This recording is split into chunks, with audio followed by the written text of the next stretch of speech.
All right, the market's just open here, and we're going to take a look at the events as they happen through the open. Yesterday was really interesting. If you remember, yesterday we had the bulls come in. They failed to impact tension, or sorry, the market when they came in here, right there. And they failed to impact tension, and that brought in an elastic burn off. So we had the bears get excited, fill an order.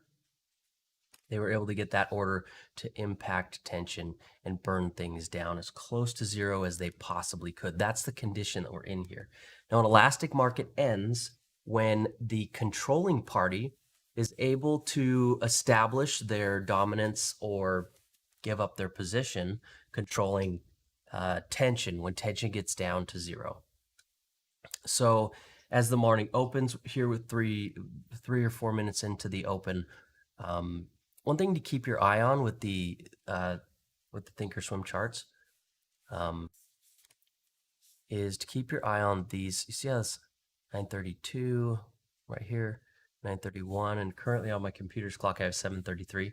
So this is the one to watch, and only do it on a 1 minute chart, and sort of give you an idea of what's going on, where the numbers are.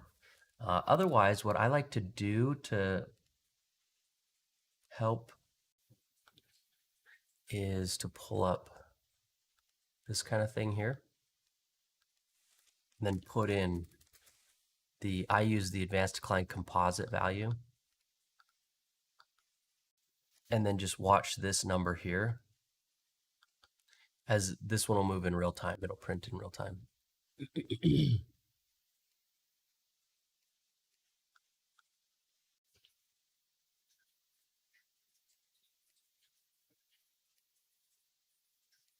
Okay, so that's how I'm going to do that.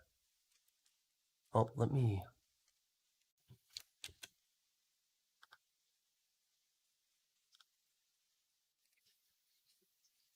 make sure I invite these folks on YouTube in. My face just flipped, huh? So say, hey traders, live streaming today. Here's the link. There we go. Make sure everybody knows about it. Okay, so now that that's done, let's take a look at what's going on. The first things that we want to look at today are being able to get some samples by the bulls and the bears. The first thing I'm going to be watching for is looking to see how these players play as we're hitting. Here we go.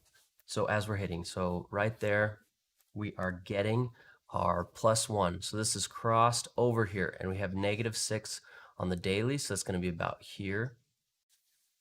And you can see that this is a 0 test on the 30-minute. Now, the objective by the bears will be to try and get the 30-minute to stay down and get the daily to kind of aggressively move under 0. Having it start out at 6 is not a real strong motivation for me to say, the daily tension, to say, are you going to be able to get this under? Maybe. We're going to have to see how this goes. The first thing that they're going to need is some liquidity, and they're going to need to trap out some bulls. You want to pump the market, you need to trap out the controlling party for them. So right here, you can see that decay is starting to move down, and that's going to bring in liquidity for the bulls. So we want to see these bars turn green. And we're seeing a little bit of red here, as likely retail traders are trying to buy into this move down, thinking with the range mentality, which isn't a horrible mentality to have. Excuse me. With this whole condition going on. But what we need to see is liquidity. The concept here that this decay, okay, so now it's moved up, and the morning is giving us a little bit of things moving around as people settle. This process takes a little time. For me, what I'm going to be looking for is, I'm going to say to myself, I want to see a little bit of a sample of a bear. I want to see a sample of a bull. I want to see how they're impacting the market and meeting this structure. The reason that I'm up or I'm here up on YouTube early morning is because we have some conditions here that could provide some really good opportunities. With the zero test on the 30-minute, this is the focus here, is to say, how is the market going to react to this? We're going to be looking for those, the bullish sample to see how this works. This is the bull's opportunity to defend the probabilities on the 30-minute chart. And we want to see them do that or pass. You know, the goal here is to see if these bulls have some kick in them. And looking over the market, I really have to expect that the bulls are not dead. I mean, they have defended a couple times. We've seen some action out of them. We've seen them defend the daily tension at least. So seeing 30-minute come down like that should tell you that the bulls are going to do their best to defend the 30-minute probabilities right here. That's what I'm anticipating. We're going to need to see. I need some liquidity or at least some trapped orders here in aligned with the zero test that we're getting here right at the open. This is going to be a very difficult situation, but it looks like the bulls are probably going to be defending this. So I don't see any good reason on the tension chart to believe anything else should happen. Yesterday's events with the bulls coming in here and the bears here was just elasticity. This is typical trend behavior. Overall, the long term, this is how trends work. You get an elastic market where the bulls give the nod to the bears and the bears take it down. And that's what we're getting here. We're getting the bears were able to bring this down to zero right at the open. We have tension ticking up to zero. If the bulls can defend this, then we're going to see the bulls defend a zero test right off the open. And this is a bullish play. I want to see some trapped orders. The issue we're getting is that as things get more exciting and as more activity comes in from all over the place, we're seeing this. We're at about a 3-minute delay on this chart on a computer that can handle anything, and I mean anything. So this is not a function of the computer. I have all the settings maxed out. And this is just something that happens when you get a lot of activity on this platform. So we're caught up now. So it's because of the way their data works. It seems that they allocate all the data, they put it into little packets, and then they send them out. And when you get a lot of activity, it seems like there's some delay in how quickly they can send those data packets out. I'm still not seeing the volume I would love to see. There's no sell orders getting trapped in here because there are no green bars. You know, you buy against sell orders. In this case, on this day where I'm marking, the sell orders were coming in, and I think they were just elasticity. They didn't correlate with anything, any signals or anything. And so you can't come in and say, every time you see a green bar, that means you should buy against it. That means there's sell orders hitting the market, and you need to interpret those sell orders appropriately based on what's going on, or not interpret them if nothing is going on. You can look at that however you want. The objective was not to mark out something that is conclusive or gives you a signal to always buy against. What it was trying to do is model buying and selling for retailers in the stock market, and then using that as a tool to apply to things. I mean, you can apply the trapped orders to anytime you have a signal. If you have a signal, you'd love to know there's somebody on the other side of that trade, down in the stock market, down at the lowly stock market down at the bottom. So you can apply that to anything. In this instance, we were just using it during liquidity samples. We had a decay retest here, and then we were watching those essentially selling come in to pump the elastic market that showed up. Okay, so still no trapped orders coming in here. The 30-minute tension has pushed up to zero. It's back to +9. I'm still looking for everything I want to see. We have decay moving positive right here, and we're getting some trapped orders aligned with that-ish because of the way that the indicator was set up during that. Having a hard time treating that like bears, but positive decay, buy orders here. It looks to me like we're getting some, I'm going to use this as bearish liquidity showing up, which means that those bears, let me just make sure here. Yeah. The lag in that had to do with just the data coming in, and this is going to be a component here. So we have the bulls coming in right here. I think they probably aren't going to liquidate until, well, probably off the open. So I'm going to guess something like 303, maybe 303.50, probably because of this. Somewhere up here, if the bulls were coming in here defending the daily tension, they move that up. I think that this, right here near the open, we're going to see some bearish liquidity there. I can mark this out. I'm going to mark it out on the ES chart right here.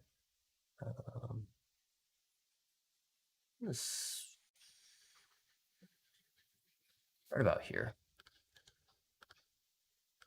Okay, I'm going to turn that red so you can get just an idea. I won't keep this on here all day. It's just to mark out where they are right there. So we have our bears position. I'm going to mark it out a little lighter like that. And then I think that a liquidation of that position would happen probably about here.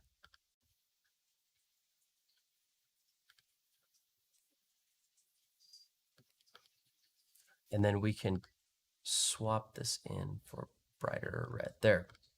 Okay, so I think this is about what the position looks like right now, about what the bearish position is going to look like right now. And if the bulls want to pick this up, what they're going to need to do is likely drive decay under and pick up some liquidity and buy into that. It'll need to be a little bit aggressive, and the reason for that will be because if this pops down here, right, if this pops down and they don't pick that up, then this could stay down, right? Like this could stay under here. And then there's the bears can't get sampled here. They can't get sampled here. And the only option would be a decay retest, which would mean that decay could come down and sample like that. And that isn't really what the bulls want, I don't think, during this open, because this decay retest would implicate tension coming as, failing. It would say, well, tension is going to fail. And I don't think that they want that. That's not the best case scenario for the bulls in this open here. They want to be able to pick up some liquidity to trap in these bears, wipe them out, defend 30-minute probabilities, and maintain their control over the market. That'd be the best case scenario for them. So I think let's erase that. I think right now the best thing to do would just be pop that down, bring it up, pick up that liquidity, see if you can get things churning right here, get a little bit of trapped orders right here where it turns green, and then get this 30-minute back up over zero and plenty of room to pump the market up. Now, what the bears really want is the bears want to see, in my opinion, they want to see the bulls get a sample like that, and the bulls just do nothing with it, and it starts to move down like that. And then they start targeting a liquidation, and they liquidate them, and in the same time, they're able to pull this down, and then we would see decay come down like that, and we would get a retest. That is the situation I think that the bears would like the most. In either case, I think the thing that both sides want is to see a sample of the bulls. Something to take a note of is that we have the portfolio orders filled right here. You see that? Into this, and then sort of let it pop up a little bit. And right now are filling off the open. And these guys fill all the way down and all the way back up, or sorry, not all the way up. They fill all the way down, and they'll ride the price all the way. So what's interesting about this is it sort of distinguishes itself from these downward moves in that right here and right here, there was this elastic concept where it's like, well, it's not going to go down forever. And you can see it's a little bit more aggressive here. It's like maintaining a distance, almost like it. The way I look at it is like they're just filling at a constant rate. It's not accelerating or deaccelerating. So I think that could be something that develops a little bit in the future. So just keep an eye on this. Remember the converging. It's more important if they're converging or diverging, because converging will suggest bullishness diverging will suggest bearishness. So keep your eye on that. Okay, so we had a little tiny dip down. I'm still not seeing that volume showing up in this liquidity sample. That's irritating. I want to see the volume show up. Where is it? Where's my volume? Where are the trapped orders that came in right there when liquidity was getting sampled? I'm not seeing the trapped orders hit here, but I do think that there is this precedence. I think that the bulls want to defend this, and my reasoning for that is that they have been. We haven't seen them not. And until they give us a reason to believe that there's anything suspicious going on, and yesterday's elastic market, I'm circling this again, does not mean suspicious. This is a typical behavior by the prevalent or the controlling party to get better prices and better footing in the market during a trend. So I don't see what this dip down really as bearish at all. I see it as a strategy for the bulls to get some better pricing, to let the bears have a chance to play, become satiated, and then to reestablish their dominance. Now, what's going to have to happen, okay, so this is what's necessary with this type of thing. As this moves up, the bulls need to impact probabilities. It's just an important function of this whole mechanism. You got to be able to get that to move up. If you're sitting here trying to defend the probabilities and you're injecting capital to do that and you're bringing prices up, and that's what we're seeing right now. We're seeing, I would have absolutely loved to see some trapped orders in here. It may have, it would have motivated me to consider acting. I didn't get those trapped orders. It's like, who's on the backside of this? It sort of smells like you're trying to create demand, but nonetheless, it's not necessary to have trapped orders for a zero test.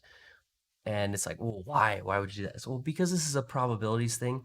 This isn't something, I don't think that tension is something that's broadcast to the masses. I don't think that possibility space and expectations about the future is something that typical retail traders ever consider.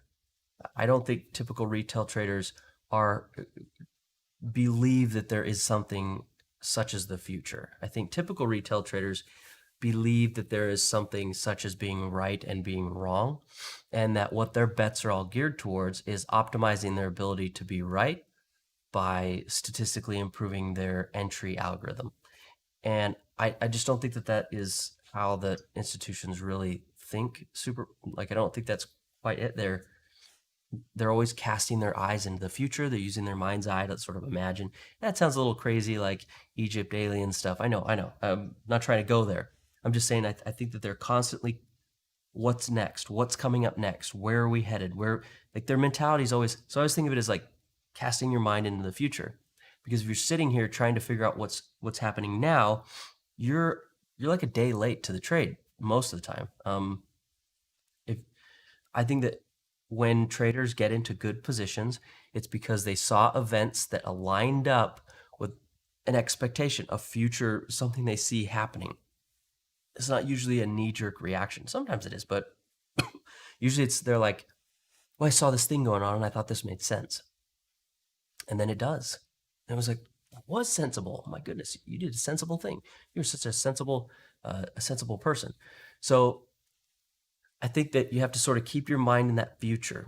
Don't let it drift into the past. Don't be flipping yourself around, looking at your historical charts and looking at all the lines and levels and trying to lines and levels it.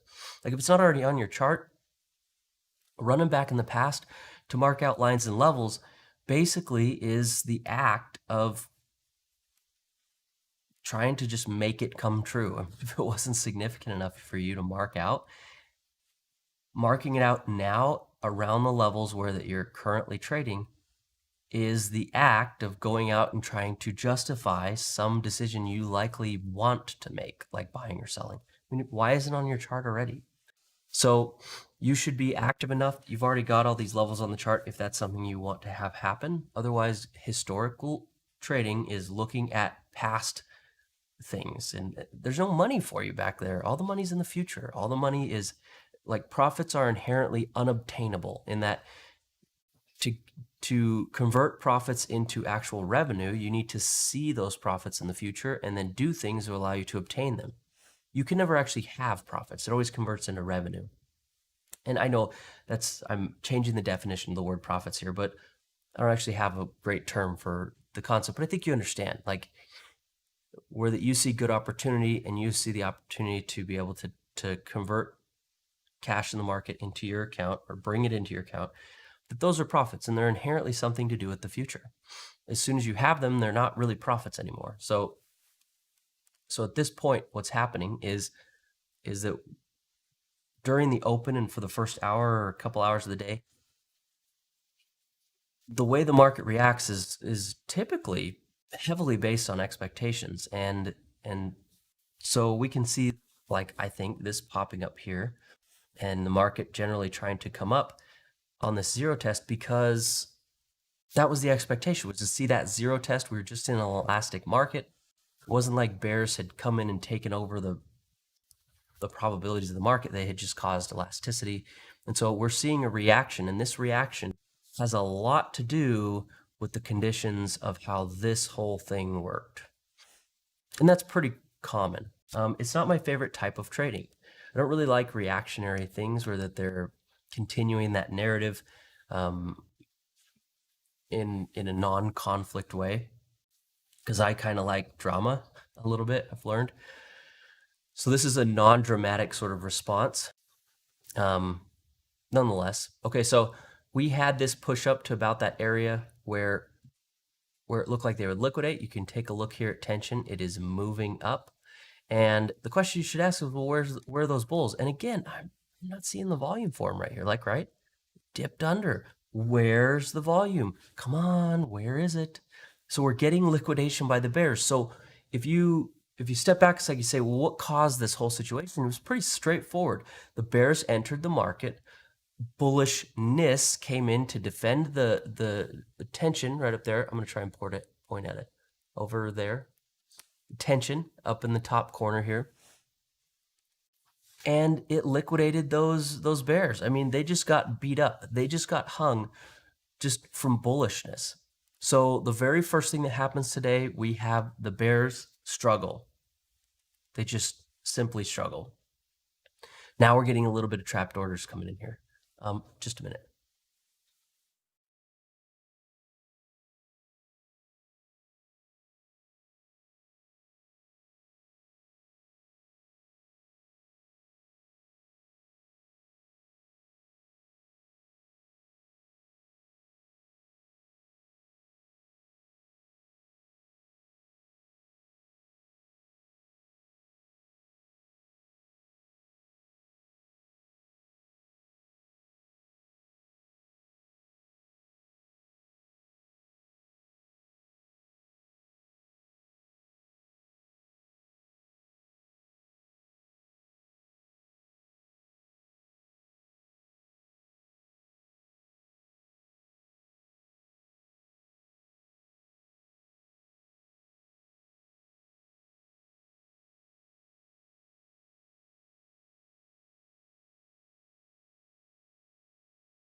Okay, turned up the wrong. I see replay says, I don't get how that's trapped orders. The indicator itself here. So I think the question here to ask is,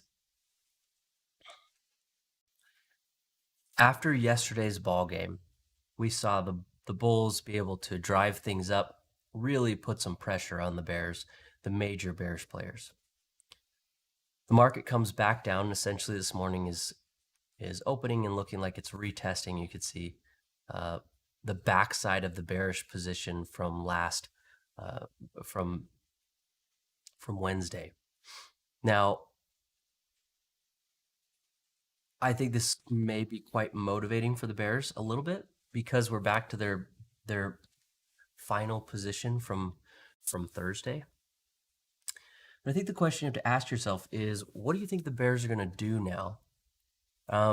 They're able to get the elastic market they wanted. And I think there was a lot of enthusiasm there, a lot of enthusiasm looking at yesterday. They were able to get it. I think right about here, it was pretty clear that that's what was going on, because this is the liquidity. I think the question to ask yourself is, if you saw the market come down like this and you were bearish and you knew this was an elastic market, you hadn't actually gained control, right? And the first thing you see in the morning is pressure get put on your side. And we see that that pressure leads to tension rising. I mean, the bulls are coming in here. Not quite the curl. I'd say really strongly. Now I'm looking at that like it's not quite that, but it did tick up. So I'm going to say that these guys failed to impact tension, at least right there. And we have a zero test. So this is a little bit bigger of a concept. How's this all making you feel if you're bearish? So sort of embody the bearish side and then look at all these numbers and say, does that make you nervous? Are you enthusiastic? Do you say to yourself, hey, I think that the bears struggling off the open's a good thing? Or do you say, oh, that makes me nervous because this is a zero test? Consider how that's going to make them feel. And I think that's important here because it was the bears who did all this work to bring things down a little bit more. And I think the whole objective was to let the bears run this down so that the bulls could try and buy into it. So you see these events and you're bearish and you say, how does that make you feel? How should that make you feel? Now, if you're bullish and you see these events, you did very little yesterday through the whole day, and you're sort of holding on to a position that's a little bit lower in the Wednesday's range, maybe the middle of the range. Sorry, you can't see that. I'm over here pointing to this tail end of Wednesday. What are you thinking if you're holding on to that? And I think this is going to play a role into helping build the expectations for what's going on here. We saw this right here, and I just wasn't seeing trapped orders right there. I don't see it.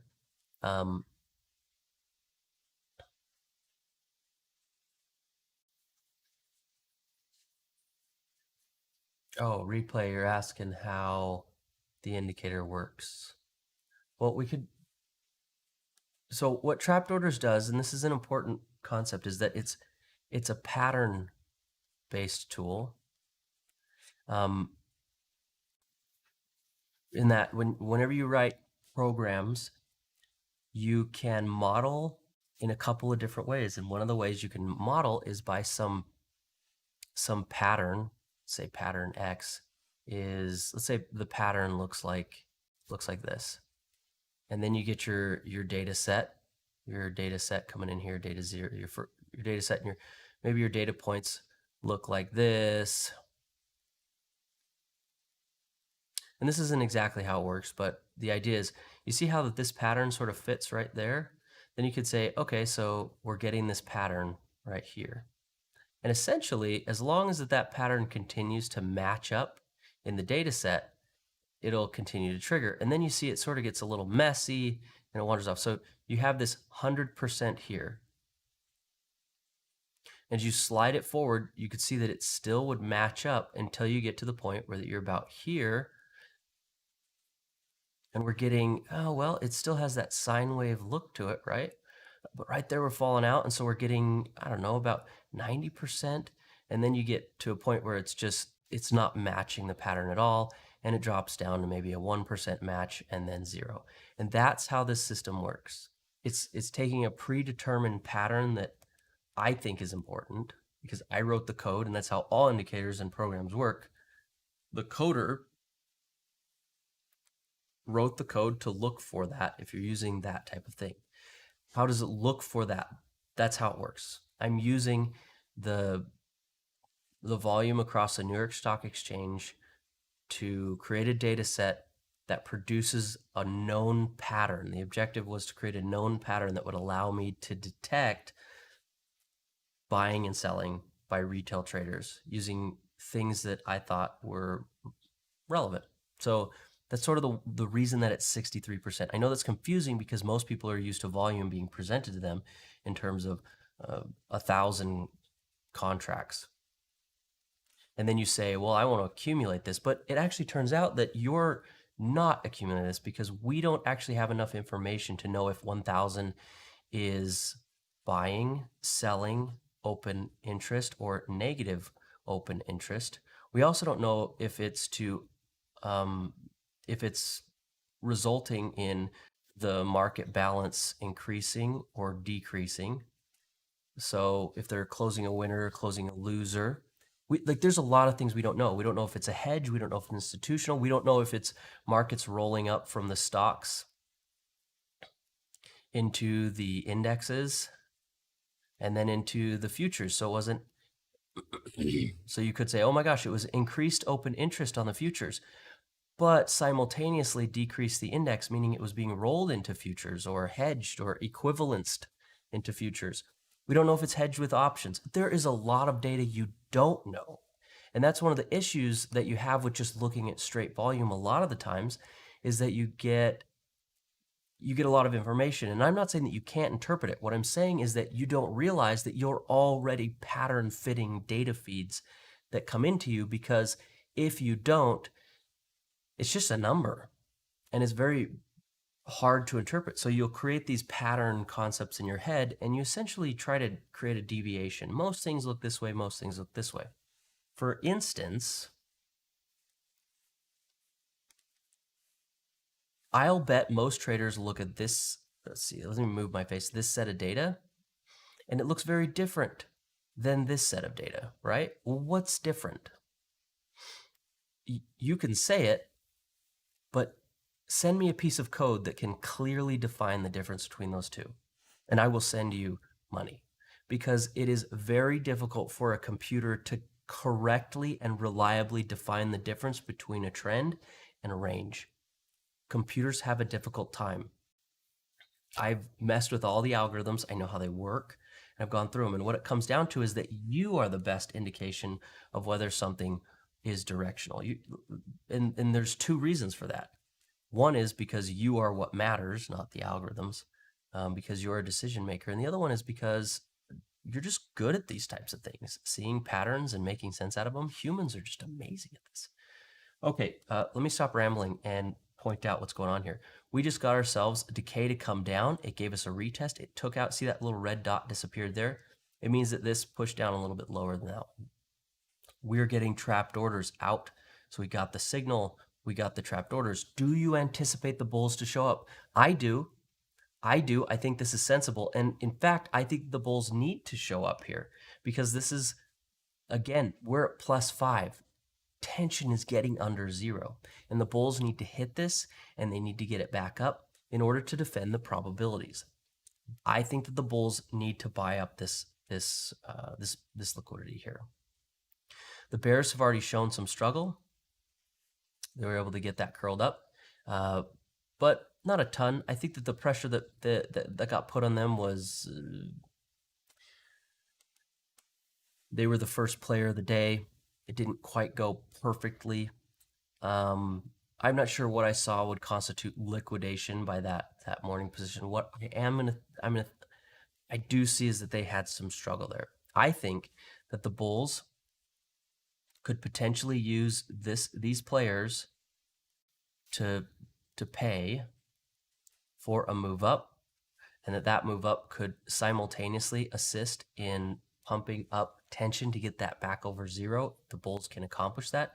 If the bulls miss this hit, okay, if the bulls miss this hit, I think this is a bit of a change of character by the bulls because we've seen them acting pretty rationally for their side for a while. They come in, they hit, they do elasticity, bring it down, pick it up. So if we see the bulls miss this, so we get down to, this is a little too zoomed in for me.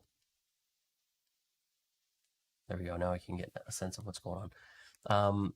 If these bulls just totally miss that, I think we could be looking here like 30-10, because that would suggest that the bulls had the opportunity to defend probabilities and stepped out of the way. So think to yourself, the bears have had this sort of struggle, right? Then the bulls show up, and now the bears turn into, like, I think that could genuinely be fear, but you could also, let's parentheses, call it risk. They get faced with this risk, and now the bulls, the bears have this opportunity to genuinely take control of the market. Yesterday, it was just grabbing up elasticity, doing all that stuff to try and maybe, again, push things down, make some money, be on the right side. And now we're getting faced with, you can see that the bulls have, in fact, made a oops. It looks to me like the bears have a really good opportunity here. These bulls screwing up this liquidity early in the morning is going to motivate the bears in a different way than it did yesterday. Yesterday, it was about elasticity. It was like, we can make some money here. We can work together. Today, it's about these bulls, these bears getting control of the actual probabilities in the market. That's this one. So this is scary. This was scary. And if you were holding through all of that, waiting for the bulls to actually have some awesome event that said, hey, this is the bulls showing up, the bulls just had that chance, and they're not doing great. This is not a good look for the bulls. So what I'm sitting here thinking to myself is, what type of complexity can we build out of this to create a predictable opportunity, something where that is sort of an inevitable outcome, and then we see both players participate in that market and get, like, we got to have some fight,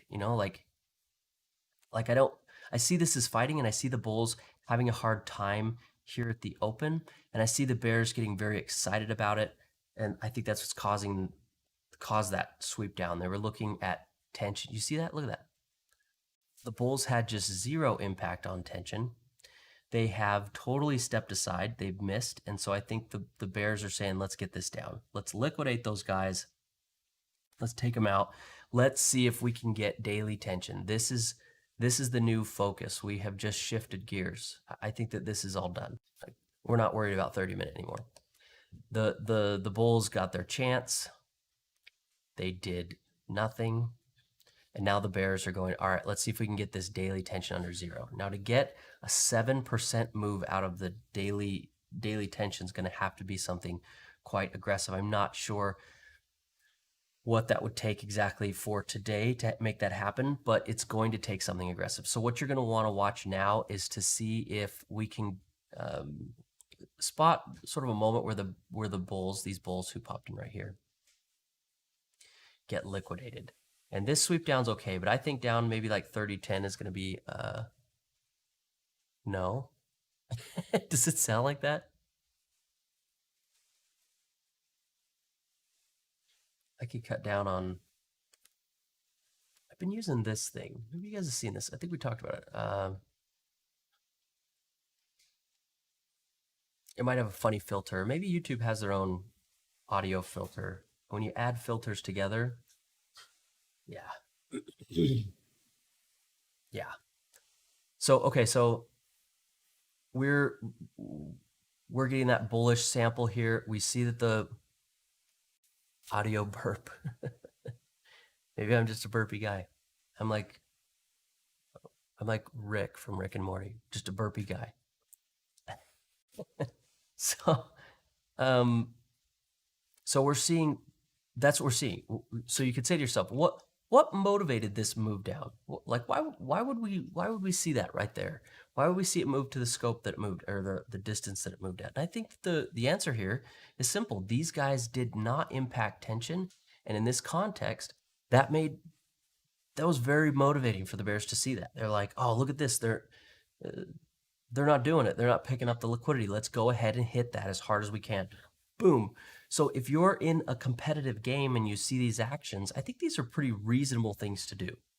So moving down here, the next thing that we're going to be seeing is for, now you might be asking, well, was this a bearish sample, seeing that move up and then red? No, I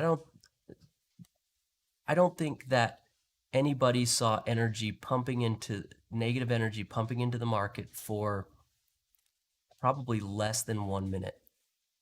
And then when they saw it go positive, got all excited. I don't think that happened. What I think was when people saw it finally turn into a negative number, then they started to execute some orders right here. And then that was the opportunity for the bulls to buy up liquidity. So I don't think that this is a bearish sample because I don't think that people are doing that. Now, it may be the case that under the context, I think that being hair triggered like that might be something that people are, in which case, maybe, but right now, no, I don't think so. I think this was about the bulls coming in. Now, if you sort of consider, let's just step back and look at the sum of all the things that have happened today. We saw some bears come in, have a hard time. Bulls come in, have a hard time. And now we see a little bit of bearish excitement. They're coming in, they're like, oh, we're just so excited. What I think's happening here is we've just had a lot of failure by everybody. Things are not looking incredibly great. The bears are getting excited about this, and we're starting to see a market that's going to churn down and harm the bulls if they can't do something to make this happen, to pick this up or recover this in some way. But right now, this looks to me like the bears are thinking, let's pump this down as far as we can get it. Something like this day, as far as we can get it. Except on this day, we didn't really have a bunch of failure by the bulls. I think we were just seeing the market play back and forth. This to me looks like the bulls are having a hard time maintaining that control. So we're going to see. This is going to play out. For me, I'm waiting for this complexity to rise a little bit more. I want to see some more fight between both sides where they hit each other a couple times. We've got bulls, we've got bears, we've got everybody sort of laid out on the table. We want to exhaust one side. We want to get them emotionally charged up to hold on to a position for way, way too long. And Matt, I'm not burping or farting.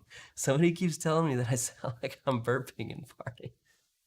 I don't think I am, and I don't think I'm old enough to be at the point where I'm not aware that I am. So, making me feel like an old person. I'm not. I have no idea what that is.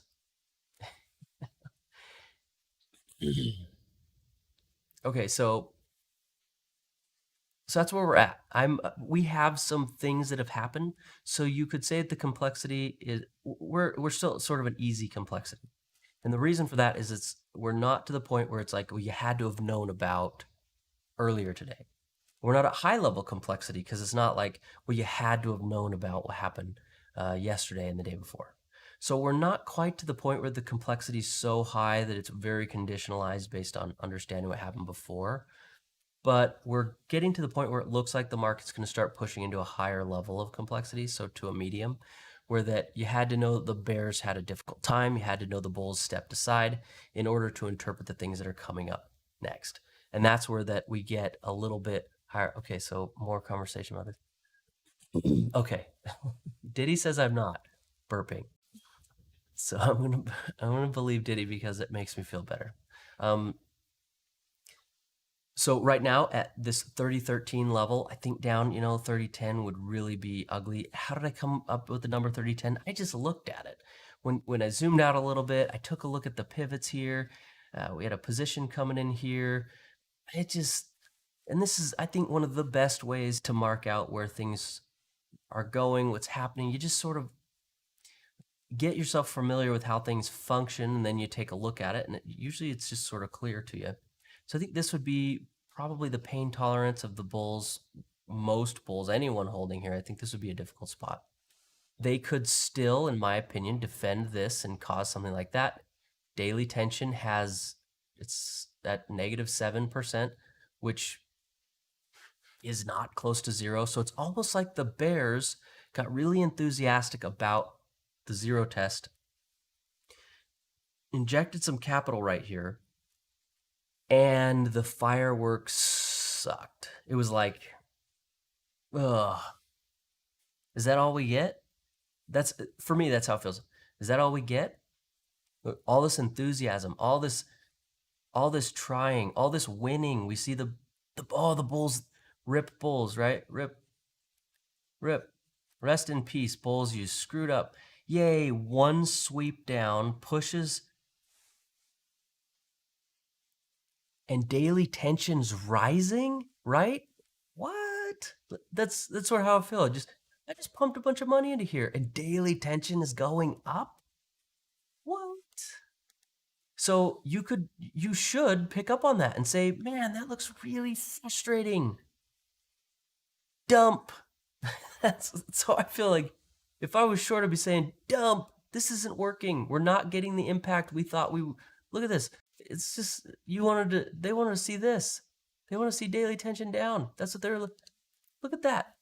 What? That's the phrase, the phrase that comes to mind when I think about how this feels to me.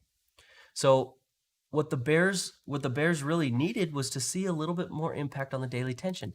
Now, what's really happening here, in my opinion, is if you are a high-powered computer trying to support a large day trader who's trying to make decisions in a very complicated and politicized world, I think essentially your feedback is, in order to control daily tension, here's your code. All codes have input and output. Right? The output right now is essentially saying lots of money. But if you want to control daily tension, this is going to cost you lots of money. I think the output here is lots of money. And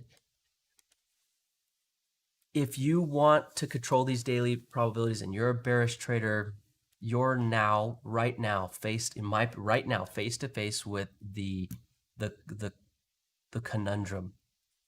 Do you dump a whole bunch of money in here and try and get that daily tension down to zero? Or do you take all your hard work, anticipate the fact that it's about to all get rolled over most of the way back up, probably at least half of the way back up in terms of price, hoping that you can maybe create some drama along the way that will allow you to get a footing on the daily time frame? I think the bears are face to face with this problem. And I think it was underwhelming. I'm sort of underwhelmed. Okay, so I can do this with this. Look at how this moves. Okay, here, look at how aggressive that was. Look at how aggressive that was to get that to move. Just very aggressive. You just got the bulls to go underwater, almost get liquidated, tension curls in your favor, and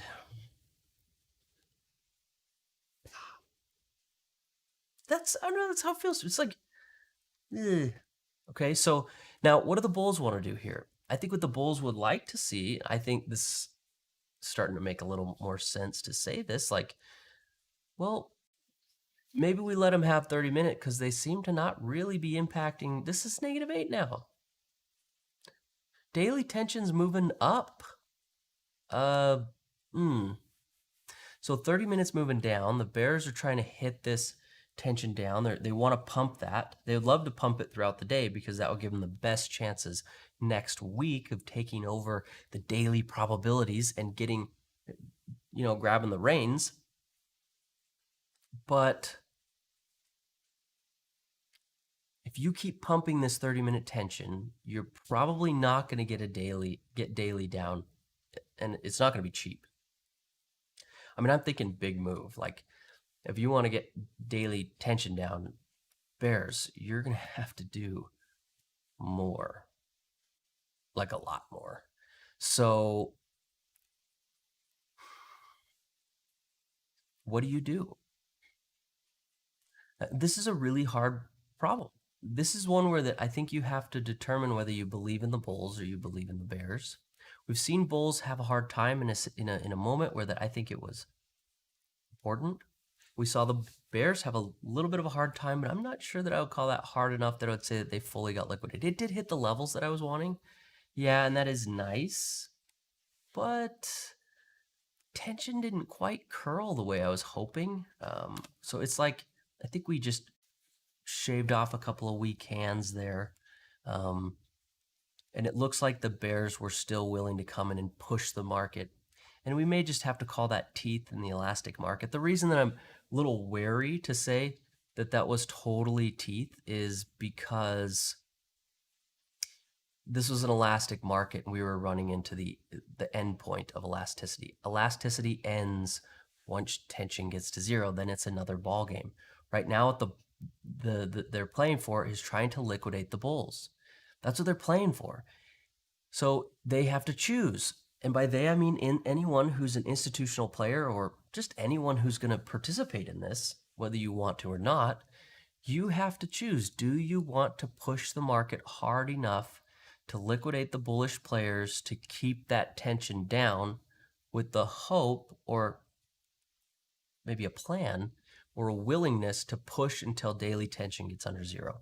Because if you're not, the deeper you push this, the better positioning you're just giving to general bulls.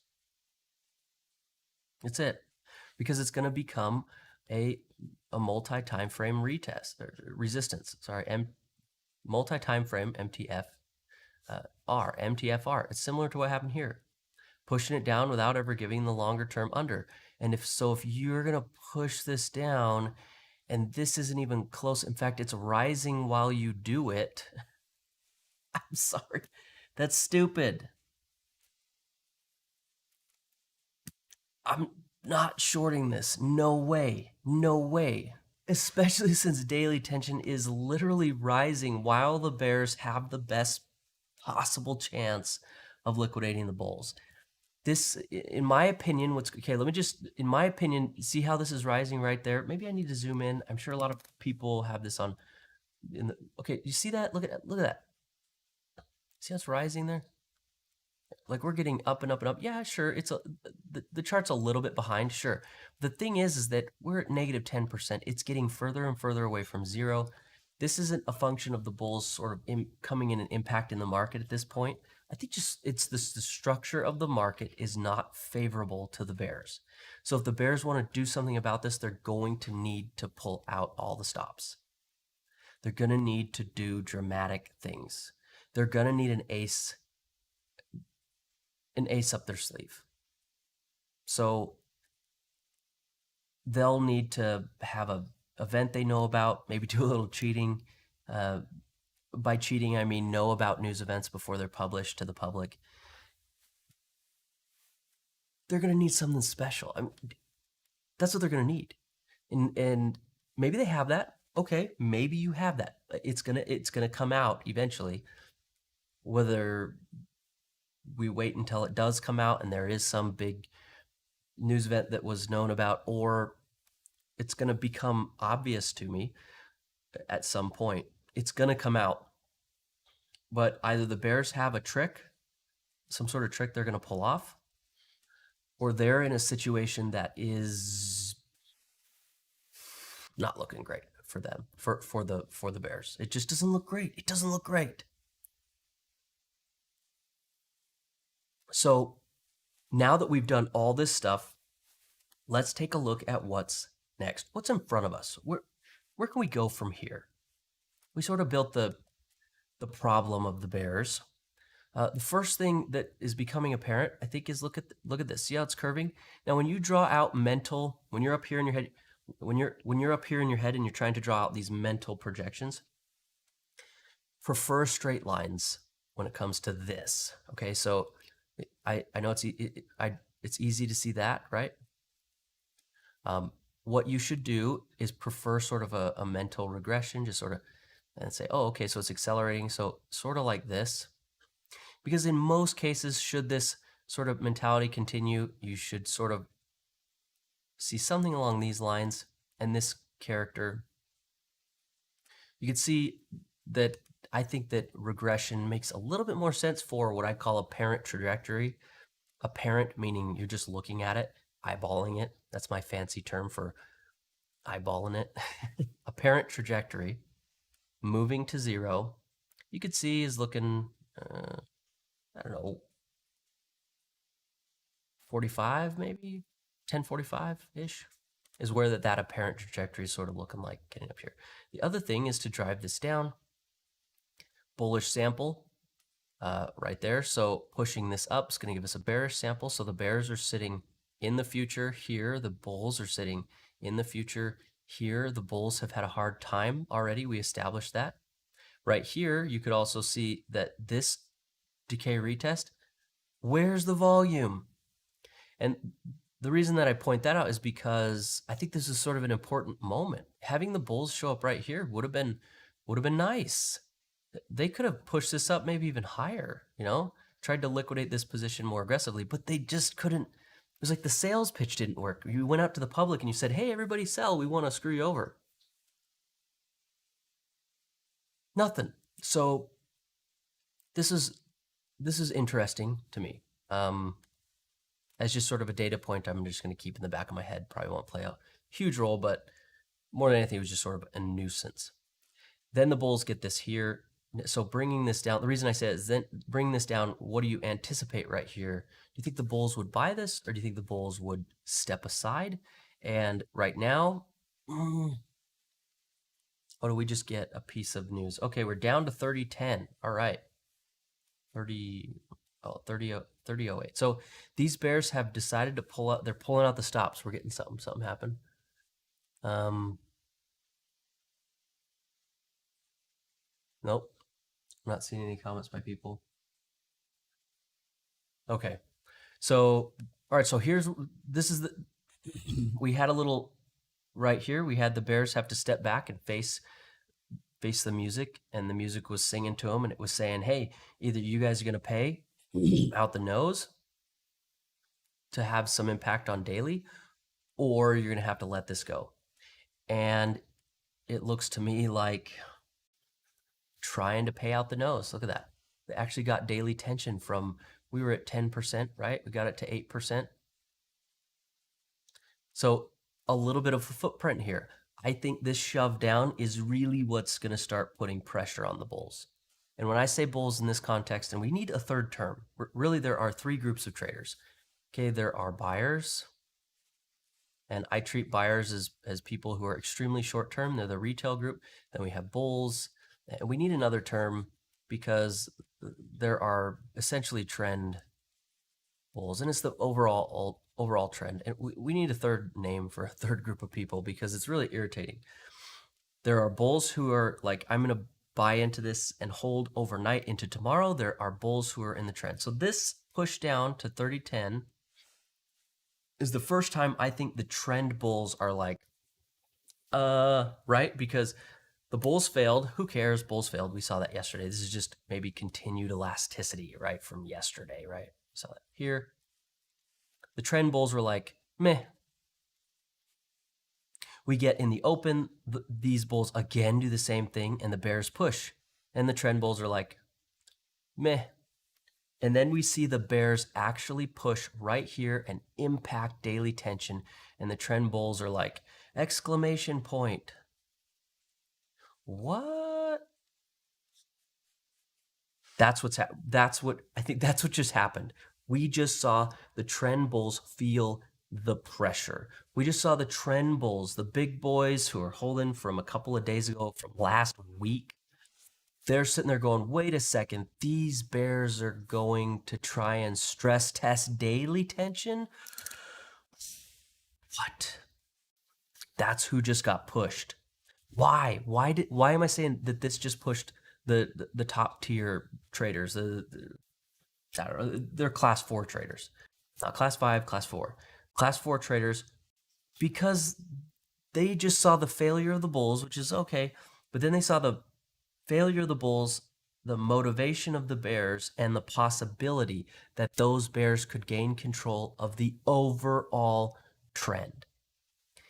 If you've been watching this since the beginning, this was the big thing right here, right? That's the big thing. The big thing here is the chart keeps flickering. This is one of those think or swim things. I'm going to turn off the previous day. Oh wait, you know what? It's because it got close. That's why. So when these previous day point controls don't turn on unless price gets a certain deviation close to them, and this tail just it flipped that on. It flickered. I don't really like charts that flicker, like they suddenly jump around. That drives me nuts. But this popped on because that tail got close enough that it was like, okay, display this. Otherwise, you get these charts where it like scales your chart to look like that because you have some stupid level way out there. That drives me nuts. So when you go into the settings, if you have this indicator, if you go into the settings, here, I'll bring it up here. You can turn it on to nearby, or you can just turn them all on. Or you just do today, and that nearby will only show those levels when it's close. Okay, so sorry, that was distracting. Okay, so I think that what just happened was we just put pressure on the long-term bulls. They said, whoa, you guys are getting footing. You guys are getting some nasty footing. I don't want to see you do that. If you get daily tension down, you're putting pressure on our control over the market. And I think losing control, and this is one of those questions philosophically, I had to ask this question a long time ago, and I'll pose it to you and you can consider it yourself. And the question ends up being, I'll write right here, so you can see the question in letter form and use that part of your brain that reads, is this: what is more important than profits? And this question is one that I think you theoretically have to run into. Why would somebody be willing to lose money in the market?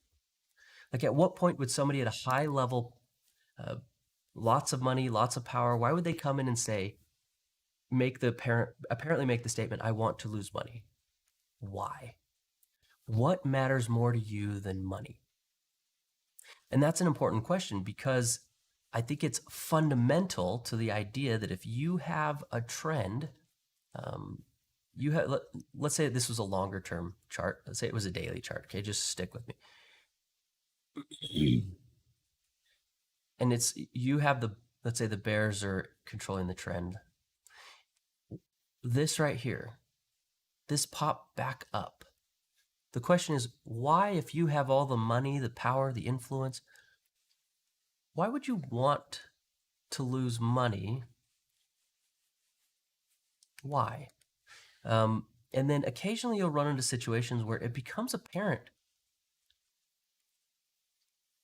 It's almost like they want to lose money. And you need to ask this question. Is there anything out there that you think is more valuable than profits to a large player in the, and I would say even the global economy, or just the economy associated with this market? What could matter more to you than profits? So that's a question maybe I'll let you just think about for a while, but I think there are things that are worth more than money and they can motivate certain actions. In this particular situation, I think that the bulls, the major trend bulls, the ones who are trying to swing the market, well, let me tell you where I think they are. Let's take a look at some other charts because this is going to take a little bit more explanation to get to the bottom of. And we'll flip over now. My picture's still flipped backwards. Let's do this. Okay, so this charting loadout that you're looking at is just sort of an at a glance. It's not intended for super heavy analysis, but it's just intended at a glance. You can get an idea using this trend indicator where everything's going without having to sit down and really pick apart everything. Right here, look. Daily moving down. That means supply is coming into What is this supply? Well, my opinion, it's where you take the value and you move value out. So you pull the value out of the dollar and you give the dollar back to the market. You take the value and you put it into something else. So in my opinion, seeing the dollar come down like this tells you that money is going somewhere else. It's going out. Where is it going? Potentially into the ES. It could be going somewhere else. But value is leaving the corporeal form of the dollar. Those dead dollar bodies, those shells of life are being dumped back into the market. So we know that there's value moving because the dollar is coming down. Take a look at debt. Flat. It's like boring. Boring. Oh well. It's flat. So not much going on here. The reason I point these two out is because I think that what happens is that when you buy into a trend, so this is the ES right here, right? You buy into the lows with dollars. I know a lot of my people who follow me around have seen this. And you continue to buy in with credit or credit cards, because that's just, calling it a credit card is just more aggressive, but you just use credit, essentially manufactured money. And the reason that's important is because this credit overall is nothing. It's just fake. And the market can tell that. So when you buy into an origin position, you use dollars. So you see the dollar do this kind of thing. You see the dollar dip like this. These are moves out of dollars into something else. When you want out of that position, you cover and convert back into dollars. But when you want to add to a major position, you create demand for debt. So you say, I want credit. So you take something, you put it into a credit unit, and you use that credit unit to buy. And it's like, well, are you putting value into that credit unit, into that apparently a dollar? Questionable. And the reason for that is because your credit card doesn't actually increase or decrease or change the real value of the economy. And I think the market knows that. So when I look for second legs in markets, the original one, I want to see big dips in the dollar. Then the following ones, I want to see somebody creating debt. And that ends up creating, first you create the debt, then you use the debt. Creating the debt causes supply. I think it creates an inventory on the shelf of the market maker, then they start consuming it and it brings it up. So there's sort of this L shape. So initial position, secondary position, initial position, secondary position. And then you see the consumption along the way as you use that debt to fill the bid. And the reason you do that is because your origin position actually puts you at risk. You can use fake money, credit cards all day long as you're cash averaging a winner. Because if it pushes down, you don't lose that original capital.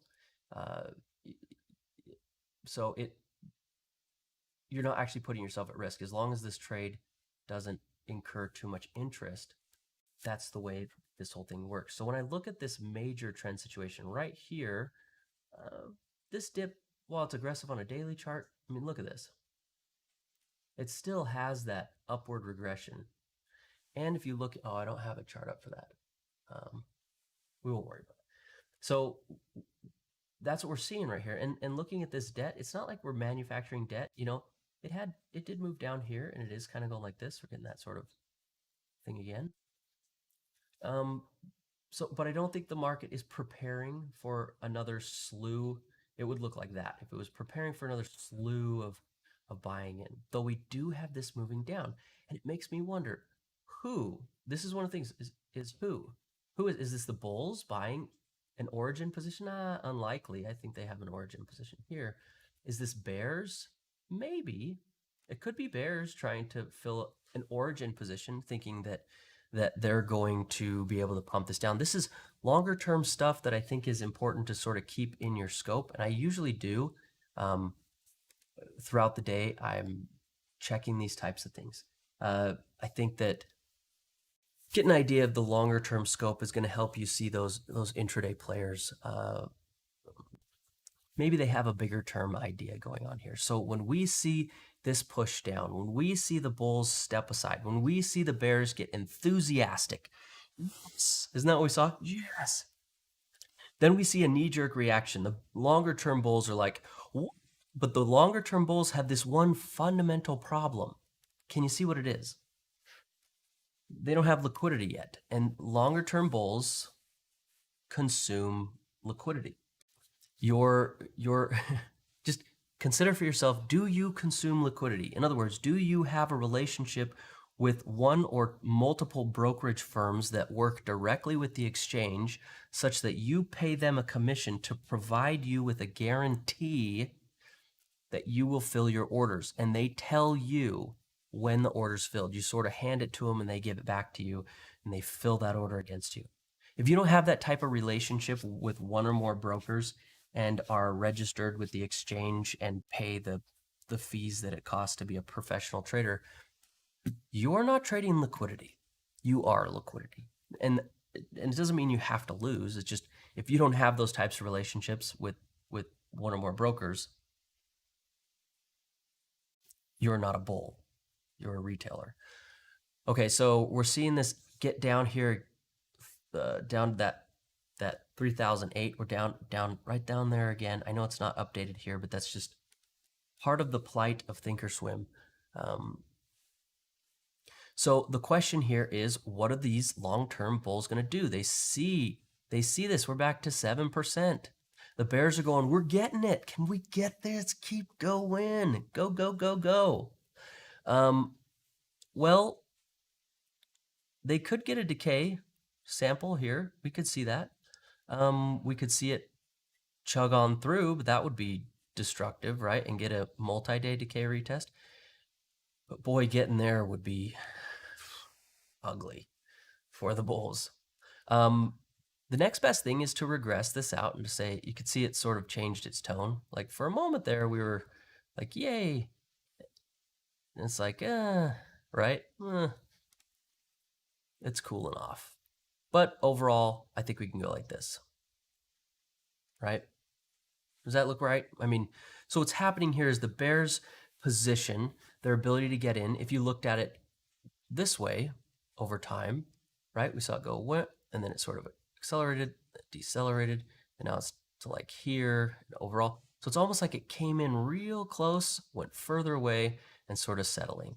Can you see that? Do you see it got close to us in terms of it was pretty near when it got aggressive like that? We were thinking about 1045 right there. And then it got further away as it leaned out. Do you see how that works? So you can see that the bears sort of were like, well, we're willing to come in if this rises, as the market sort of pops up with a knee jerk and leans back off. And we see tension. It's like, well, we're not going to look at liquidity anymore. Can you see how that works? Like the future, where that they would have been, is impacting prices. And prices are impacting where they would have been. It's this sort of circular logic that happens. It's not circular, but it sort of looks that way. You know, as things were coming up, it was like the bears were coming in saying, hey, we're here. And then as things start moving away, the bears are like, well, we're not as close. If this condition persists, we sort of moved away. Can you see that? So when I say, where are the bears? Currently, I would say, well, the bears are sitting, you know, way out here, like afternoon. They're sitting out in the afternoon. The bulls, on the other hand, if we get this move down, they're sitting right about here if this happens. So what does that mean? If the bears come in and pump this again, they decide to pump this down again, I think the first thing that's going to happen is this will probably sample the bulls and the bulls again. But at this point, I don't anticipate the bulls to do anything. We saw them fail. We saw the bulls, long-term trend bulls, come in, pop this up, leaned it back down, still 7%. These bears have a better spot than the bulls do. So what we need is some conflict. We need some fighting. I mean, at any point today, have you seen the bulls say, we're here, we're hitting, we're good, we're alive? I haven't. In my opinion, if the only bulls that I think have really said much, like really said much, I think the longer term bulls are starting to feel it, and that's about it. But we haven't really seen them. We haven't seen when I say see them, I mean we haven't seen decay retest. Price gets trapped orders, get the retest. We see some impact, right? And then we say, there they are, the bulls are here. Oh my goodness. What we've seen so far is the bulls get a sample and meh. Again, so come on, you guys, stop with the meh. And then maybe a little bit of reaction as the longer term bull traders realize what's happening. Outside of that, I don't see a fight here. I don't see back and forth. I see a bearish side that was struggling this morning become basically the underdog story. It's like, oh my gosh, we're struggling. Oh my goodness, we're facing the big boys. Oh, vote for the underdog. Right? Does that sound like the right sort of narrative? It's like the underdog. They were doing poorly. It's like, well, you guys aren't doing as poorly as you sort of are making this sound. It's more like the bulls just have not quite done anything yet back since yesterday. As soon as they just dipped out right here, the bears have just had free reign. And now they're like, right? They haven't done much.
Okay, how's that?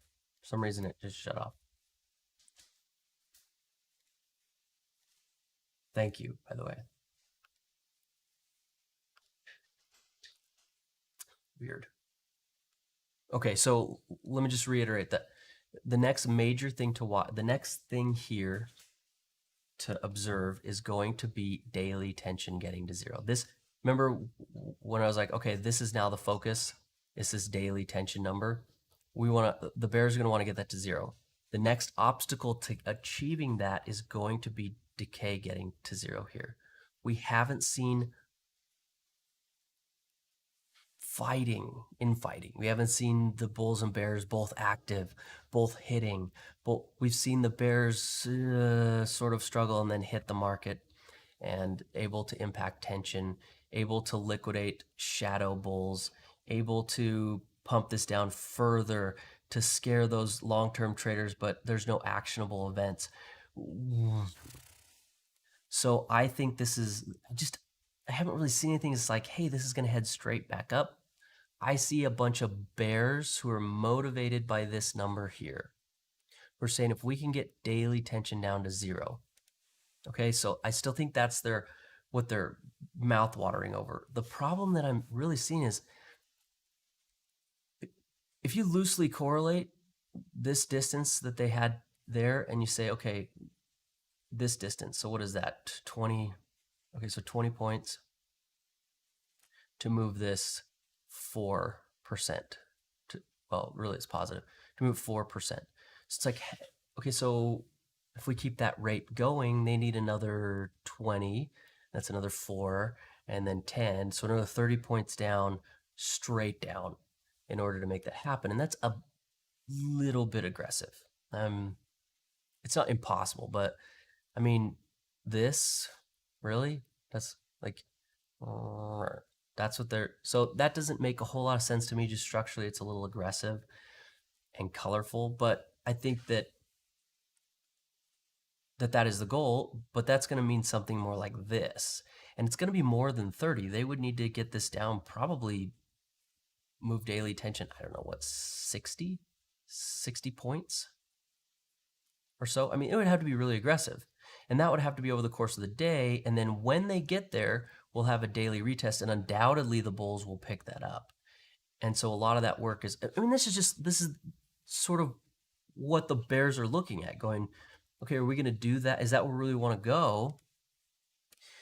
But that's the problem that's ahead of them. And then outside of that, if we can get, if the bulls can get a sample here, let's say right there, and those bulls don't show up, and then they liquidate that position, that could help pump this down a little faster.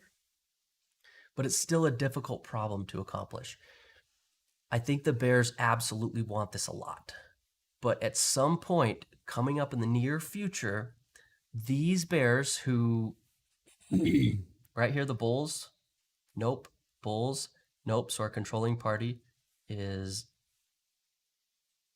just saying nope a bunch. The bears show up here. It's like, yep.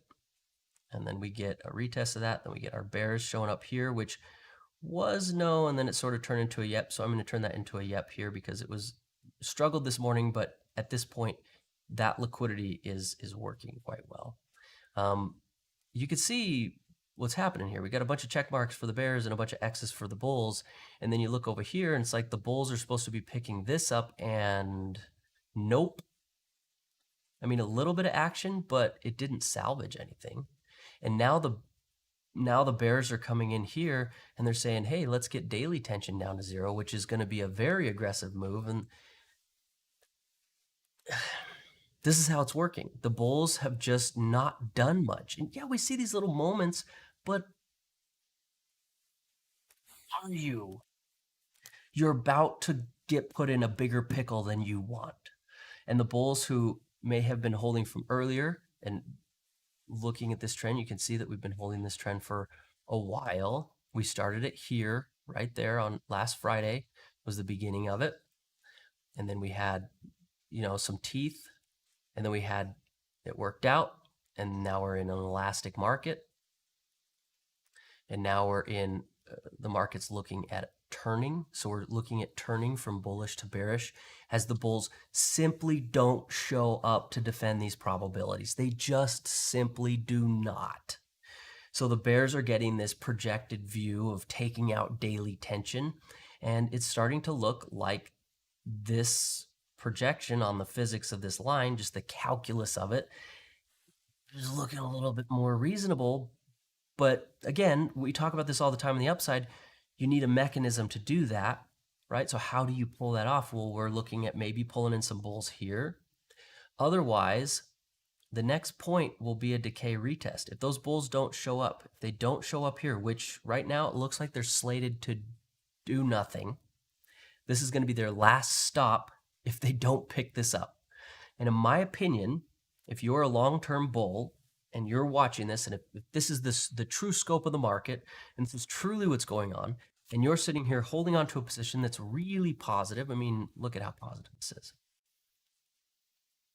You're almost getting back to 50%, right? If you're holding this position up to here, it's pulling back. You're almost getting half your position halved, which is never fun. I don't care who you are, you're starting to feel the heat. So this is going to be, I think the significance on this is a little higher, right? It's like, ooh, you guys are right in between. If the bulls don't show up, we might be looking at a decay retest. Okay, did you see that? So we got it pushing through. Here are our trapped orders showing up. Here it is, bulls. If the bulls are going to act, this is the moment to do that. If you're not going to act, these bears are going to get just really enthusiastic because you're out of options. Your back is against the wall. You got nothing left. And decay retest is your next option if that happens. And that means over time, decay retest will probably get down here, which could be a devastating blow to the bulls. A 50% pullback in terms of a trend is not that fancy. But having the bulls fail to defend probabilities and opening the door for the bears to get daily tension down to zero, well, now that's upsetting. So this is our bulls' last chance. Well, not the trend bulls, not the T bulls. We'll call them that. The T bulls, not the trend bulls, the ones holding from Friday, but little B bulls, the ones who want to trade intraday. If they're going to pick up this liquidity, hit it, take this up, do their best to find somebody to cause that to curl up against, something along those lines. These little B bulls this is their last chance before the next move is just straight down to a decay retest. And they're in that situation where it's like, is this their only option? That's what I'm saying. Is this their only option? And do they want into the market? And at this point, I'm going to be like, yes, it's their only option. I don't think they want into the market. I have yet to see any of that happen. They don't seem like they want to participate. So this is that moment. We saw the bears get very excited because these bulls didn't do anything. Now we're having this bullish sample. Right here is their, in my opinion, their last chance. I mean, we're not in the first hour anymore.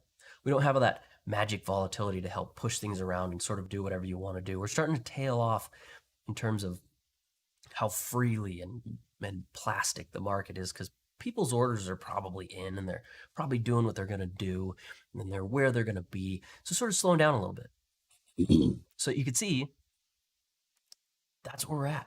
This is the last chance. If the bulls are going to act, this is the time to act. If they're going to do something and they're going to be major players today, this is the moment to do that. Why would they do that? Well, I think that if these bulls act, it's not the little B bulls. It's pressure from the big B bulls, the big T bulls. These guys here who are saying, hey, if you guys mess this up, we're going to start to get on the line for this. And we don't want to have that. Can you guys do something, please? Act. That's the pressure. So you might say this will be the bigger fish coming in here to defend this because they're concerned about daily tension coming down to zero. Getting that down to zero is going to hurt like crazy. And the bears would love to do it. And you know how bears are. They're like this. They wait and wait and wait. And when it doesn't work out, they just move as fast as they can. And then they wait and wait and wait and wait and slowly and wait and slowly. And then you just take however much you've waited and you multiply that by 2. And you say, okay, that's how long we're going to wait. And that's the time. And then you say, what are my targets? And you expect a 45-degree angle, right? Like 45. I think you probably all heard that. Like markets tend to trend at a 45-degree angle. And you say, I want to hit those targets in less than 10 seconds. And that's about, bears are going to act. They wait way too long, and then they go suddenly, and they hit all their targets quickly, and then they wait some more. Bears just love to play the waiting game, and then the game where they just say, go, everybody go. And it drives me nuts. So I don't like the bears. They have this like, wait, go. And the bulls are more like slowly building into this infrastructure situation. I feel like bulls would like have a leader, and it would be a republic, and they'd vote on things and stuff. And the bears are just these rebellious teenagers who read too much Nietzsche and think that the laws don't apply to them because they're too smart. And they're just like rebellious. I'm just not a rebellious person, so maybe that's why I don't like them. And maybe you do, and that's fine if it works for you. Okay, so here we go. Now we got to check out here. So keep your eye over here. We have a pop. You see that pop in price? This pop tells you that there was I sort of think of it as like a debit card, right? And then you think, what's the value? And this is the math. Maybe you should consider it. If you have one and you have a significant other who has one, and you're married, so your finances are shared, right? And your account balance goes from $100 to $500, okay? What's your debit card worth as opposed to what's their debit card worth? And if you think about these debit cards as shares or contracts, this is the kind of math I think the market deals with. Really, if you share a debit card with a checking account with somebody else, what's your debit card really worth? Is it worth the 500 bucks? Because I would argue no. If it's worth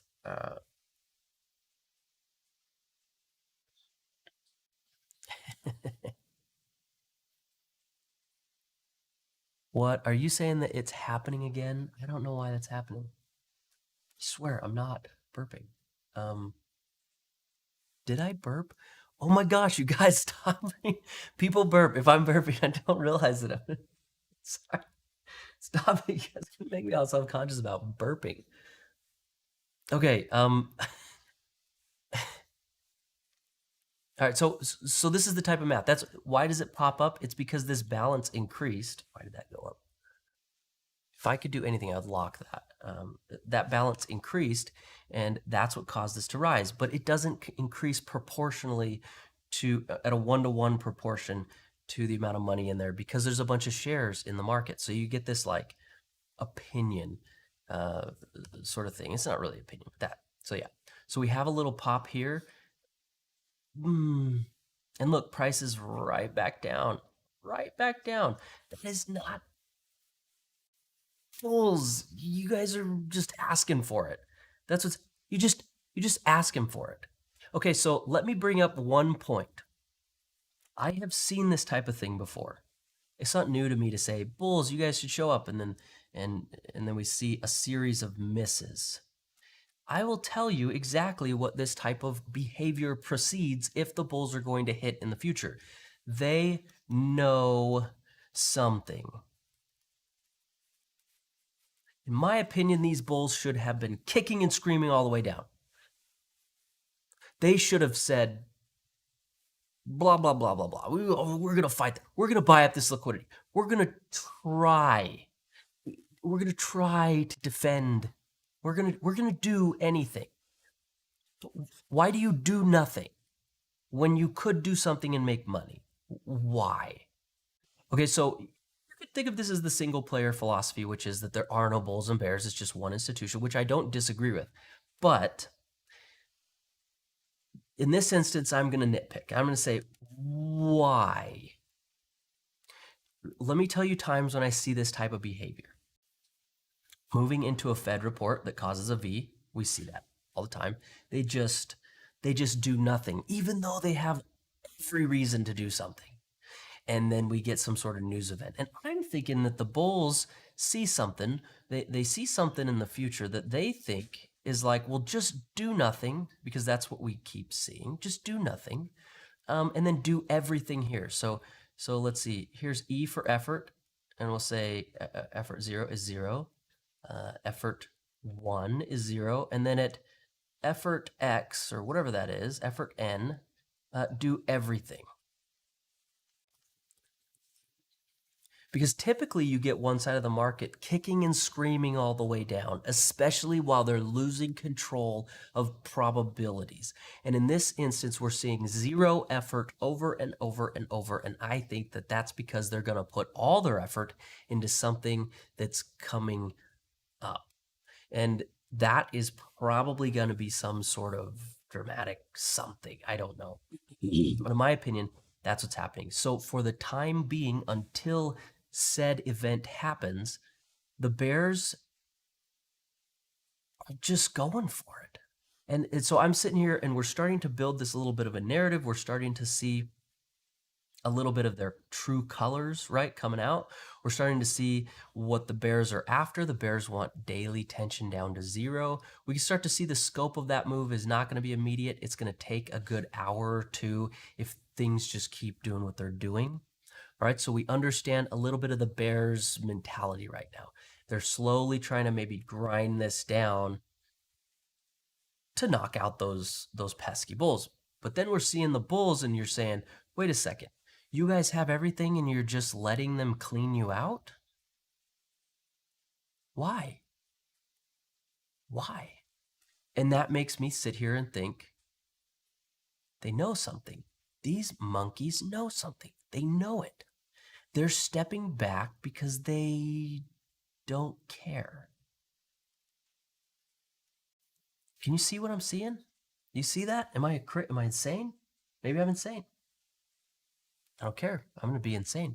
I think the Bulls know something, and I think they see it coming up in the future at some point. I can't know the timestamp on when that's going to happen, whatever it may be, but I can know that the Bulls are apparently comfortable with prices continually moving against their major position, putting heavy pressure on them, and doing absolutely nothing about liquidity. While that they lose, it's like we see kicking and screaming in these scenarios, and we're seeing silence. So I think the Bears are getting excited.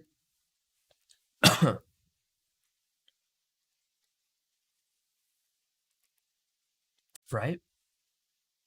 The Bulls are just waiting. And this is not great. I'll tell you why this is not great. Because it's hypocrisy on such a deep level. This whole previous bullish move was based around the concept, I think, of doing social justice to the Bears who cheated because they knew a news event long before it happened, participated in it, let the market move forward, took advantage of it, and the market folded them over. And the Bulls seem to be doing exactly the same crap that they just punished the Bears for. I love hypocrisies because they pay well. They create a lot of conflict, and conflict means people shed money. They stick to their opinions more than they are willing to use their brains. They'll take losses on that.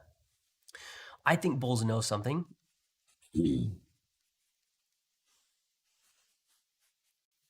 I think Bears, excuse me, I think Bears at this point are emboldened.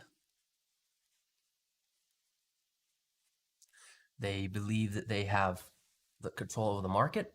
They believe they can get daily tension down to zero. I think the Bulls are sitting back in their chairs and just waiting to push the button. And so that's fine. So I think that what should be happening here, and I'm not going to pull these charts up because they eat up way too much resources for whatever reason. Bringing up options volume, it just destroys the platform. My opinion, if you're a bear and you're in the know, you should start to see through this low, and maybe somebody here can verify this. We should see some insurance policies show up, some beefy ones. So if you're looking, if this chart down here was options volume, you probably would see some. It's hard to tell because you could sell puts, but probably buying some calls, some long calls showing up. It would look like that maybe. Because I think the mentality here is getting to the point where if you've been playing this game for a while, you see how this is working and you start going, wait a second, that was too easy. You guys didn't do anything. Why are you letting me do this? Yesterday it was elastic. The objective was known. It was to bring things down to zero, give the Bulls better prices to buy into. Today, it's like, wait a second. I don't trust you. So that's where we're at. That's what I think is going on. I think the Bulls know something. I think that at some point, could be now, could be a little bit. I think at some point the Bulls are going to fold these Bears over, and it's going to head back up in a way that these Bears do not like. That being said, what I think will be important is to track this position here, and that this is going to be the major spot to essentially deal with. So I did clear that off the chart because it was driving me nuts, but I'm going to put it back on because I think that it's going to matter in the future coming up. This is going to be a spot we get to and probably through in the future. So I'm going to turn off the left extension so it's not out there. I'm going to make it this. I'll just make it solid. You know, I'll turn off the right extension too. Okay, so I think right about around here, let's see,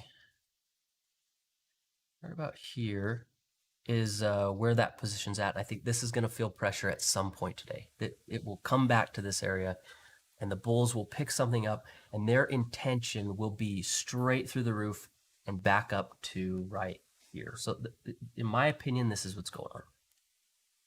This expansion bar that popped in where the bears became emboldened, and I was thinking at that point that they were about to have a hard time. Things were going to fold them over. They came in, flexed their muscle. They were in an elastic way, and that gave them a little bit of ability to keep this going. So that's what I think is happening here. That's where I think this is headed. I think the bulls are going to cheat, and we're going to see that, and you're going to go, how would you know that? And it just, you have to understand what's going on here. Look at these mentalities. Look at where the longer term traders are. I think the bulls are about to cheat about something coming up in a little bit.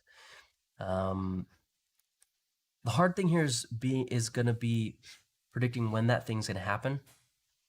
It's part of the information set that is insider trading, and so you can't really know exactly the time frame on it or the content of it. Maybe if you have your ears to the ground, you might know a little bit of something here and there. It might have to do with information regarding like our trade dealings with foreign countries or something like that. But I think that's where this is headed. I think this looks to me like somebody with this looks like a bluff. Plain and simple. So that's what I think.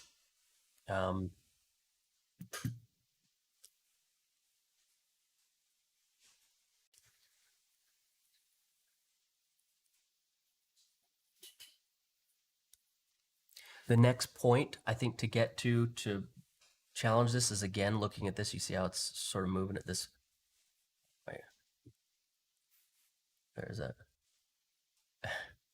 It's sort of moving like that. You see how it's sort of slowed down? I think I have to, sorry, I'm spinning my little drawing thing here, and right now you can see there's sort of like this thing going on. So it's sort of out at about noon. The bears look like they're sitting out about noon, so they're a little further away from this. And the K is just right under there. You see that? It's just, oh, right under there. Trapped orders. This popped back up like that. This would look just like almost like a meaty liquidity.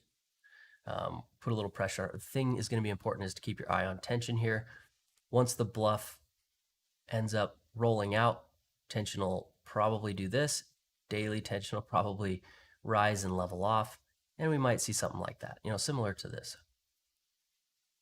And then at some point, you'll be looking for a liquidation. So curl, and then a jerk. So it's not a smooth move, it's a jerk. You see that actually change. The acceleration changes, and that's what I think this is. I think by the close of today, we're going to be right up about here.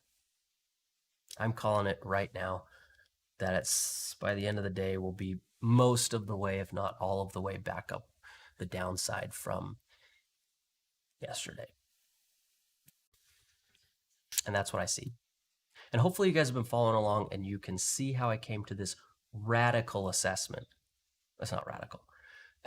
And hopefully you can understand that I think there should have been kicking and screaming all the way down, and we just saw them roll over. It'd be like walking into a king's castle and being like, give me your money. And they're like, okay. And you're like, wait a sec. It's just suspicious. So the first spot I think to topple will be this right here, the 30-20.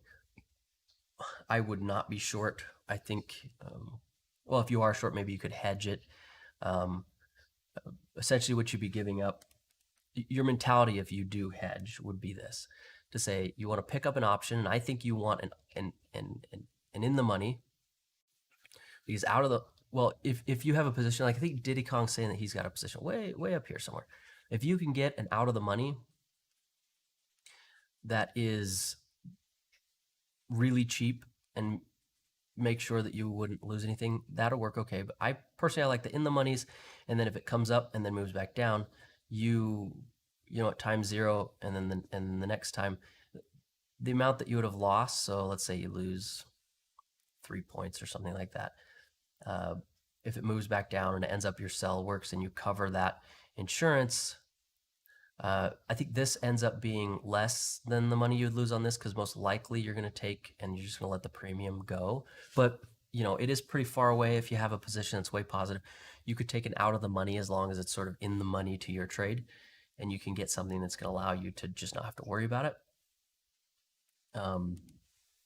Personally, I think that would be the best way to go about this. But if you take an in the money from way down here, you end up putting more capital on the table, but you get into a one-to-one making money situation much faster. And so it'll hedge, I don't know, just sort of flatten you out there a little bit quicker, in my opinion. And you could cover it all or whatever. Do whatever you want. It's up to you. So I think that's where we're at. Okay, so this has been under for a little while. We saw some negative energy. Now we're seeing just a little bit of positive energy, and we want to see this quite a bit of buy orders coming in. What I think's about to happen here, I think these bulls have massively underplayed their hand. I think what I like to see in a movement is to see these buy orders, instead of seeing them used as liquidity, where that you anticipate this, you see them used to stuff the bid. So usually that looks like price moving directionally the whole time, and then they stop and price sort of moves sideways a little bit and then continues. And essentially you're taking those buy orders and favorably pumping them into the market in a way that pumps price and supports your position. And then that, to me, would be like, oh, okay, there it is. But we also have this liquidity showing up at the same time. So it's like we have these dueling ideas. Do you want to use the buy orders to pump prices? Or are we going to use the buy orders to fill against the bears, or give the bears liquidity? But we're going to know that in a couple minutes. And I think this is going to be an important sample. So the last one was a big deal. Remember, it was like, if you guys give this up, the bears are going to take daily tension down to 0. Well, then this looked to me like a whole bunch of bluffing. And now we're moving back up. We're sampling the bears. And so this is the chance for the bears to, do you want to add to the pile? You want to call their bluff? Is that what you want to do? Or cave? I think those are the choices here. Now, it could be that the bears decide to cave and they weren't bluffing, and then the market would do something like this. It would die. And basically the bears would have gotten it wrong. But I think this has really the earmarks of the bulls bluffing, or the bulls knowing something. But here we go. We're getting our bearish sample. Now we're going to get an idea about this. So take a look here. I think that the moment, okay, so this is important. So there's a couple events that can happen here. If the bears decide to push this down, what they need to do is liquidate these positions, which is going to be way down. I want to take a look.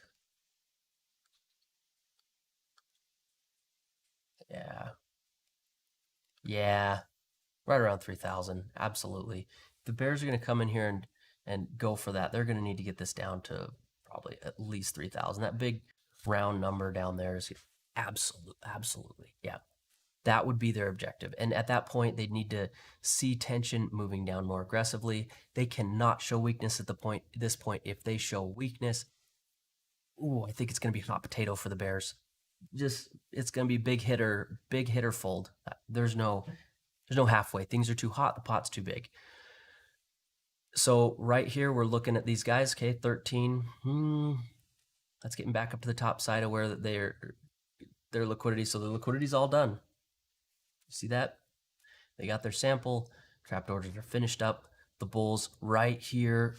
Boom. We have both sides active. Well, we have the bulls who I think are bluffing. That's different because they are not really impacting tension a whole lot. Maybe a little smidge there, but they did not curl it up. They were not advancing tension. I think the play here is the bears sort of don't realize. Give it a hit, right? Give it a hit. Oh man, and then boom. And you'll see this one bar that's like, oh, duh, right? That's what, I feel like that's what all the bears would do. Okay, so that's what I'm looking for. At that moment, also, I would really anticipate a jerk here, where that we stop moving from smooth motion to something like this. This is a jerk. It's where your acceleration essentially goes asymptotic for a moment there. And so I would expect to see something along those lines right there at the moment where the bluff becomes clear and the bears say, shoot. And that liquidation that is a result of that realization of playing into a bluff is going to cause this to come up. And then we'll have lingering bears who were lingering along the way. Anyone who is maybe picking up positions in all these lingering sellers trickle in, maybe people who don't want to accept the fact, they're having a hard time. So that's the upside. The downside, if the bears decide to hit this, we'll see this accelerate or continue down, essentially. We need to see price sweep down. And at this point, it's just face to face.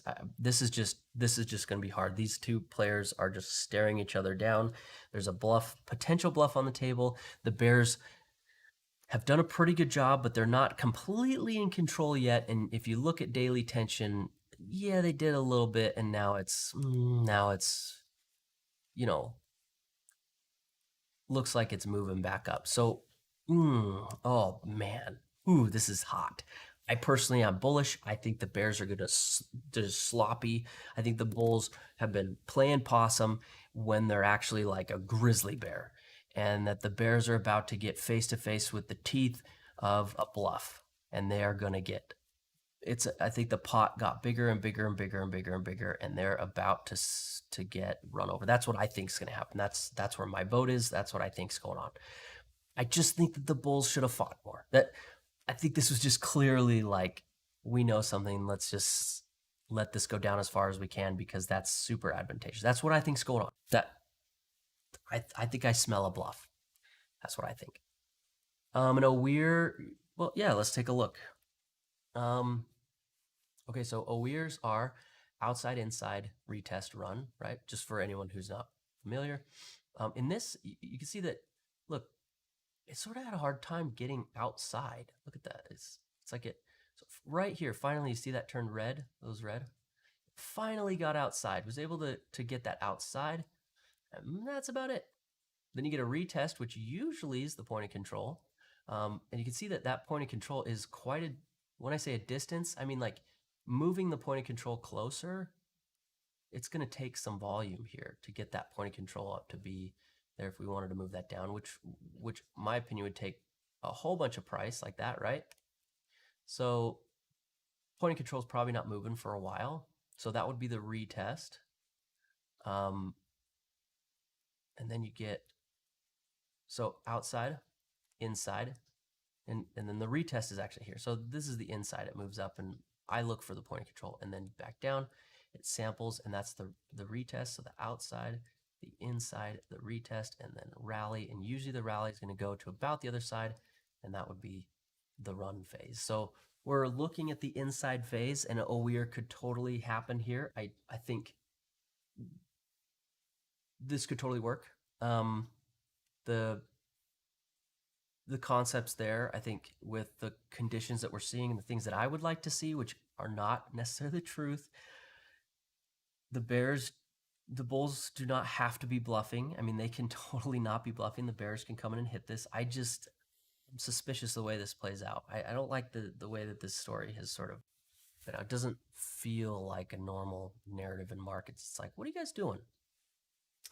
And this could play into that. So yeah, we could see it OWEIR. You want to make sure, I think what's important, you get a lot of little things and you might say, oh, well, that was one. You want to make sure it's nice and clear. I mean, there was a pretty clear spot here. I personally would have liked to see price like this first, like it was the whole move down, it was outside instead of just this little section here, but it can work. It's just perfect would have been outside the whole time down. This looks like the market struggled to find volume all the way down, then finally expanded into the low, and now it's back up inside. And so that's kind of how it looks to me, but it could work. So we'd need to get it up a little, maybe a little higher. I don't know. I would like to see it a little higher and then come back and give you a nice clean retest. Yeah, this doesn't look amazing to me. I would have rather it down here under the actual value area. Come up, the value area moves down, goes like that, retests, we get almost like a double bottom, and then takes, that would have been perfect, but it could work. It could work, yeah. Okay, so I think we got our bearish sample here. You see again, and this sort of echoes this morning. You had pressure on it. We're seeing pressure on it. And the question is this the same as this morning? And I just don't think so. Oh, we're getting up to what looks like the backside of the original miss by the bulls, which was about here. Let's say about here. I guess we'll mark out the bears, which is almost at the exact same price, right? And we have another spot by the bulls here, and now we're getting the bears here. Okay, so this is sort of where everybody's positioned at. And what are we going to get coming out of it? How is this going to play out? Keep your eye on tension. I think this is, at this point in the game, we're looking at tension. If those bears don't do enough, they don't come in and hit. They decide that they see a bluff and they see what's happening. And they're like, I don't know what to do with that. Probably see this move sideways for a little while. Likely drift up. I think we could probably also pick up on what's happening looking at the tick. Let's pull that one up. Where is it? Oh, here it is. Okay. So, oh, check that out. Look at that. This looks really primed to invert because we have the high right there. So this, I really like because I like to see the inversion set out of the lows, not into it. And so see, this is into the lows. There's the low, into. So when you look at this overall, I love to see it out of the lows and then sort of do this thing and then stay inverted. So tick stays down, price moves up. That would look great to me. That right there, if we can keep that right there, I would just be like, oh, I love that. This is a good spot for inversion because it's coming out of the lows instead of into. And the way you can tell is you just extend this out. If price moved up, it's like, here's the high. It made a new low and then broke over. This was into those lows. The new low, the lowest low is here, and then it made it, and then it broke. That's out of. And I much prefer out of the lows inversions to into the lows inversions. I think it just looks better. So keep an eye on that. I'll put it right here.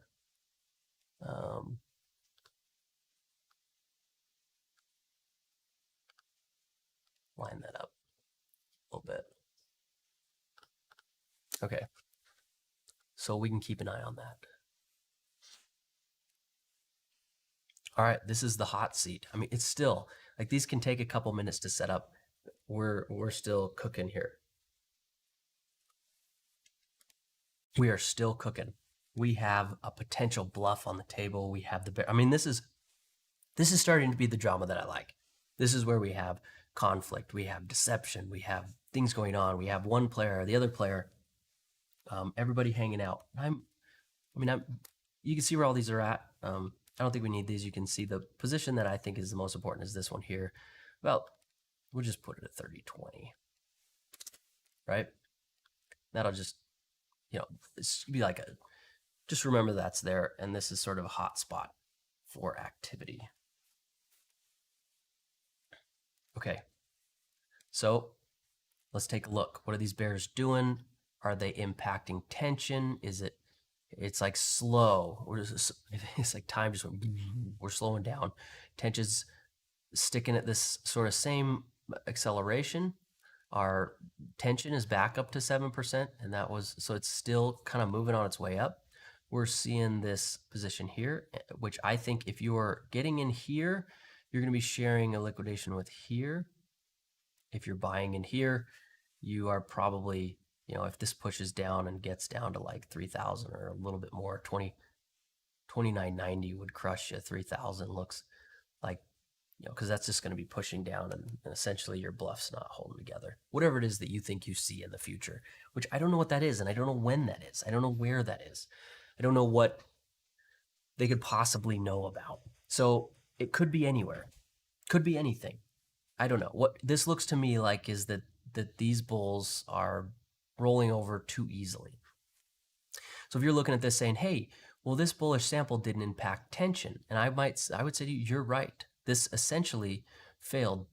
But because it's a bluff, I think that there won't be I think it's sort of like you fill a position here, and then we wait for the counterparty.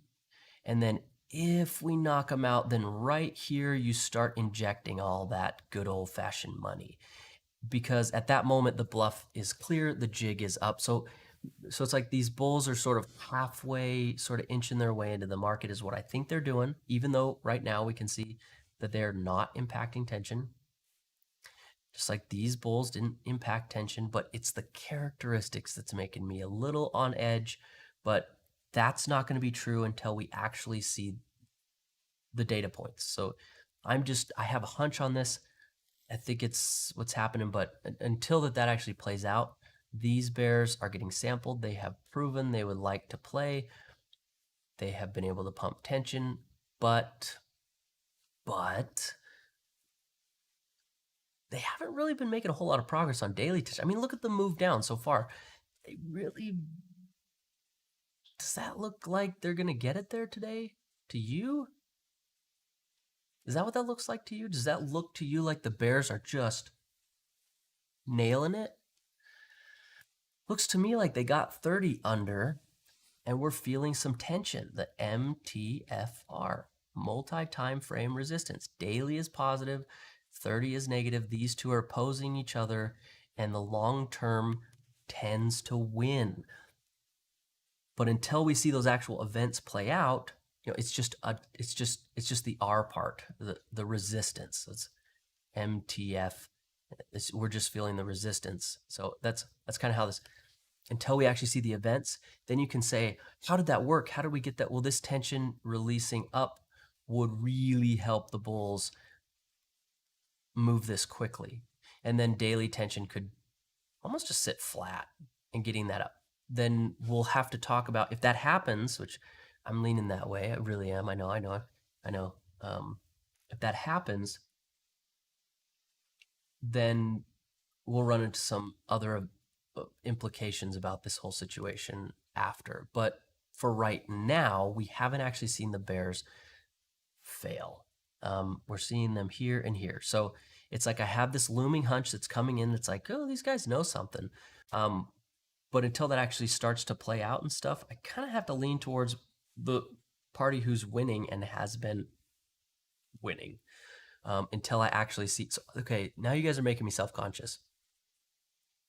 Everybody's been complaining that I've been like,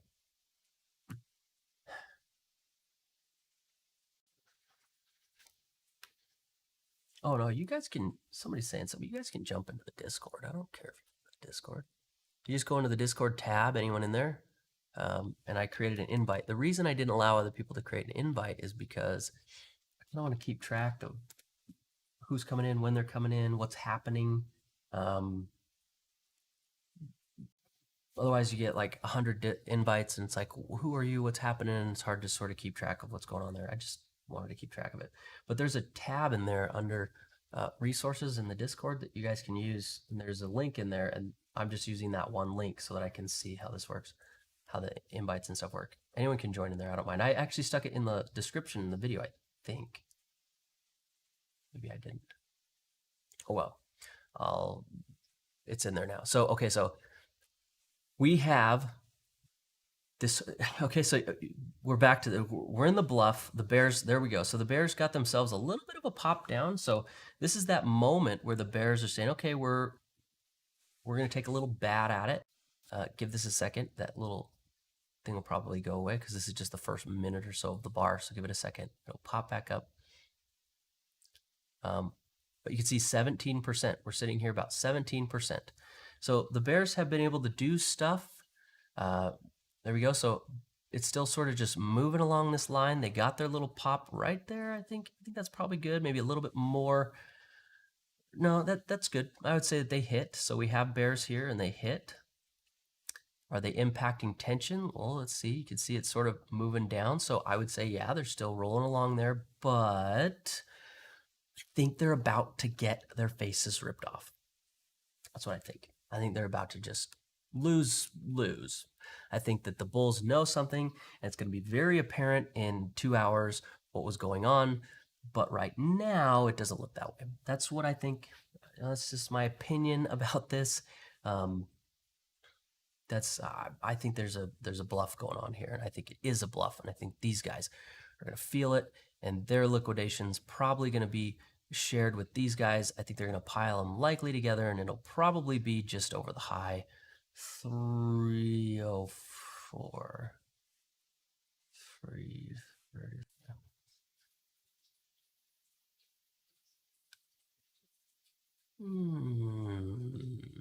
330.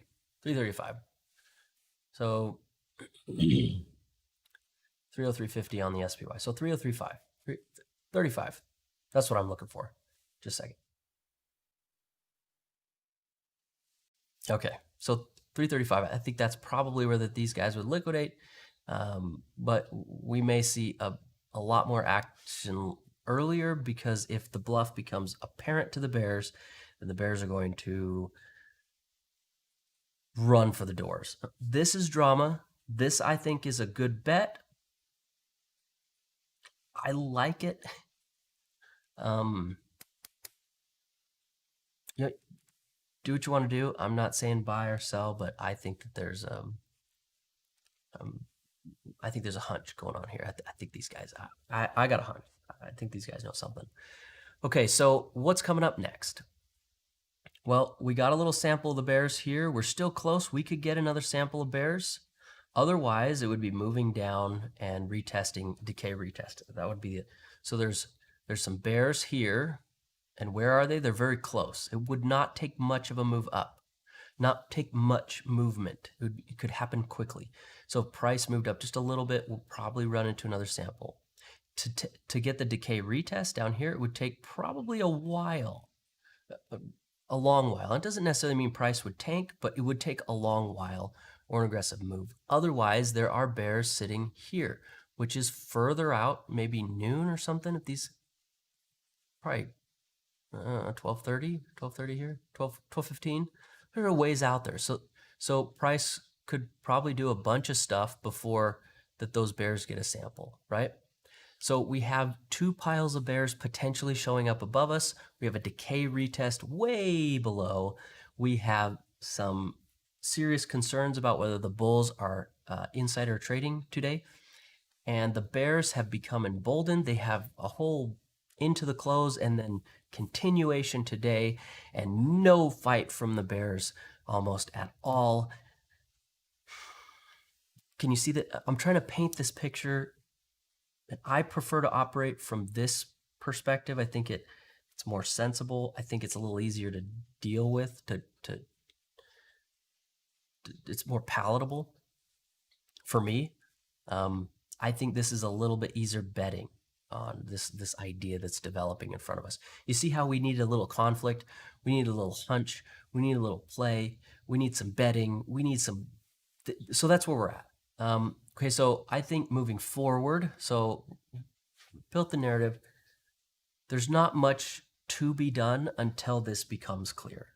And I think that once it happens, you're not going to really get a whole another chance to participate. I mean, either you're placing your bets and you think you know what's going on, or you're not going to get to place your bets later. Somebody's going to get taken out. If the bears decide they want to just hit this, which they sort of popped it down. Now they're getting liquidity again at a higher spot here.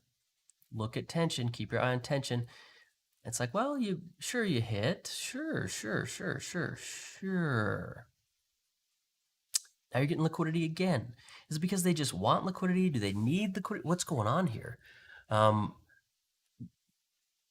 Burger, if you're on the right side of this trade, you're gonna get more than 5 points. We're looking here to hit this up to 35. This is a 20-pointer or more, 20, 30-pointer. That's what you're looking for out of this. Because these types of bets where you're sitting here playing, trying to pick up on a bluff or not, you could take a little profit off of it, I suppose, to make sure you walk home with a little bit or something like that. But if you're not willing to engage the market and place a bet based on stuff that you think's going on, and it's got a narrative to it, it's got risk to it, it's got drama to it, it's got things going on.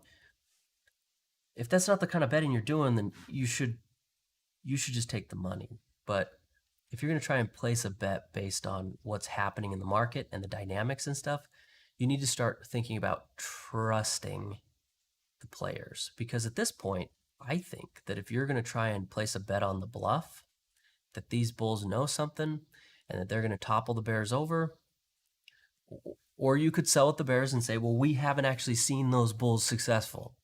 Okay, you're right. We haven't seen the actual data points of the bulls be successful. They haven't impacted. This is essentially a fail.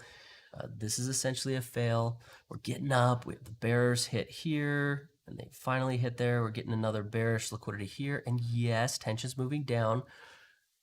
So you could say to me, Logan, the data points, you dumb. Look at the data points. It's clear. Bears are here, and they're active. I agree. I have a hunch. Got a hunch. I got a hunch that this is, the bears know something, or the bulls know something. The bears are blissfully unaware as they have no resistance all the way down, which just, man, that's annoying to me. It's like, gosh, why didn't you guys just play? Just play the game. And if you remember yesterday, this is something that sticks out in my head. Yesterday, right in this area, I was sort of annoyed because of the symbology. Symbology. Oh, no, I lost it. Symbology. And the symbology suggested that this was going to sweep down and fail.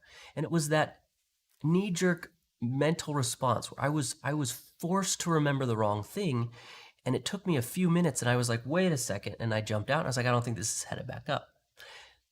Symbology is associated with bigger moves. Okay, this is how they work. They're important for a really good reason. If I can force you to look at a data set and see the wrong information, even though you're looking at the right information, symbology worked. Really, it's propaganda. But symbology works when I can get you to look at a data set and I can force you to see the wrong conclusion.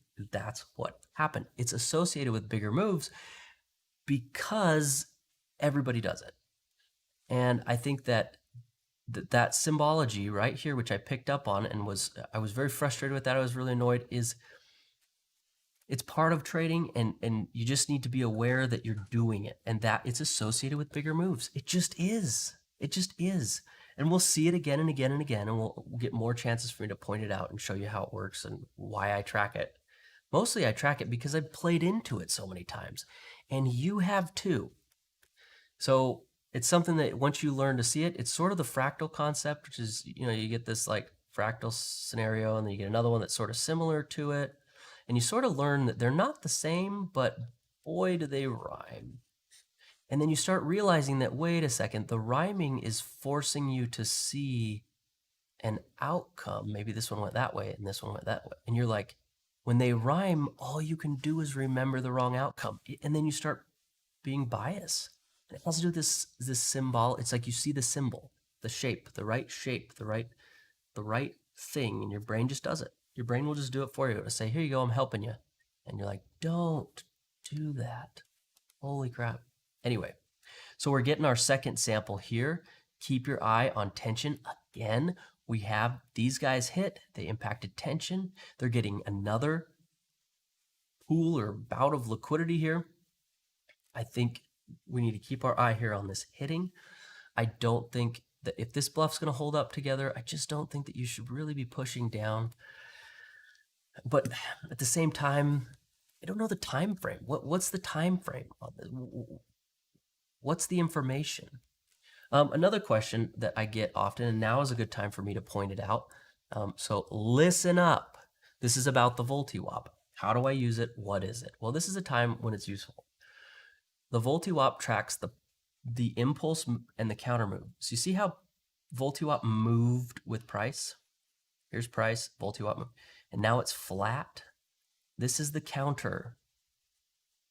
This is the impulse. Right here we literally had an impulse and like 2 seconds of counter move that immediately turned into impulse. So typically markets are built around impulse counter. And so what you expect out of the counter move is sort of a ranging mentality. Like that. And it's not that it's going to range. It's not necessarily predictive. What it is modeling so that you can clearly see the impulse and counter move. And so the objective here is to say, well, now I know that this is in the counter move. And counter moves tend to be more rangy, whether they move up or they tend to be more rangy as they move down. Impulse moves tend to be more directional, so they sort of have that way, that other attitude to them. So one of the things that'll happen is if you see price move down a ton, and it breaks a new low, a lot of times you can sort of watch this and you'll see the counter move go sideways until suddenly it ticks down. And you're like, oh, there it was. They finally found whatever volume they were looking for. Or if you see things move up, it's like, how far up do you have to move before it finally ticks up? And what the indicator is looking at is volume, volume and volatility. So it's not necessarily both of them, it's volume at volatility. And if you ask yourself this question, on a practical level, what is volatility? And I'll show you. I'll show you what volatility is on a practical level. It's this. This is volatility. Volatility is in essence when you get volume. So let's say the point of control. So you have some volume here at 0, the point of control, and then you have volume here at some price. So you have to both say that you can't say that one volume at the point of control is equal to one volume way out here near the distribution's edges. They're not the same. So what ends up happening is that this volume is worth 1, and this one is worth, I don't know, 0.3 or something. It's worth less. The point is that the further away from the distribution, the volume's impact is different. And so what you have to consider in terms of volatility, what is volatility? Well, volatility is the market's ability to move further and further and find more and more volume. In my head, that is volatile. It's volatile because people keep going for it. It doesn't seem volatile because the only message you ever hear is that volatility means down. And I think that's insane. Put 1,000 people in your living room and that is a volatile living room. It's just it tends to be easier to see when people fight. So you tend to think that down is volatility.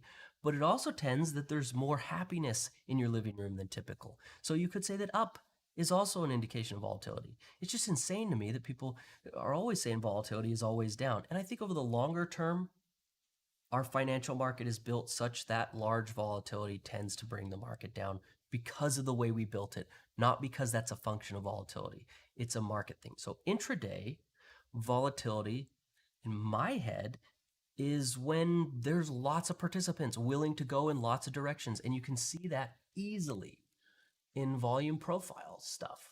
Prices move down and we get the point of control to move down and we have volume all the way down. That's volatile. There's just a ton of people at further and further prices.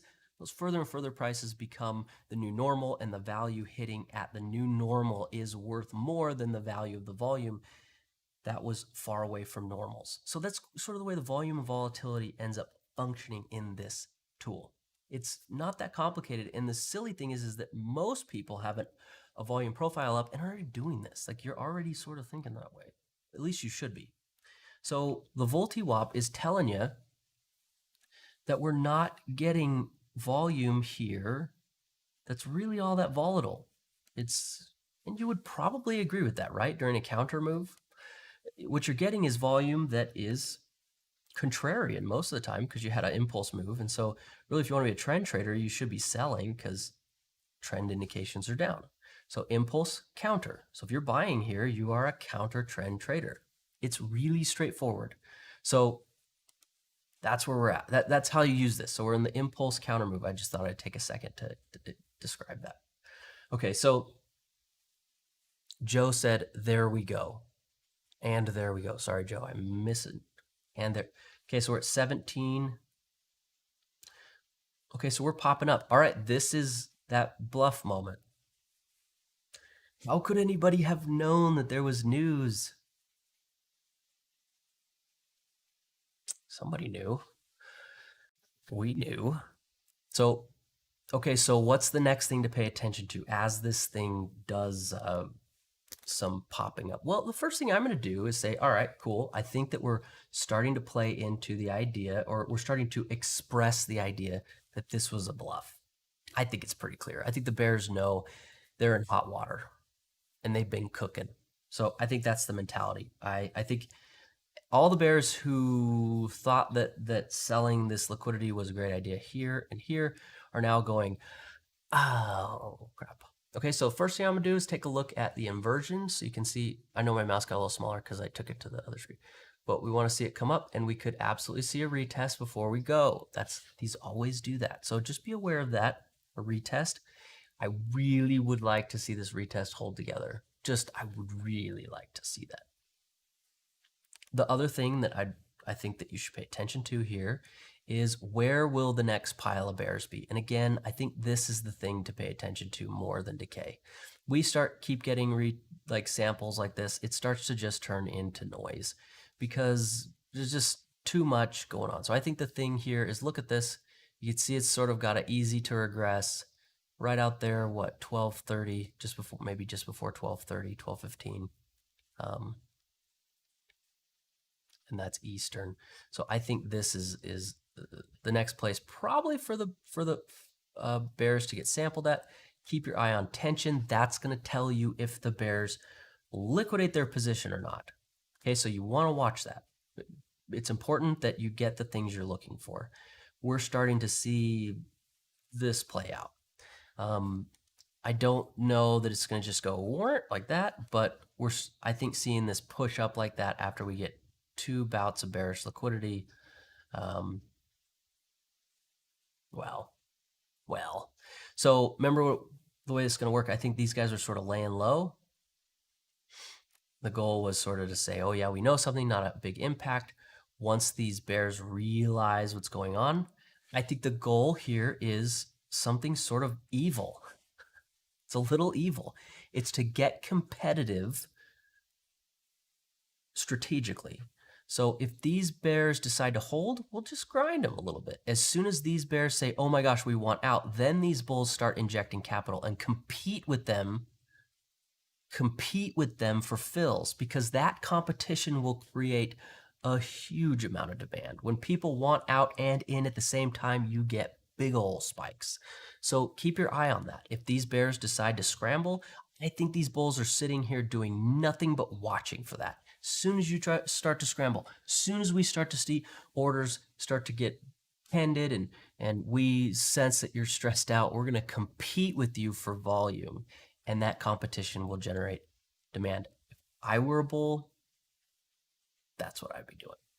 So it's just sort of sit and wait until competition, and right there at that competition point, we'd simultaneously see them compete, as well as we'd see this go and easily turn up, because both sides would be trying to buy at that moment. So, whoops. No, stop trying to fill orders. So that's where I think we are. Keep your eye on tension. Keep your eye on the inversion. All right, look at that. Oh, so we kind of lean back down to the tick. We're getting there, right? It sort of leaned back. You can see this is at the 30.1375. That's where that line is, 30.1375. So you can see that's what's going on there. That holds together. Okay, so this is the point where that you shift. So this is the shifting point. This is where that you get the equity as trust philosophy. I mean, we're about to move into that mentality. Why do I say this crap all the time? Well, because at this point, we're starting to lose the impact of data points, and we're starting to move into the social aspect, which 99.9% of trading indicators and methods and strategies cannot cope with. They are incapable fundamentally with dealing with this. The fact that once you get to a point where it becomes clear what's going on, data points lose their meaning. And the only way to cope with that is simply to say, do I trust the person who made this assessment during the time when there was risk? And if you're in a position, you need to move away from data point mentality to trust mentality. And trust mentality functions like this. You say to yourself, what did this guy, girl, what did this trader want? What was the mentality? What were they looking for? And constantly be taking new data points, if things move around, say, does this data point validate or contradict this guy's assessment. You should never say, I'm following. Trust does not mean following. In my opinion, trust is an action where that you are maintaining a level of risk, you're carrying a burden, and constantly validating the past version of yourself that initiated that burden. And the trust aspect, the part that makes you blind, the part that's sort of emotional, is the fact that you continue to carry it instead of dumping it for the short-term returns. And what ends up happening in this scenario is once things start to be clear, and I think that'll be clear once we start to see this turn more, I would start to go, okay, there it is. All right, we're moving to trust mode. Is that when you see counter signals in a stochastic market, you say, I don't believe this counter signal will hold together. And in that moment, you are saying, I am going to forego my belief in the counter signal for trust in past version of myself who initiated this risk. And I believe that genuine equity in markets, real returns, the kind that your mouth waters over, are built around being able to, I get these buttons right. Oh, I see what I did. I can do this. That's new. All right, so it's the ability to trust yourself. So you should be constantly rolling back and looking at that character and saying to yourself, does this meet those expectations? Does this meet this guy's expectations? Does this meet this guy's expectation? Does this meet this guy's expect? Does this meet? Does this meet? Is this working? And you're comparing events to that version of yourself. And your goal is not to say, I know better than him. Oh, a counter signal shows up. I was wrong. Because that's what you're going to do. And what you're fighting against is your silly little ego. Your ego is going to say, well, no, current me sees a counter signal. Current me knows more than past me. And the error you're going to make in this is that you think that the market is built of people who constantly collude. That's the error. And I think the market is built with people who are constantly functioning on imperfect and impartial data sets and are forced to trust each other. Forced. They don't have a choice. So when you operate on this trust, it requires something of your character. You literally have to say, am I more than what I am? Because you have to trust, first, a stranger. Second, somebody who literally would slit your throat in a second for your money, at least in the markets. I don't think they would literally do it. They go to jail. They would literally wipe out your whole entire trading account without a second thought. And you have to trust the devil. And I think this is something that human beings just suck at. And it's a natural filter in the market. It's a natural filter to say, I'm requiring you to trust the thing you hate the most. A stranger, an anonymous person who you 100% know is a predator and would kill you. And I think that's what makes it valuable. You can't do it because it's hard. That's what makes it useful. So in this instance, I say equity is trust because in order to generate genuine equity, you need to trust both your past self and the idea that the bulls you're trading with will participate and that they're there. Because in the end, nobody, unless you're cheating, nobody really knows what's going on. Not really. You can't really know what's going on in a stochastic market with a global economy. So you have to trust. And that means you accept the fact that you're going to burden risk, and the amount which you risk has to do with your genuine view of the credibility of yourself. If you have no evidence that you know what you're doing, you also cannot trust yourself. You can only get overconfident. You're not able to trust someone who is, in your head, not credible. So if you suck, you also can't trust yourself, which in my opinion will result in the fact that you cannot take profits in the market that are big enough to really sustain you, to really make a difference. They're just little bits and pieces here and there's, little tiny itty bitties. And then at the end of the week, you're like, oh, I did so good, and then I lost it all. Of course you did. You weren't trusting yourself during the good times enough to take the profits that were sitting in front of you. So during the bad times, you lost it all. Of course, because the natural filter is trust, not analysis, not statistics. It's the backbone, the spine, the character of the trader that filters the winners from the losers, not the numbers. And if you're using numbers, it is likely that you're not really making that much money or any at all. And you can sit and lean back and say, well, I didn't lose. It was my system that lost it. It's okay to take losses. Fine. But really what you're saying is it's okay to be socially awkward.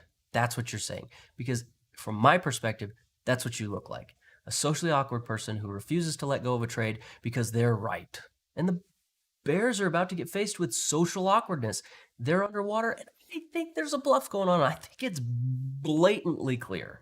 And these bears are going to do what socially awkward people do. They're going to chase the statistics. Statistically speaking, standing in the corner of a room and talking to no one is the safest way to not get coronavirus. Okay, sure. And you're a weirdo, and I'm not inviting you tomorrow. And that's what the bears are about to look like. That's just what it looks like. Follow your numbers, be a nerd, act like a weirdo, fine. But in the end, you're not going to extract the real value out of the market, which is the social trust aspect. Human beings have this thing that is amazing. It is the ability to work together and to trust one another, even though you do not know them and they are not a part of your tribe, which most animals have a really hard time doing. If you're not part of the tribe, they just attack you. And humans can we can get around this. I think it's really where the value is. So in my head, right now, what you should be doing is asking yourself this question: is this meeting your expectations from when you got into the trade? Which is likely, if you did participate, this would be the best spot to have done so. And if we'll just say you're all normal people, so you did a horrible job filling at the bottom of that range. Worst case scenario, that's what we'll say. At this point, you should say, okay, so, well, what was my expectation at the entry? And I'm going to tell you right now, relying on me for this narrative is a crutch. I'm not doing this to make sheep. I don't care about any of you. I don't want you following me around. But if I don't do this in real time, and if you don't listen, you can't understand how I think, so that you can get into these complicated bets with complicated narratives because the hardest part of trading isn't actually trading or risk. It's reading. It's like knowing what you're looking at. So you got to see me do it in real time. Listen to the annoying things I think about, listen to the frustration, talk to your trading buddies in real time, get all this together so that you can say, I see how to read a market. So I'm not really doing this for you to follow me. This is not for free. I am mining good traders. I'm farming you. You are the thing. If you can learn to do this and you can become successful, you're valuable to me because I can then rely on your input as not BS. My RSI crossed over 0. BS, that kind of BS. These little statistical indicators are not useful. They don't improve your vision. I can tell when the market's moving up and down. A CCI does not help me. It doesn't, unless I'm going to automate it. And that's okay. Some people, I'm just not an automated person. I really like to keep up with markets in terms of drama and stuff. So for me, I'm farming you. If you don't learn, I'm mad at you. You drive me nuts. Learn to do, you should be doing this on your own. Okay, this was a bit of a hunch. So that was, okay, we may have mixed opinions here, but the point is, if you disagree with me, I appreciate that. I appreciate it even more if it's for a good reason instead of something else. So just keep in mind, this whole system is about trusting yourself. And if you're spending your time trusting me as the person to create the narrative, you're missing the whole point. All of it. This is to make you autonomous without me, independent for all the rest of your life. But it's become clear that it's very difficult to teach people how to be autonomous in this aspect. And you might have other tools. I'm not saying this is the only tool that's useful, but in this aspect, it's hard to become autonomous if you don't just watch me do it. And that's the kicker. I really think if you're not willing to invest the time to actually go through this, you're also failing because you're not being sincere. And so I would like you to drop out and not watch anymore, because if you're not going to take the time to learn how this all works and how to come to these conclusions and what I'm thinking, what I'm not thinking, then you're actually not the kind of person I'm looking for. So I just to make that clear, like this is, I'm not saying this is like something heroic. I'm saying fundamentally, this is about trusting yourself, not trusting myself. You don't want to say, well, what did he say during this range? Because that's not how you do it. You could do that. Okay, fine. You can do that. You can lean on me. Fine. But don't you dare lean on me forever, because I'm not going to do this every day. This is for your benefit so that you can maybe become something like amazing, and I can use you as an indicator, and you could come in and say stuff. If you're not saying stuff, you're wasting my time. Like, I love feedback. I want to know how you think. You're obviously thinking it because you're a smart, intelligent human being, so I want that feedback.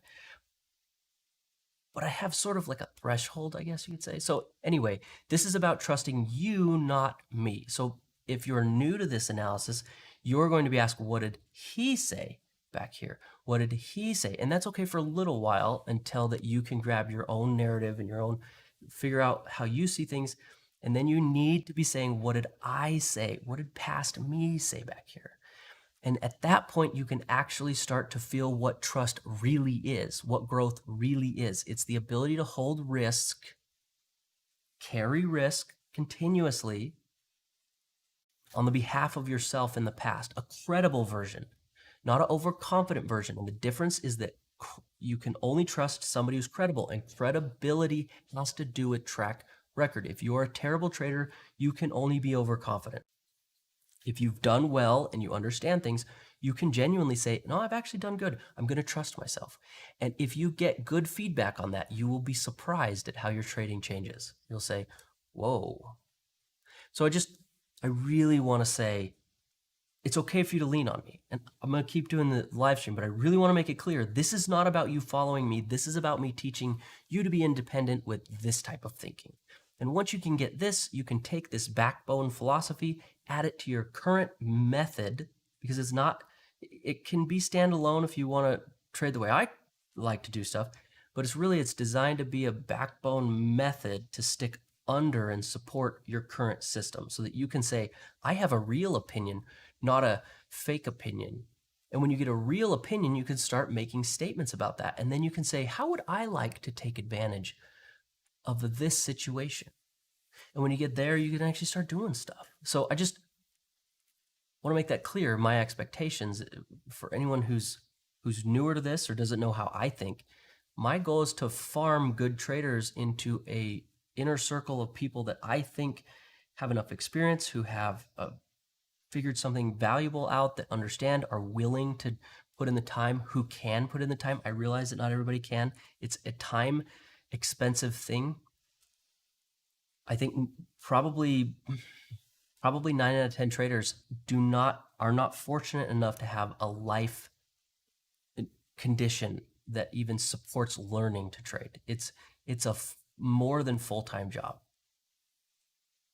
Significantly more than full-time. If you haven't put in at least a year of over 40 hours a week, you're like 10 years behind the average decent trader. Like, you're way behind.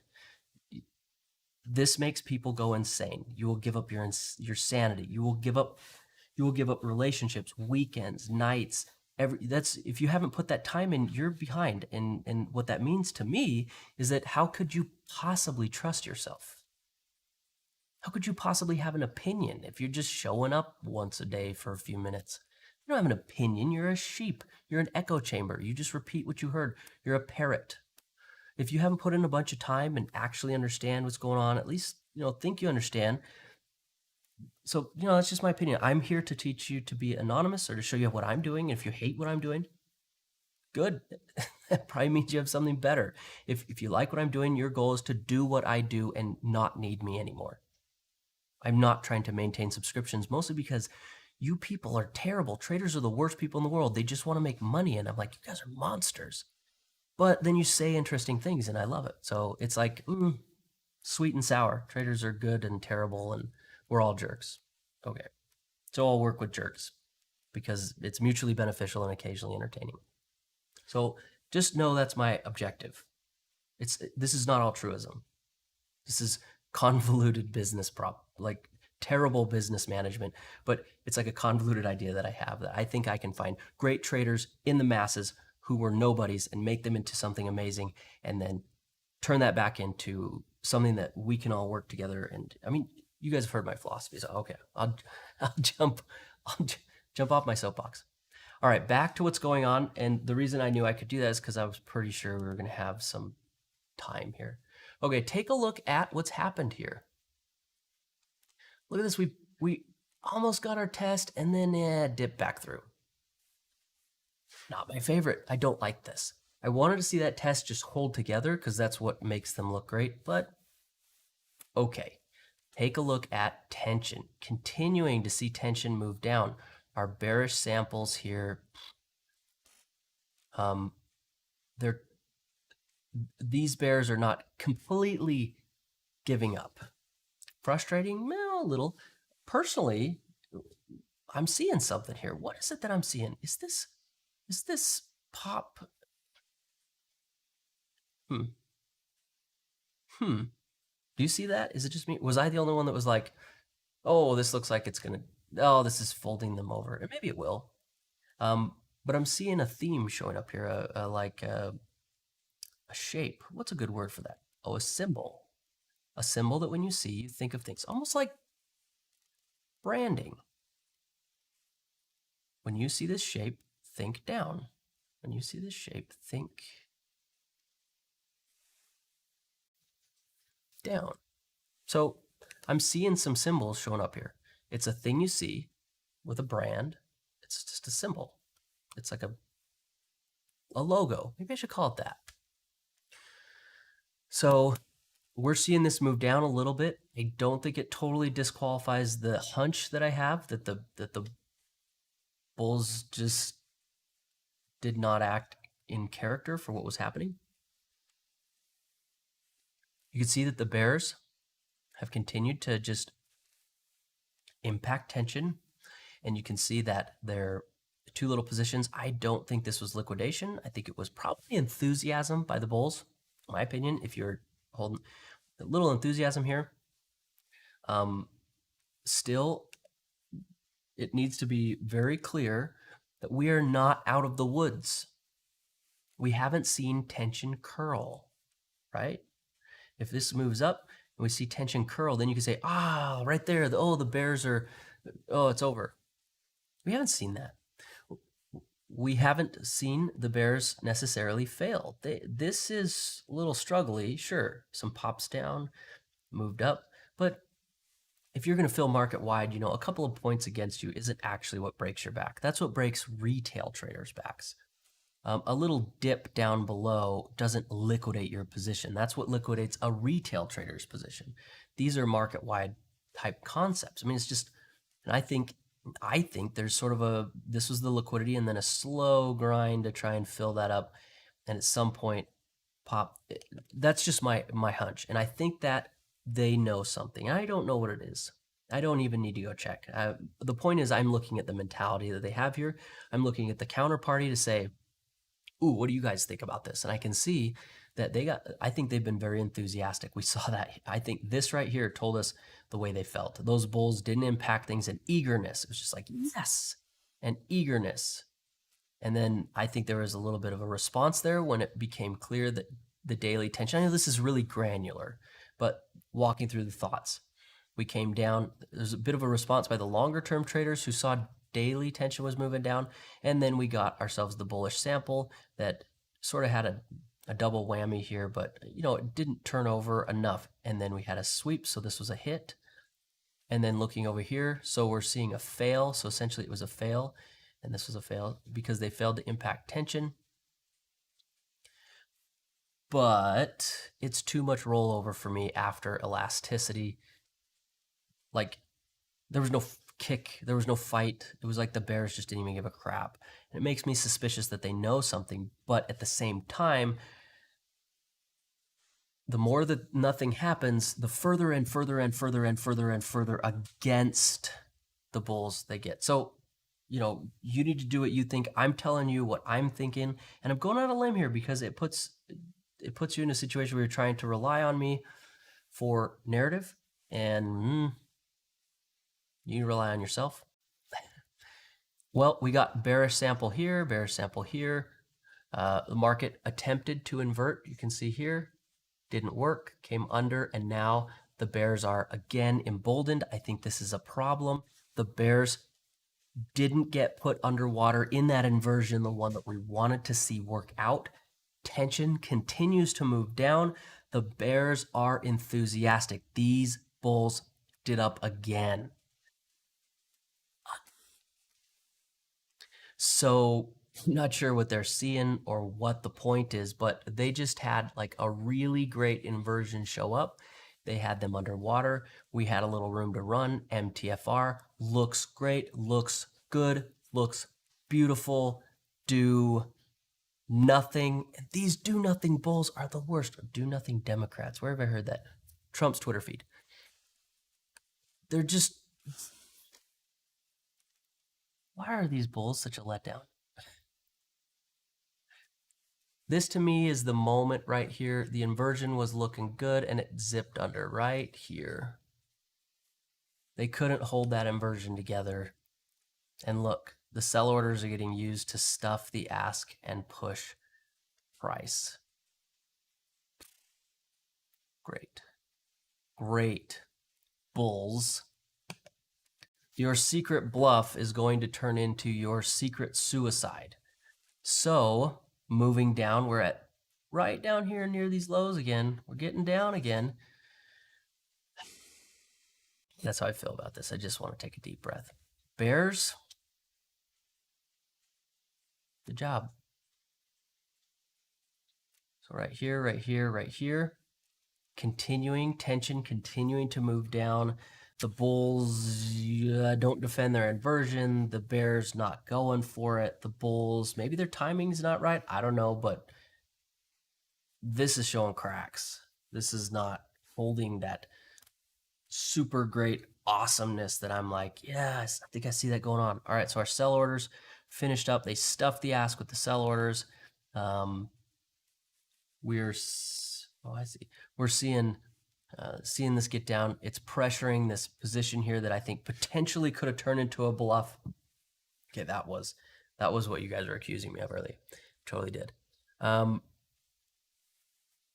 no. So here's what's coming into view. Are you ready? You're gonna hate this. Decay is now looking at a decay retest. And I think the bulls are getting pressured more than they wanted to be.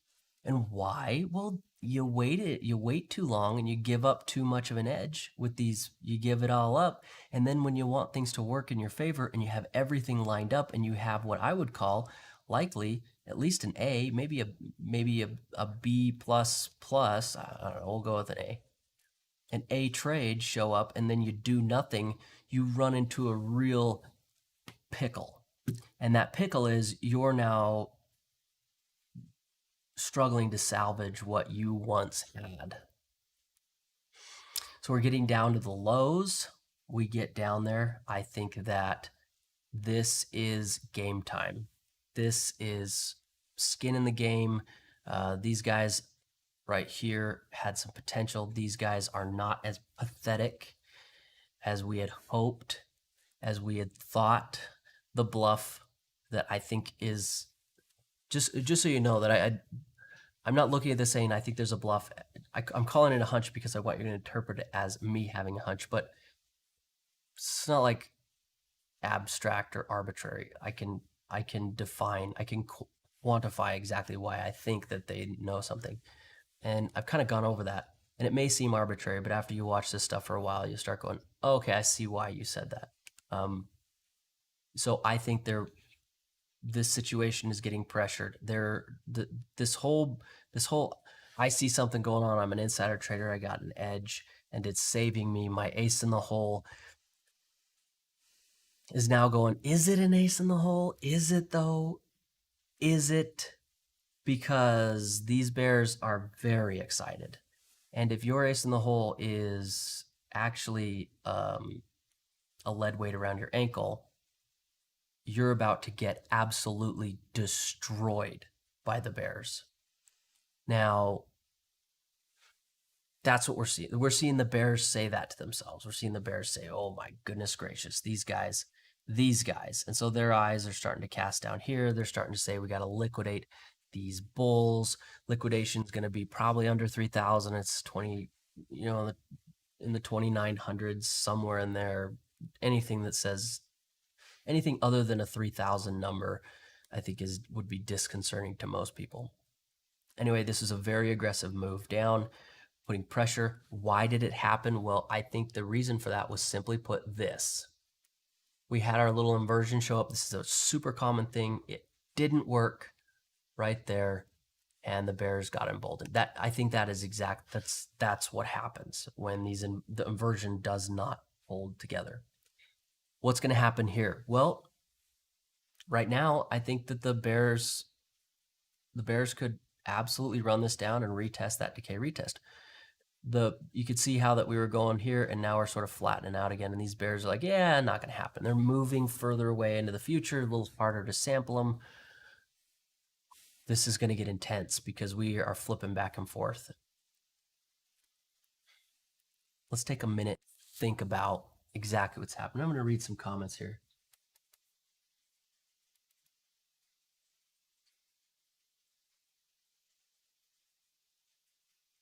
Okay, so I see Mike saying he sees pent-up energy in the markets.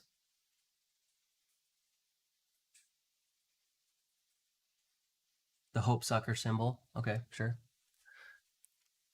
I'm a big fan of those concepts in markets.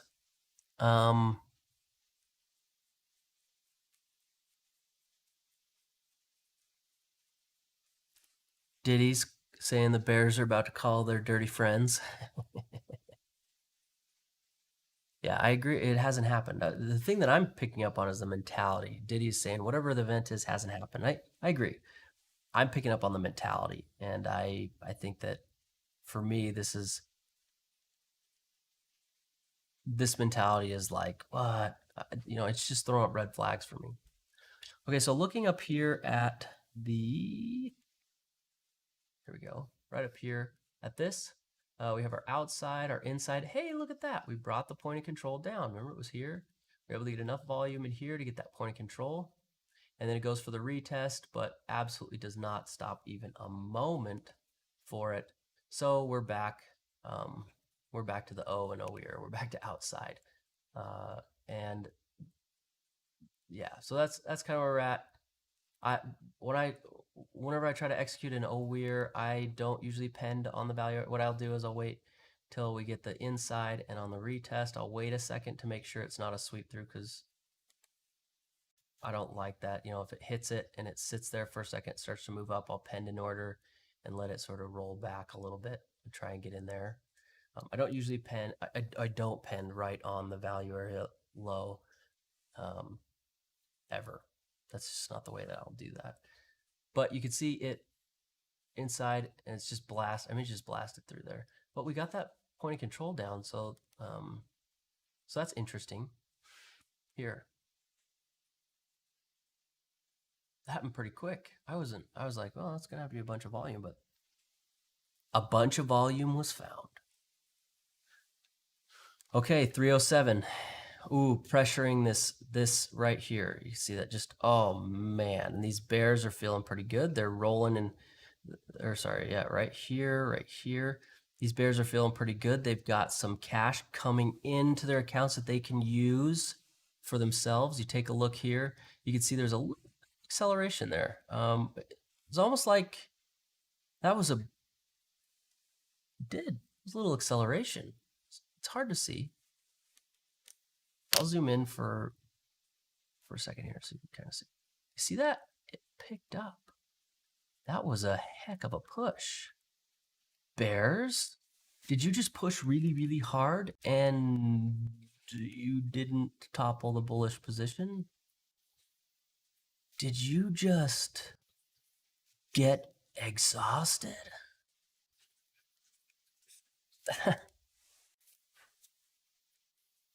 Huh. So the way I'm interpreting that is that institutional players, when they push in the market, they impact uh, tension, and you'll see that. You see a little acceleration in there. You see the acceleration in there. You see the acceleration in there. We got just a little acceleration, which tells me there's institutional activity. I usually look for liquidations, entries, stuff like that, all sorts of things. But that accelerated at an already pretty aggressive velocity, and it increased it like that. That means somebody put a bunch of money in there and didn't push out the lows. That feels like you just screwed up, doesn't it? Doesn't it? You push a whole bunch, and the party you're pushing against didn't move. Not even a little, not even a budge. That's not smelling good for the bears. They have this idea of getting things down and maybe putting pressure on the bulls. But the bulls didn't move. All right, what's going on? What am I missing? Somebody. That could be what it is. Trump wants to. I know Trump yesterday was saying, "Oh, we're mad at China. We're gonna do things. We're gonna do things to China," which needs to happen. China's got some splaining to do, which they will never do. So that accelerated right down to that. It's like you dump money into the market and you didn't push out a new low. Are you going to dump money into the market again? Or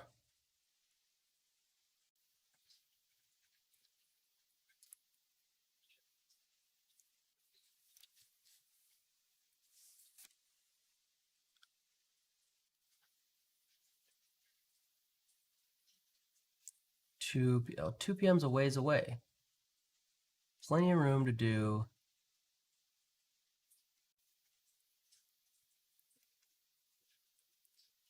The minimum amount you'd sell yourself for. Ramp capital, you're such an interesting fella. Okay, so I'm not seeing anything. I think there's some anticipation, but this is a problem for the Bears. In this context, in my head, this a little bit of acceleration there, implying there's some institutional shoving, and they failed to push out the lows. Looks like you just screwed up. In fact,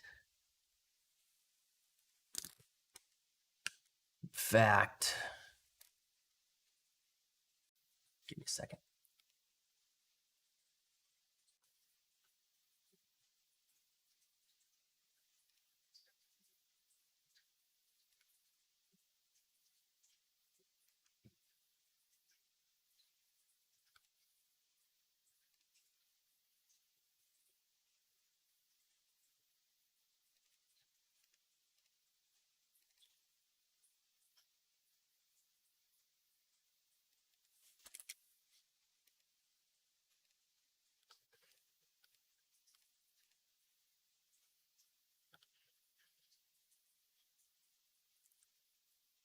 That's it. You guys are toast.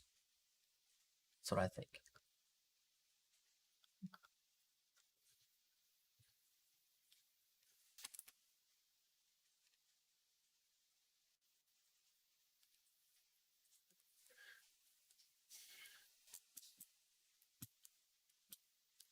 Okay, so we get that move down to the lows. The bearish traders gave it a push. They did. I think that's so we saw a little bit of a shove there in an attempt to put some pressure on that bullish position. This whole concept that we've been running with this morning, this afternoon, the last, I don't know what time, what is 9 to 10:30, this mid-morning. And, it didn't really work.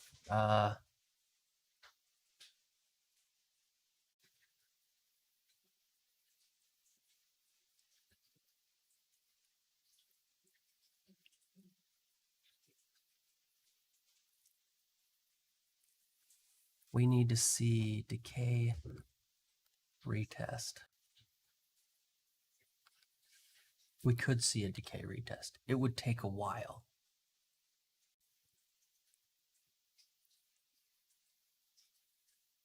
That's there. So the two events that we have that could potentially happen is the bears get sampled again and decay retest down to here. So we're sort of in between this here.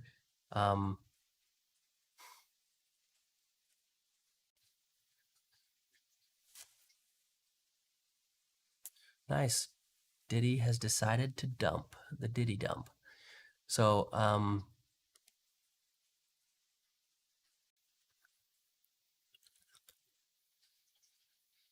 are your options here?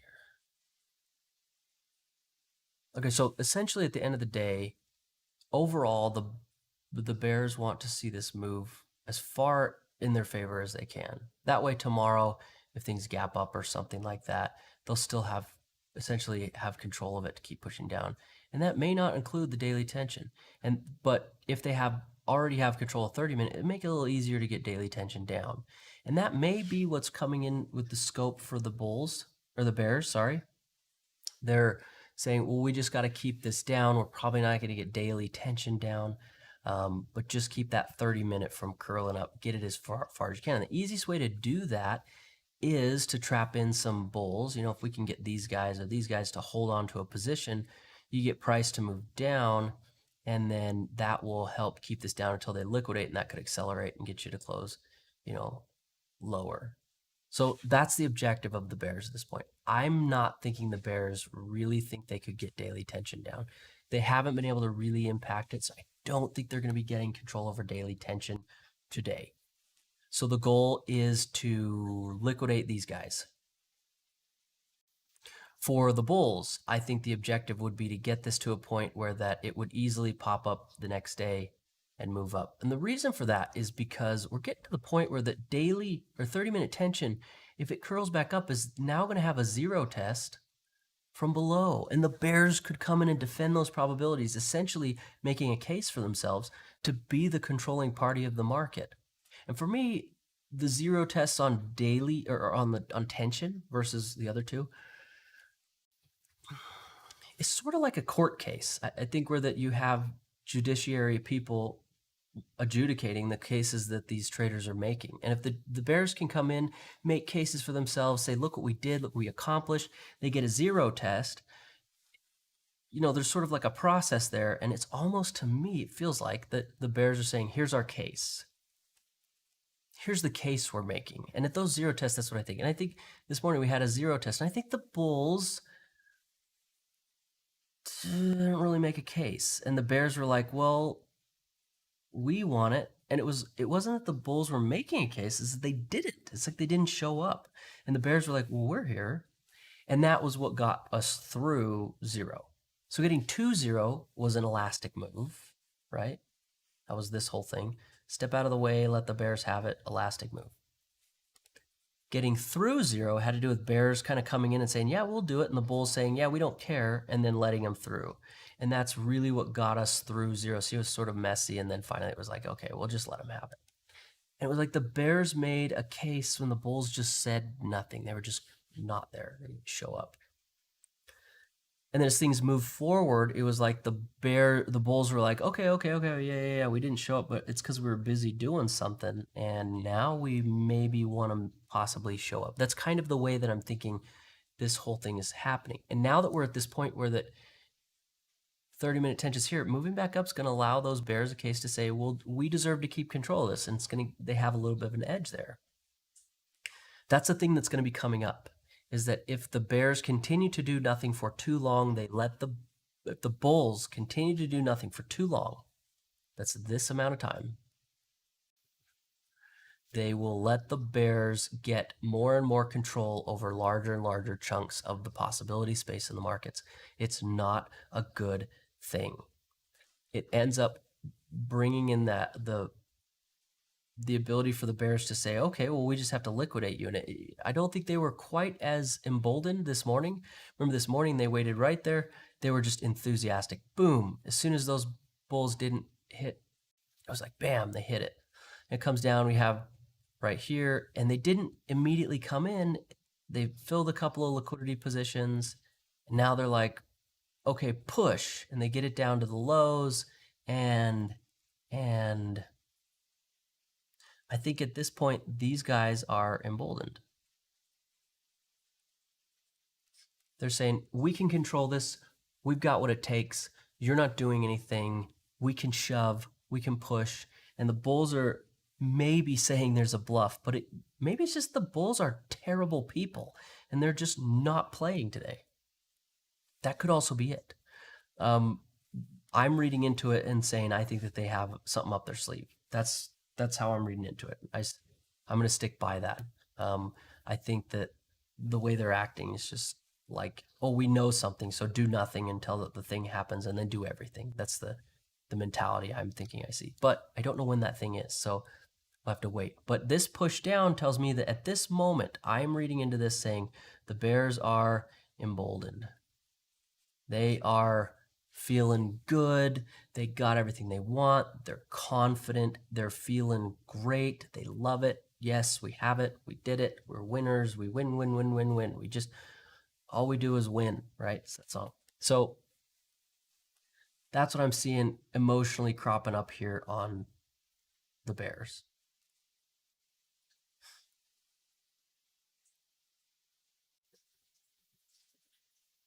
But they didn't get it down. They didn't get it to. Your emboldenedness has just failed. It didn't work. It didn't work. It didn't work. It didn't work. Yeah, I heard 2 p.m. too. 2 p.m. Eastern. I flipped over to Twitter. I think there's some lag between when you're saying stuff and when I'm saying stuff. I apologize. John just posted in there that he was here at 2 p.m. So we have time, quite a bit of time actually, between now and then to do anything. And I personally think this is headed up. In fact, I have a long at 07. So I'm going to sit on this. I think I know what's happening here. I think the Bears just tried to fight the narrative. I think the Bears just screwed it up. I think they're done. So I took a position a minute ago, and that's what I'm doing. I'm not giving you advice. I'm not telling you should or you shouldn't. This is my own hunch. I think that this is a nuanced thing, and I think the Bulls have a insider information. I'm going to try and hop in before I'm seeing the Bears just had a difficult time. That's what I'm doing. So that's what I'm doing. You guys do what you want. I absolutely think you should just do your thing.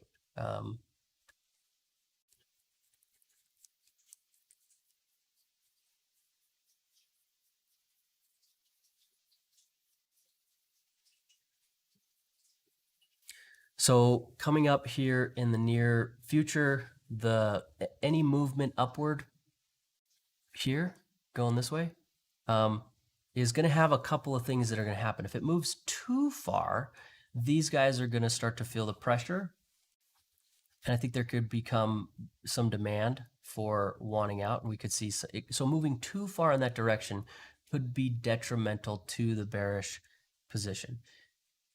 But moving up could sample those bears again. And I think the push down here was that shove to say, we're calling your bluff, we're emboldened, we think we know what's going on, we got control, you guys have failed and failed and failed and failed. And then it's totally true. It's true. So that's where we're at. We see that whole situation. I think the narrative is saying to me that the Bulls know something and that they're bluffing in their failure, and that the Bears have just shoved in that direction and they were unable to get the market down through to a new low. And I think that is very disconcerting for the Bears. The Bears are going to say this is quite uncomfortable. I don't like it. So markets move up, sample bears here, markets move up, sample bears here. If they move up too aggressively, they're going to have some problems with these. So I think if you're going to try and be bearish, probably, or look for another bearish sample, moving up a little slower might be a good thing. In terms of them being successful, they'll need to liquidate what I think is this position who is waiting. We didn't see an impact here from these guys. Huh? Oh, it says that my video is not receiving enough video to maintain smooth streaming.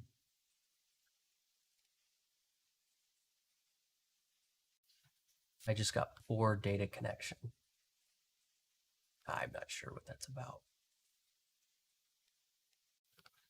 Okay, so you guys might see some buffering through here. I apologize for the buffering. For some reason, right at this moment, the internet is getting slammed. It could be that someone's on my network watching TV. That's happens every day. So hopefully that speeds up. So right up here, we're gonna see we'll see a bearish sample. So we can see that there are bearish samples above. If the markets move up, they're gonna run into bears pretty quick. Markets move down, I think the thing here would be that the decay retest, multi-day decay retest would be the thing.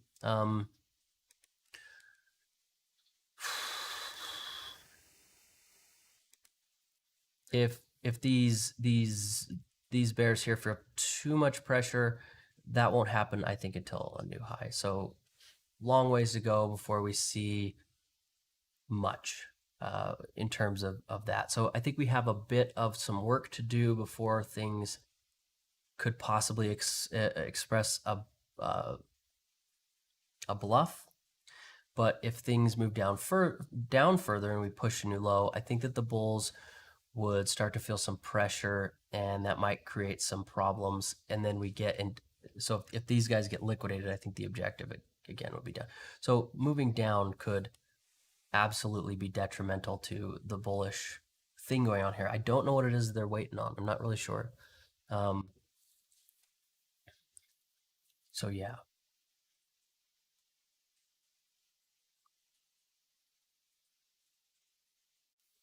I'm rolling over my head thinking about this narrative, which is that there's a bluff going on in there. And I'm thinking about that and considering what that means and what I think about that.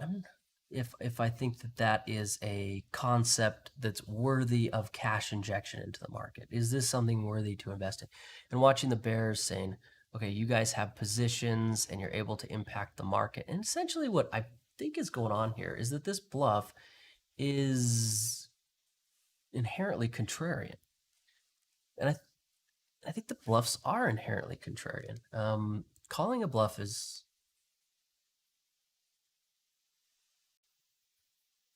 complicated because it's leaving this open for like a variable. You know, you have this variable that's not defined until later. And that becomes an issue. Wait, did somebody just knock? Oh, okay. I have somebody here. Just a minute. Keep your eye on tension. And yeah.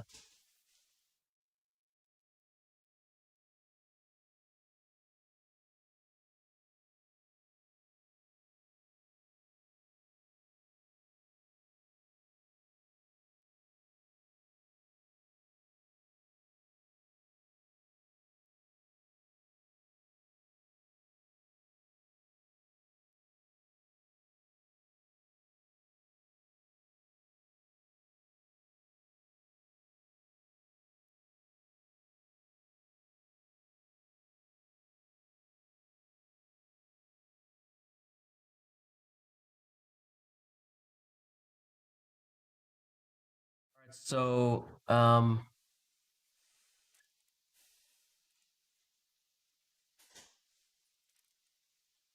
I like the narrative here. I like the complexity. I like the back and forth between these players. I think that this is a really interesting situation.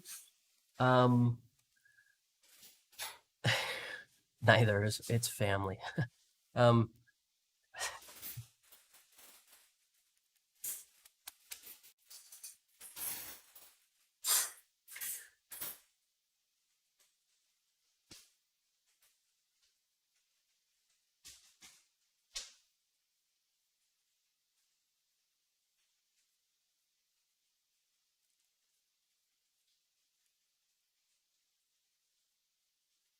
This is tough.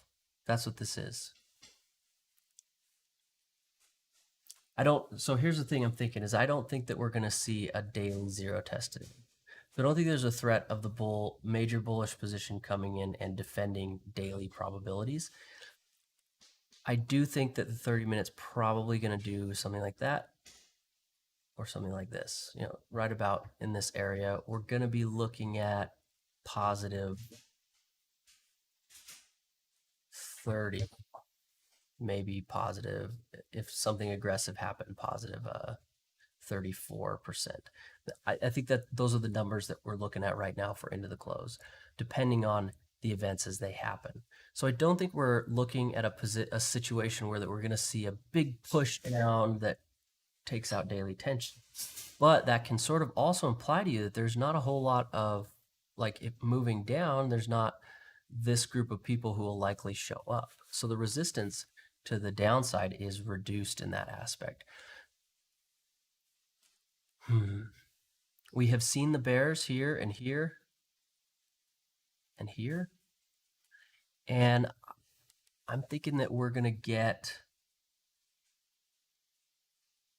if an event doesn't happen, I don't think the character of this market's going to change. If we don't see that event that those bulls are waiting for, whatever that may be, I don't think we're going to see the character of this market shift a whole lot. It's going to continue to be a grind, a march. The thing that really has me keying in here that I'm interested in is that this here accelerated just a smidge, and it's not that it did it, it's that it did it in this context. And I'm looking at that thinking, so I think you guys just really pushed and you ran into trouble. In that it's not usually an effective use of capital to push the market in a way that doesn't accomplish a significant goal. And I think in this case, it was to push out that low there. That would have got the ball rolling. But at the same time, I'm forced to reckon with the idea that I think that these bears are here, they're active, and that the mentality that I'm trying to key in on is sort of a vague mentality. It's that the bulls have an idea, maybe, and I'm not sure that I'm liking this concept. I think it's a sensible thing to think, and I think it's a rational thing to put together, but at the same time, I'm thinking to myself, calling a bluff is one of the very most difficult things to do. It puts you at a high level of risk, but of course there's a high level of reward because you have the counterparty getting blown out. So I think that holding on to something that has this sort of variable nature to it is a really, really, really hard trade. And I'm not sure that it's a useful thing to spend your time trying to do. I think it's more useful to spend your time trying to play with the winners. And in this instance, I think I may be trying to play with the underdog in that I like the setup and the narrative and the conflict and the drama and the things that are going on. I really do like that. Those are my favorite types of things to trade. But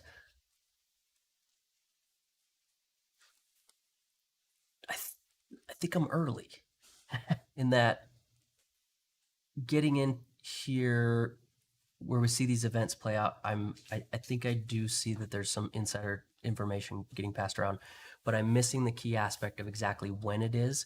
And I'm not sure that this is the when because I don't know when. It could be in 2 hours. And in 2 hours, this could be a very difficult position. So I'm not going to hold this for much. I think if these bulls here don't defend, this is going to be a big, big, big problem. I'm not going to sit here and try and hold this together. I don't like it.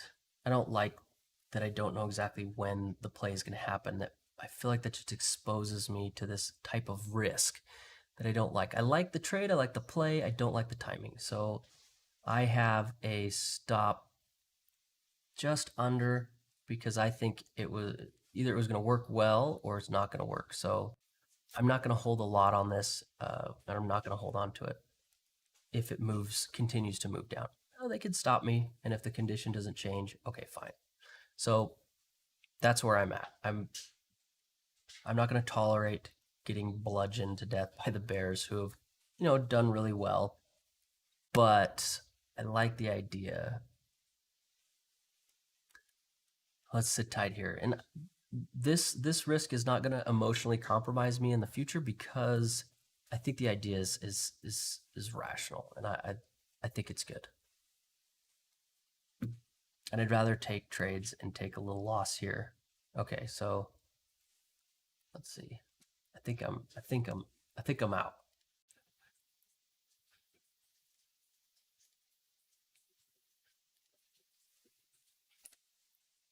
Yep. All right, so I'm out. That gets me down 6. That's okay. Okay, so I think the trade is still sensible, but not ready. So I just want to let you know what's going on here with this. So coming up next, I think pushing this down and getting us down through that low right here is starting to bring in the concept that we could see decay move down lower. Now, it's not for sure, and of course, one ticking out or a point or a couple points down is not gonna wipe out this whole philosophy that's going on. The thing is that we have this variable time frame, and it's really not what I like. I still think it's going to happen though. So I'm going to sit here and I'm going to watch this through, and that's where I'm going to head to. I don't think I did anything wrong. I think I have handled this really well, and it's going to mean that I can come back in. Why did I take this? I really think that once these bulls get that thing they're waiting for, it's going to be a worthy trade. It's going to be one that's really great, and I would probably add on to it as things move forward. If once things get going. So that's sort of the mentality that I have right now, is like, let's see if we can figure out the timing on this thing and then hop back in and add on to it as it goes. I'm not going to put like another spot. I thought that was a really good conceptual spot for me. This is my style of trading. You should do your own. This is just the way I operate. Okay, so what's coming up next? Now that we're talk about that, moving down here, this is the next thing for the bulls. Moving up will give us the bears, and moving up will give us the bears. So we have 2, and we can move down and get those bulls down here, right there. So this is going to be a big deal. These bulls, there it is. So you see, that's what I was talking about. So we have these bulls just screwed it up again. It's just like over and over and over and over. I really wanted to see this bluff work out, but I think what's going on here is the bears are not having it, and the bulls, I think the bulls bluff is basically taking too long. It's taken too long. So we get the sweep down. You can see some of the charts caught up. This chart shows down to 92. So, this is not unexpected, and I don't think that we're misreading the market. I think what happened was there was some stuff going on here, and we saw it happening. And this sweep down lets us know there was a liquidation. We absolutely just caused some knee jerks. Those bulls, they oopsed. They should have defended this, but I think what's going on is those bulls are like, well, we'd rather cheat than do this well. Because for institutions, guaranteed small profits are better than risky large profits. So I think that's sort of what's happened here. And this whole thing is just a blowout. They screwed up. That's what it was. They should not have allowed this to get this far. Or maybe they should. I don't know. So the bears are doing well. They're able to get that to happen. They were able to get that liquidation. And I think this is the group of people who just got liquidated. These guys. So it's important that you recognize that. And look at that. Thinkorswim is still doing this like laggy thing. And this is I'm not gonna get into conspiracy theory. So we have 45. So we're getting about 2 minutes behind on crucial data points. So once that comes in, be careful that you don't see the chart and try to execute market orders, because that would imply that you're chasing something. Don't do that. So right here, we had that sweep all the way down. It was almost a 10-point pop down. And now things are going to start to, it looks like they're moving back up, almost like boom. Was that what happened exactly? What was that? Somebody have a, a story in the market that wants to take credit, or let's see if we can find the story. Protests, space, something. So I don't even know. Doesn't really matter. Anyway, that was pretty intense. So now that we had that, I'm in about 6. I'm back in. So I reposition. I'm back in here at the same price, 07. So I sort of had it set up that way. If this didn't work and then things reversed, I'm just so you know, I just want to let you know how I have this set up. I'm back in at 07. Same risk on it, down to 3001. That's where I'm. So you guys can get an idea how I'm dealing with this. So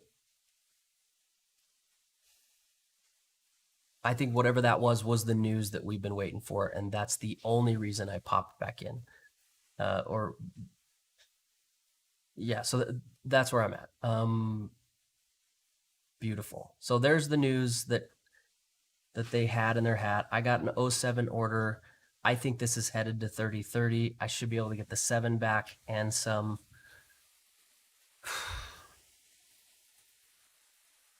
That's how I feel right now.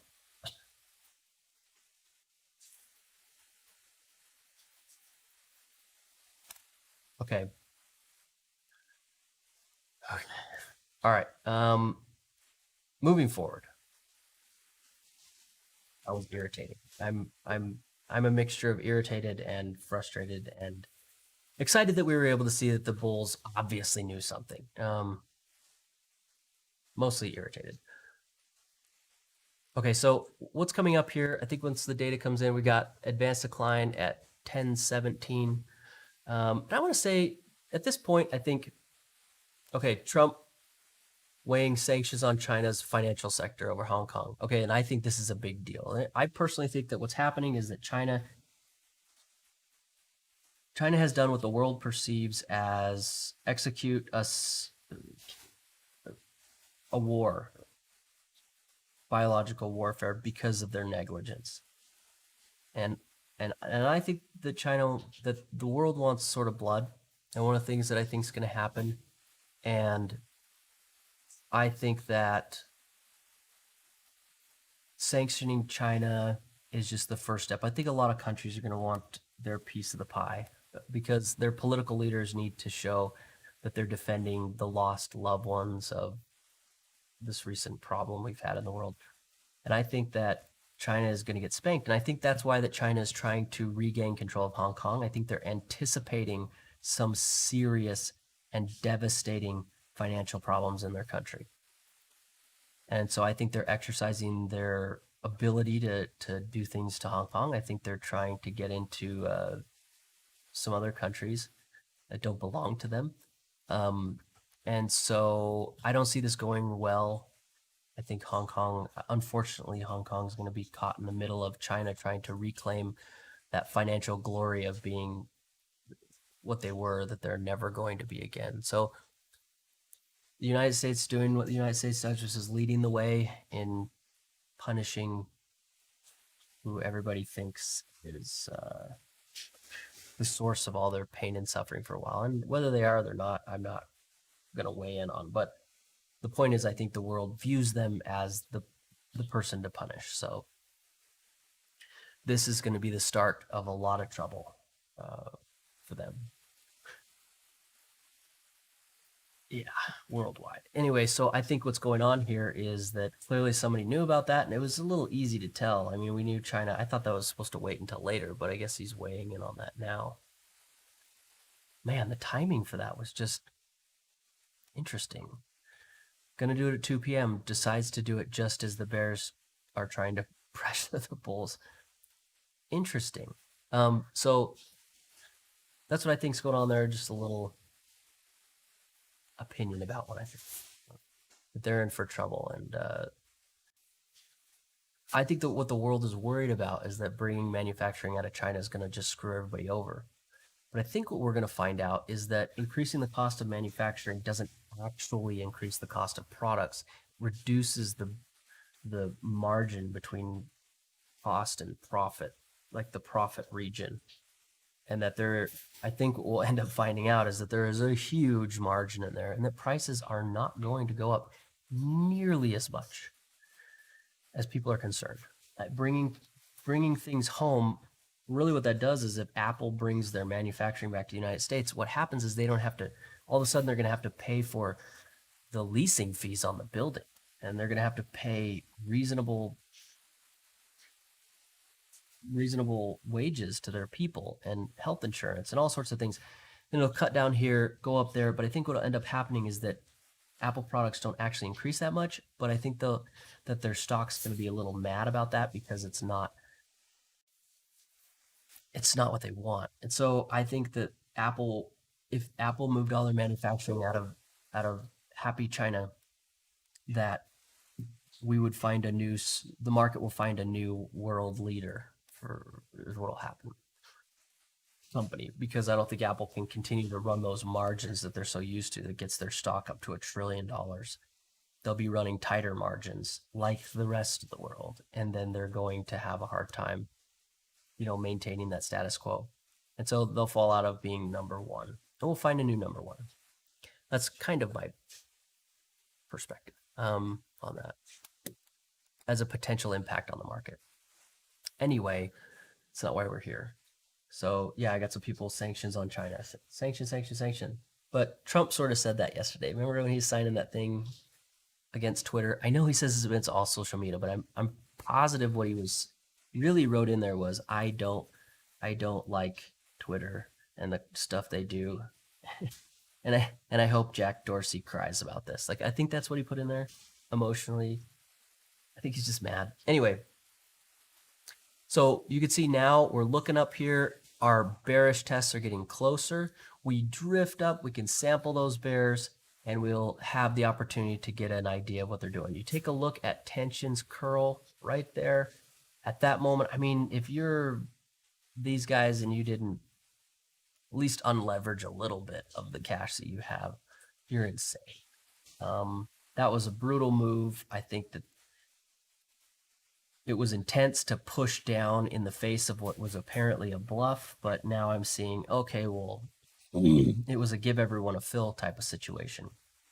And I think the Bulls are likely looking to have the edge here moving forward. What's going to have to happen between now and the future is if we can get these bears sampled, and it'll turn out, in my opinion, that you could almost say that this was the start of this. That it could be that the Bulls were saying, well, let's just go ahead and wait to see what happens with sanctions. And that's a reasonable thing to do. So the next thing I want to see is bear sample. Are the bears moving because of this? Are they going to stay sitting? Are they going to try and inject more capital? You can see that the character of tension has changed. We got a little going up here. Oh. Yeah, Matt was saying that price just came down to yesterday's lows. I think that I think everybody got a fill. I think if you wanted into the market, you got into the market. And if you wanted to stop out of the market, you stopped out of the market. I think that's kind of what just happened. But looking at this, you can see tension sort of moved up. I think that getting this up to zero is the next thing to do. Are these bears going to continue to do the enthusiastic, emboldened, shove the market against the Bulls thing that they've been doing for a day and a half? And I don't think so. I think not.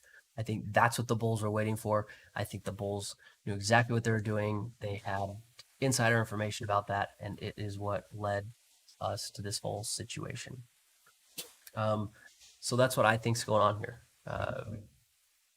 We saw the news event coming in the bluff here.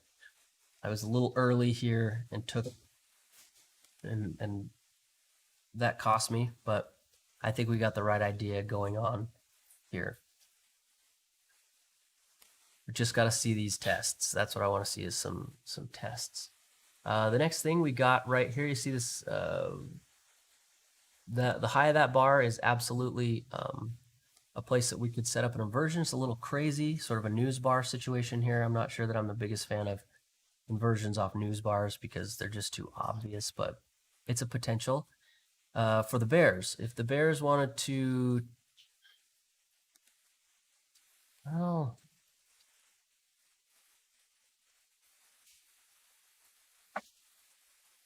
was pretty intense.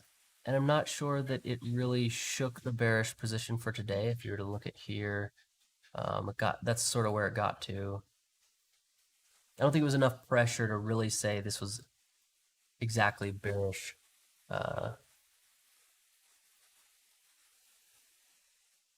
Bears were wiped out on this. So I'm not sure that I'm going to treat this. I'm not going to quite treat this like liquidation. I'm going to treat this like just volatility. Everybody gets a fill, volume far away from wherever. I'm going to keep my eyes on here. What I'd really like to see is the bulls start to work this up. I'd like to see the bulls start to impact the market. I think the bulls should be done with their silly games. Done with the silly games. And where's the goal? If you're going to play a bluff, where's the goal? Where do you go? Well, it's pretty straightforward. You go to where you started the bluff for the most part, and that's gonna be about here. And then we look for something obvious. It's this here. So I am sitting here. I have that would be the objective, is to get us right back up to here. Now all this craziness, 30. Let me mark it out here. It's right up to, well, essentially the expansion bar there. That's gonna be. So we'll do this. Change this red. There, marked. So break it down to the even numbers, a little easier to see. There we go, 3057, 3060 maybe area. I think that would be the natural location to get this to. If you're running a bluff all the way down, that's going to be the spot. Yeah, did he? Got him on my side. Finally. Been preaching the dark side all day. He's been on the light. Or the dark, I don't know. The red, the black, I'm not sure. Anyway, I think that moving this up to there is the natural location to get this to. So we're going to sit here. I think that we got, we had a good read on the market. We knew something was coming. It came, got in a little early there, took some heat, well, took some loss back in. I think that this was seeable. I think that that now the bulls can go ahead and spread their wings. And the first thing we want to do is sample the bears and get a gauge on just exactly what's going to happen. And that means I think the next thing here is going to be this or this. And I want to see this tension start to move up. These bulls, they did their thing. And if this is going to play out the way that I think it's been developing all morning and yesterday, that we should see tension be able to stop moving down. That the bears got all they could get before that this insider news information was publicized. So that's what I'm thinking.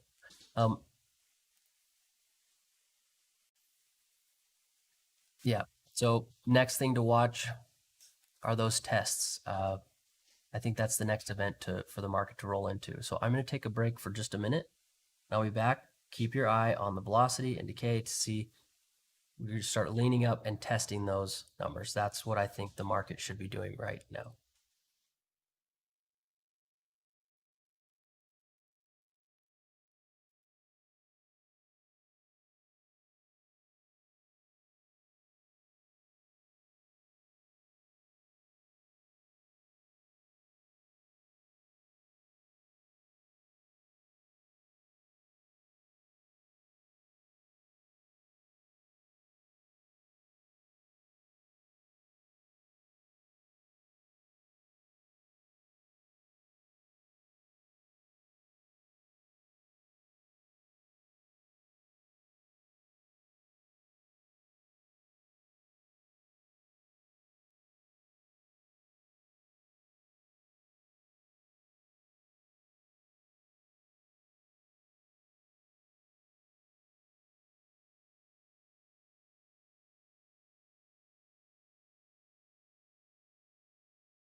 Okay, so we got things moving. This is looking pretty good. Looking pretty good. So I want to point out a couple of events that have happened between now and when I flipped off, and it's just hold time. The first thing that I think is important here is we got the bearish sample. Remember, that was something we've been sort of tracking along the way, and you can see how it got pretty close. If you just sort of eyeballed it, you kind of tell right here. That's where we're at. And you see the trapped orders came in. And then right after that, and you have to be quick on your feet here, the bulls got a switch back sample. So it's just right after the bulls and the bears face to face. You want to really quickly take a look over here and keep your eyes on tension. You can see it curled up.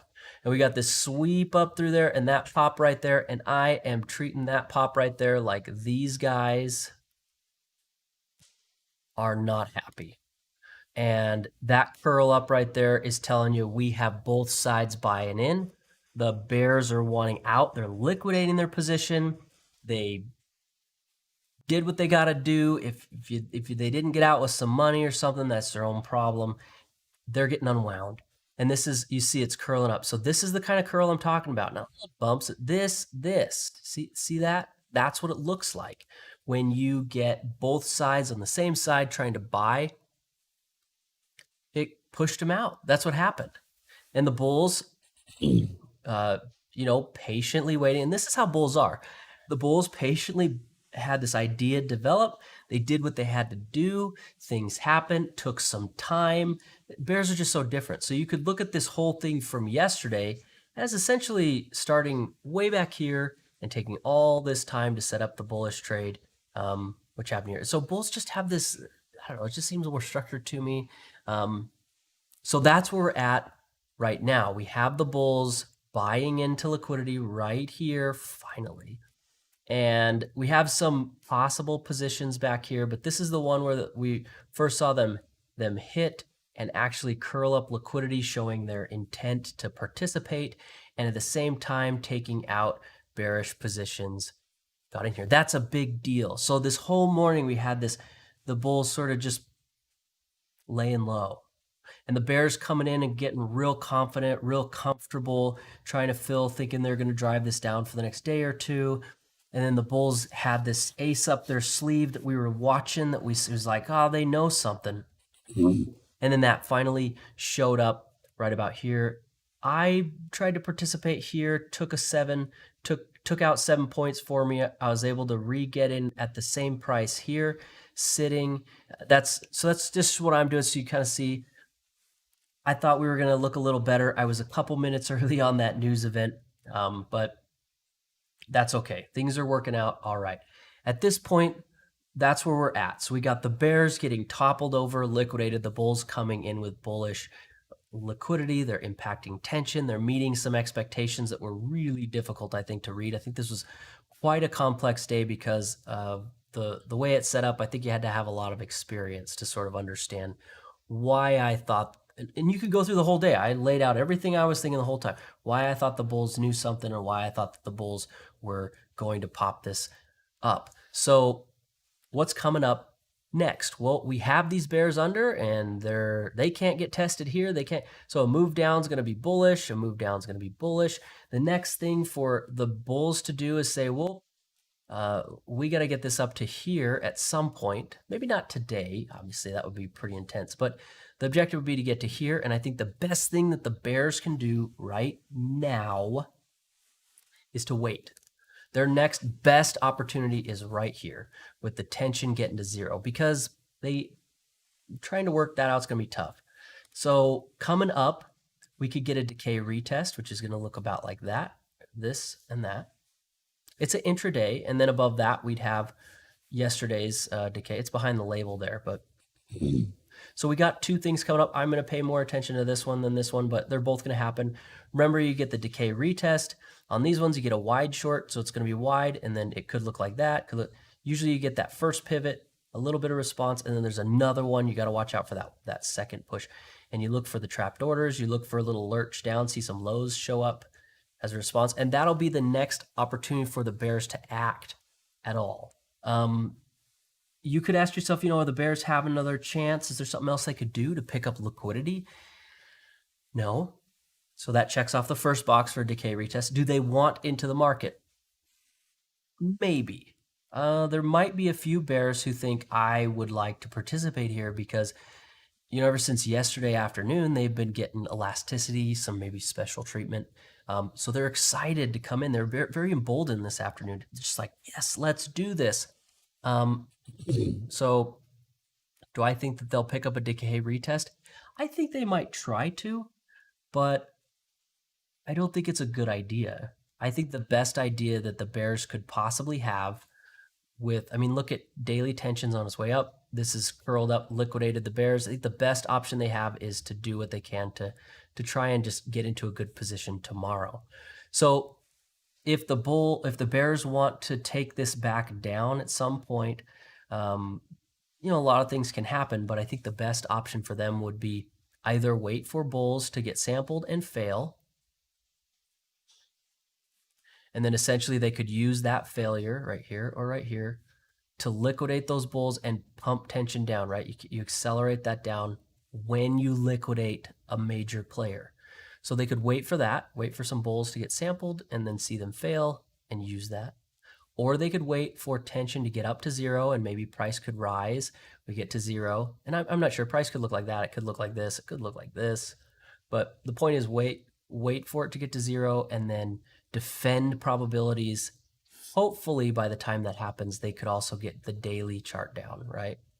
Because without the daily chart coming down and under, they're just going to run into more of the MTFR, the multi-time frame resistance. That's what.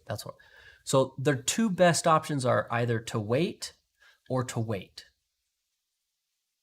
So right now, going into the close of the weekend, if you are a bear and your best options are to just wait and see if the bulls show up, then you're going to wait to see if bulls can do this.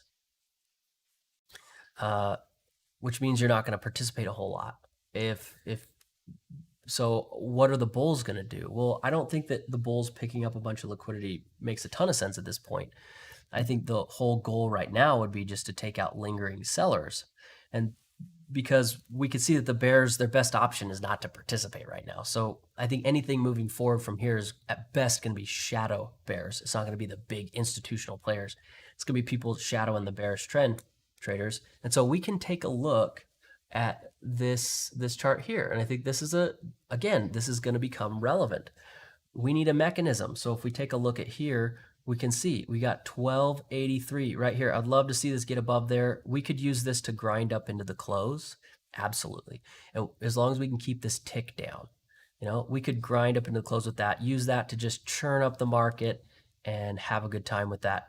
Otherwise, if we can't, then I don't see a whole great case otherwise for the market to go down or up. I don't think that the bears are going to be adding to their positions here.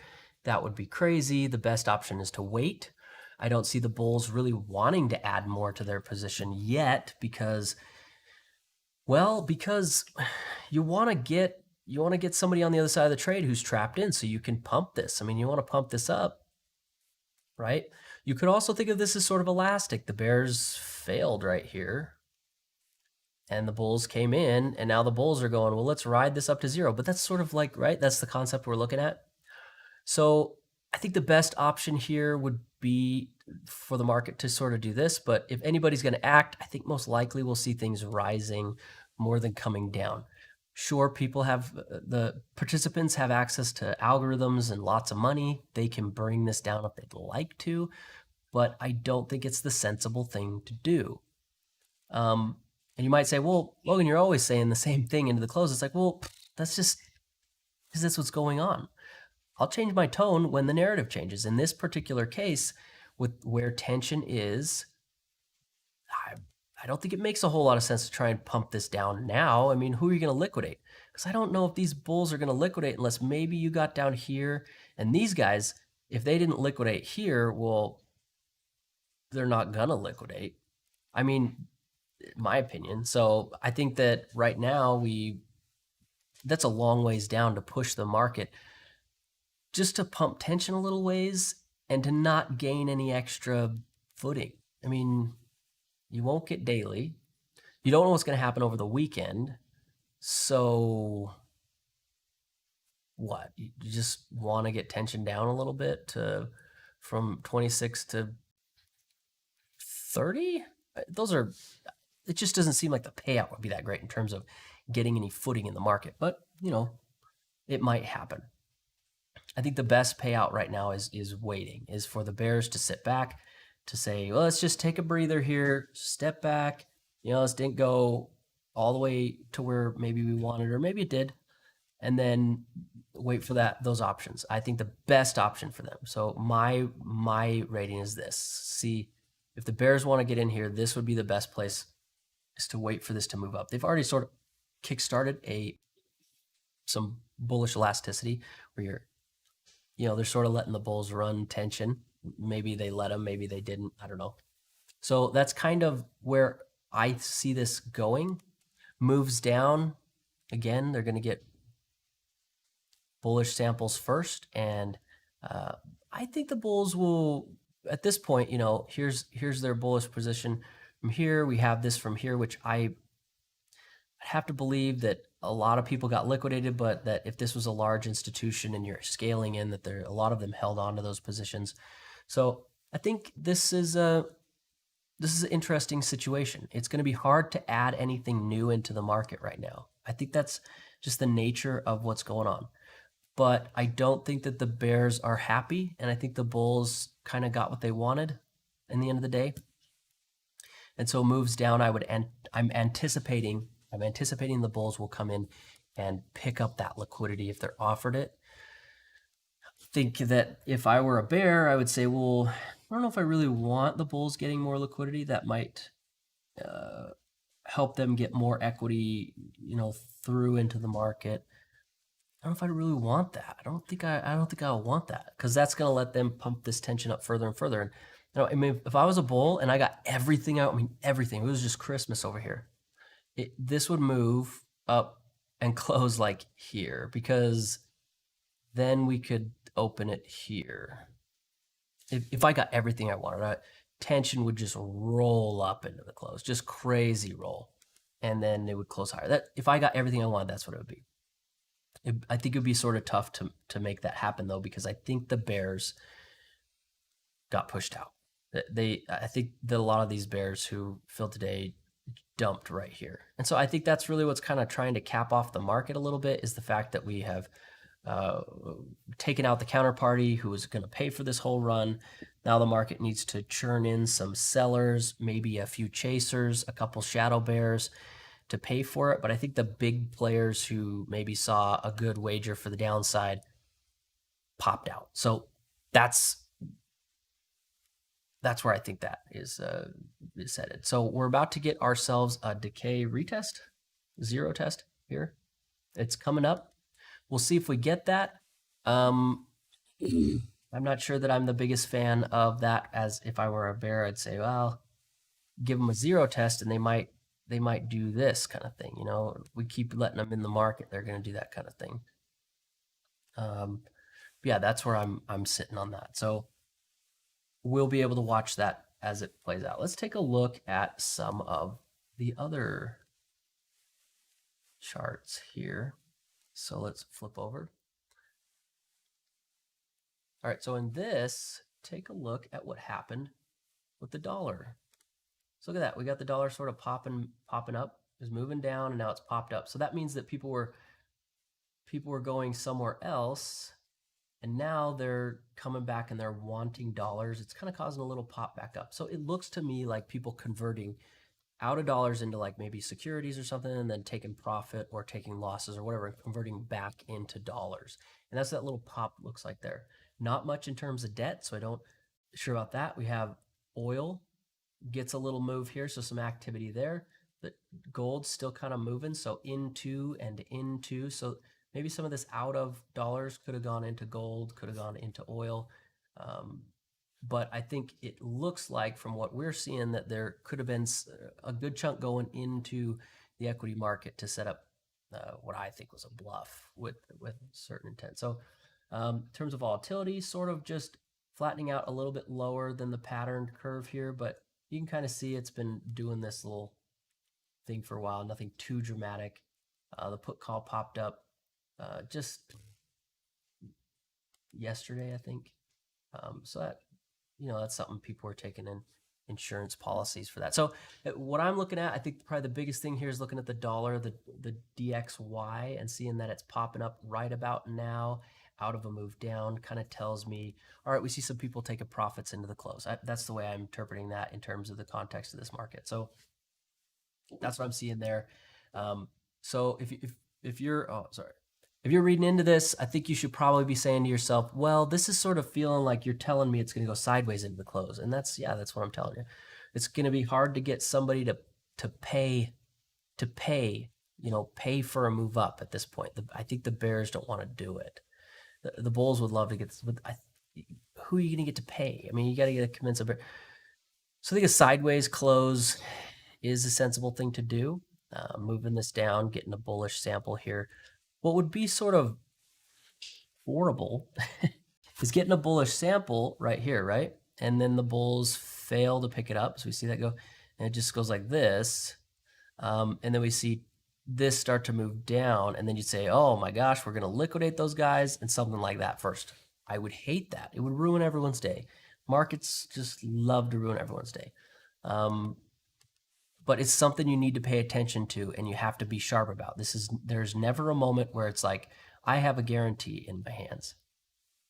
So I think we're looking at that. That's what the market's doing right here. It's looking at that. And we are at negative 887. And I'm not using this. I was looking over at this number here because these update in real time. For whatever reason, they're unable to do that on the chart. So negative 887, moving down a little bit. We're starting to look at this decay retest. So that's where we're at with this. I think you gotta, oh, okay, they're just going to ruin everyone's day. So we're moving down here, and we have, let's see, so these guys here, it's gonna be looking to liquidate these guys, which I think is gonna be here. Probably the best spot. I don't think that we're going to get a whole lot. If you're going to liquidate, it's going to be out down the low. I mean, down there. So that is where it's looking to go. Why is it doing this? Well, it's because the bears don't have a great option. I know that's a really backhanded, confusing thing to say. Well, the bears don't have a good choice, so drop the market down. Well, yeah, because we lost the bears. The bears all liquidated, so the bulls are trying to pick this up. And look at that. So far, you could see we're not quite getting that. So it's like a real reach by these bears, or the bearish push. And keep your eye on tension here. Let's see, moving down like this, what we want to see again is decay getting under. We're going to be able to get an idea if we get some bullish liquidity. It would be nice to get a little bullish liquidity near the lows and then see if the market can respond to that. If you're sitting here thinking, oh, this is bears coming in, the bears are going to win, and this is headed down to eternity,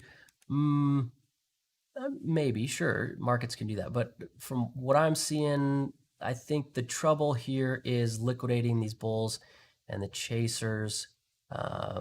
So aggressive move down, but I think the intent was simply to liquidate the bulls because there wasn't any other options. There just wasn't anything else to do.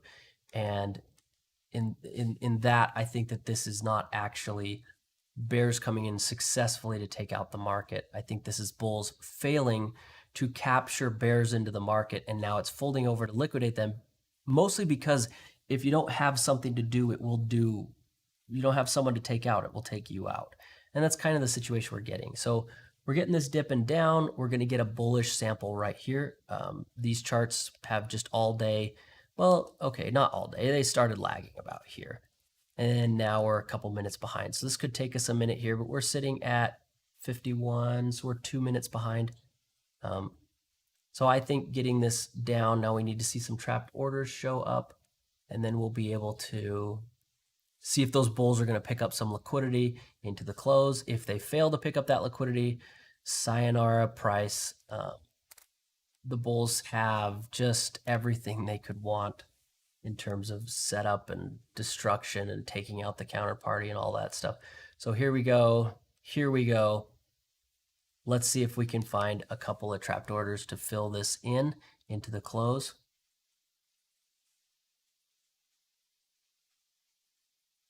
Something to note about this here, you could see we got up above it, just didn't stay above. And this was actually the problem that we had earlier, remember? We got up above it and couldn't stay above, and that's what emboldened the bears. And then again, we get this, see, we didn't get it here, and then we got to here, got above it, just couldn't stay above, and that emboldened the bears again. So this is, I mean, this is a common thing to happen. You kind of keep track of this in the background, and you put it up against what's going on in the market. And then you say to yourself, wait a minute. I see why the bears shorted there, why that dump happened. We had a bunch of things going on. The biggest one was obviously that the bullish sample, the market's looking for volume to trap against it. But the other is that the tick inversion didn't hold, and that emboldened those bears again. And it's just right now, I think that's what the market's really dealing with. We have this bullish mentality in the background that's like, yeah, we're sort of just going to take advantage of everybody going on here. But the bears are like, no. We know what's going on, right? They give you a little wink like it's an inside thing. We know. And then it's like, they kill you. So I think that the bears, again, this is not going to work. So if you're thinking the bears just won, shush. It's no. We're just looking for some liquidity here. The bears just didn't want to participate. So it's rolling those bulls over, and we're looking for the ability to pick up that. I'm still looking for that trap doors. Now we have 5 minutes into the close. I think we probably close right. Can I say where it's going to close? I don't want to say where I think it's going to close.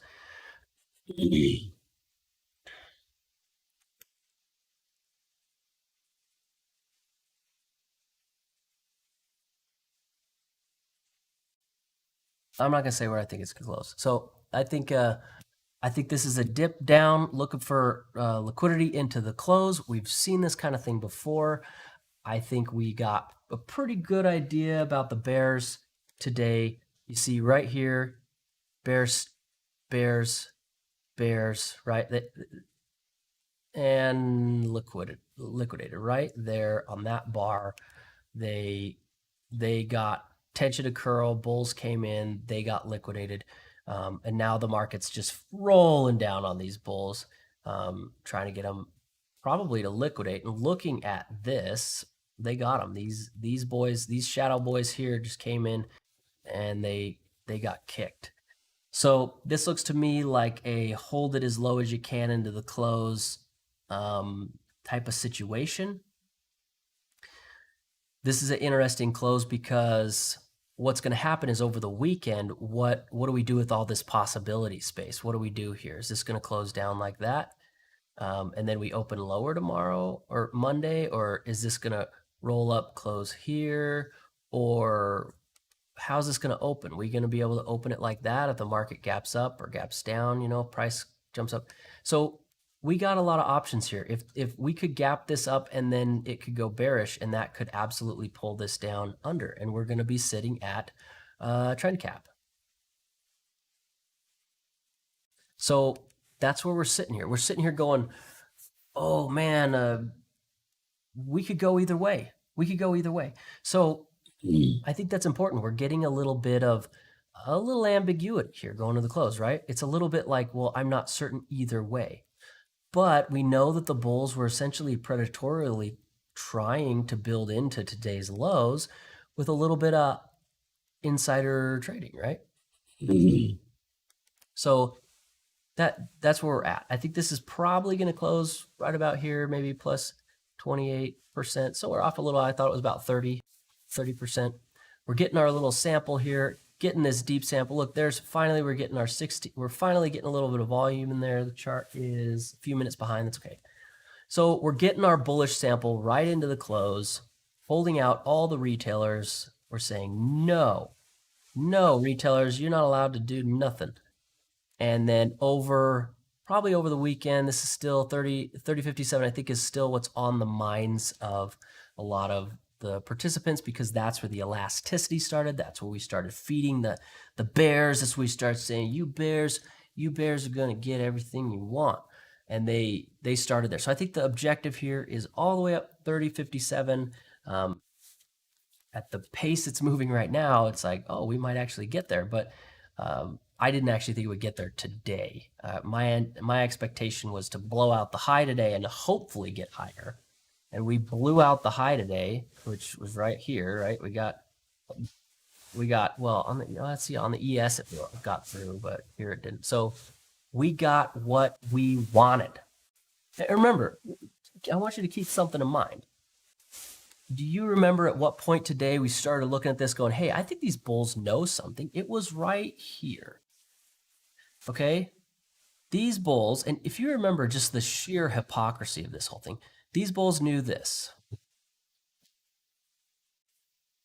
How long was that in advance? Does that look like anything to you? So just want to say, we were anticipating this news event 2 hours later. We got it 2 hours earlier, right at this moment where you can go back and watch it. So if you remember back here, remember this? These bears shorted. And look, the news event happened here. How did you know that news event was going to happen? So how did they know that? How did you know that? How did you know that? So a little bit of insider trading, a little bit of I told you so's, a little bit of I knew it, a little, all that. These bulls were buying into these lows.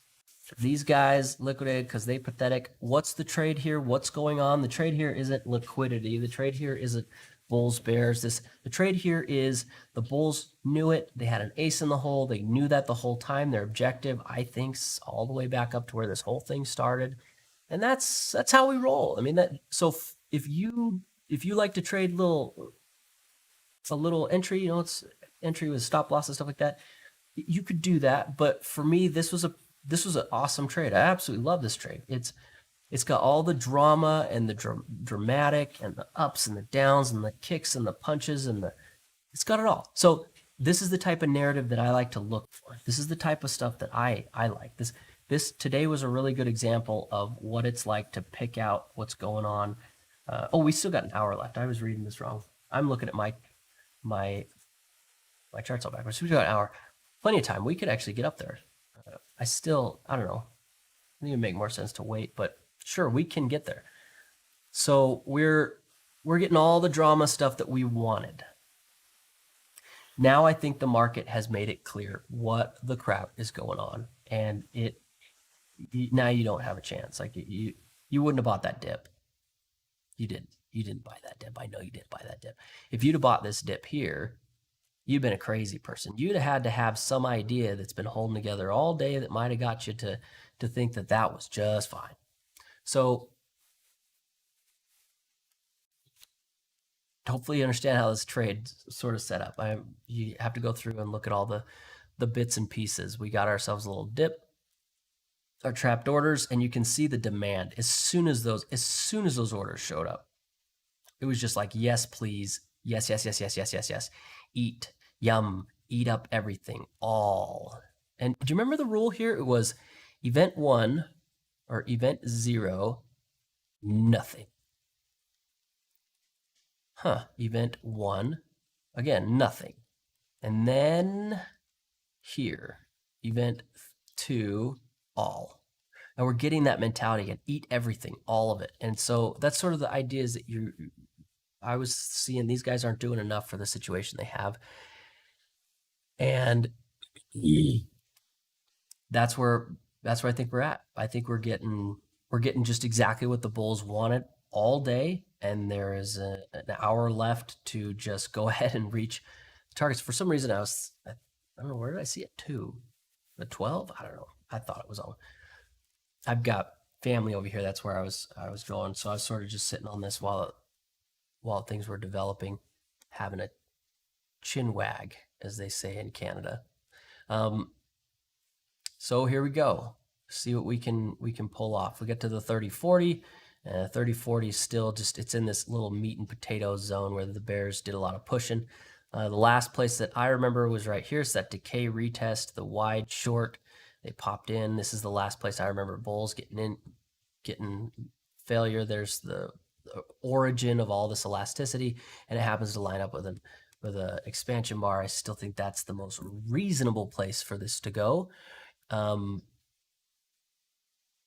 So that's where we're probably headed, and it looks like we got enough time to pull it off. Can we do it? And well, it looks like we can. Okay, we're getting, look at this, we're getting here. Boom. We get into the decay, we're getting to the decay retest. Look at that. We're almost there. Man, these events are just unfolding so quickly. So we're almost to the decay retest. This is going to be the opportunity for the bears to say, hey, do we want to participate or not? Ask yourself, do the bears have any other choices? And no, they can't get liquidity from here, or they could wait until tomorrow. So no, I don't think the bears are going to show up and consume this. So that's what I think. All right, I'll be back in just a second.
Okay, sorry. So we're getting right up close to a decay retest on that previous day, and I could see that we're real close to that. There we go. You see that? You see how it's working here? Let me move my big head. There we go. See how that's getting real close, right up there. Okay, so look for the wide short, and if you remember what that is, I'll good. If not, let me remind you. Wide has to do with the fact that it's a really wide test from back there, and then you did a short test, like it's wide amount of time, short amount of time, and then that wide short. That's the thing you're going to watch for in a decay retest, especially one that's like a multi-day type of one. And then look for the trapped orders. So we're going to look for buy orders filling, right? You see some buy orders that would turn red. You see them here. And then look for a bar of new lows after we get that hole. And that'll say that's completed the decay retest, and it's giving you the idea that the decay retest is sort of finished up. And look at this. So we started to slow down. There was a bar where they converged. It dipped, and then they converged here again. That's where it stopped. So you see there's a little slowdown. I'm a little surprised, though, that they're trying to fill some orders up here. And the question I have to ask is, are you guys really, you want to consume liquidity this high, like above the high of the day? Like, is that demand? This is interesting to me, the fact that these guys are doing this. Usually you see them cut it off and then it starts to run and it just goes. I imagine that that's not going to last for very long since it's up here. The thing that's happening now is the decay retest. Do you think that the bears want desperately into the market right now is the question you need to answer. If you think the bears desperately want into the market, then the decay retest meets your qualifications, and this might be an opportunity for you to try and hop in. If you think that the bears do not want into the market right now, then you'll say, no, I don't think that the bears really want to participate in this. In my perspective, what I think is that the next option for them is the zero test, right? Like here. Otherwise, they got to wait for bulls to fail, and we just saw them hit like a boss, like insane. So I don't think that the bears are going to be looking at this going, yeah, we got an hour left in the day. Let's just go ahead and hop in and see how far down we can get this. Hey, that's crazy. I think the bulls are hitting. The bulls are turning the bears over. The bulls cheated. The bulls is bullish.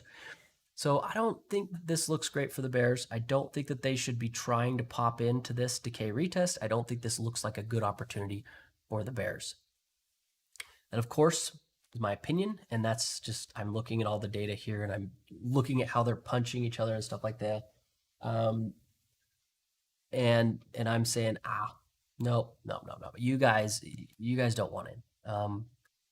You don't want to participate in this. The best thing that you can do is sit back on and not do this. Now you could take a look over here at the tick again. We're going to look at this. So it failed, right? And then it emboldened those bears, which ended up right into bullish liquidity, which filled pop. And look, why can't those bears just shut off their brains and start selling into the rises so we can get this to turn them over? The tick pushing a new high is a problem because the tick pushing a new high means that the bulls did a big old shove right there, which it obviously was a big old shove, but that's what's going on there. So that's why the tick push, it was too, we're still not seeing those mindless bears churning into a bleed up or a squeeze or whatever you want to call it. We're not seeing them just start to go, oh, gotta sell this. I really want into it. We're not quite seeing that yet. So if we can get that over this particular pivot, which is I guess it's out of the lows. I mean, this was pretty crazy stuff going on. So if we can get that over there, that could really move, right? But we'll see. We need to watch. We're still not getting trapped orders. And you know what that means? I mean, think about what this means. We just saw a big old move up, right? Don't bears want to sell high? Okay, there we go. We're getting them. So we're getting some trapped orders coming in, and I think this is in response here. It's going to work in conjunction with this. So getting our decay retest. We're getting the trapped orders coming in.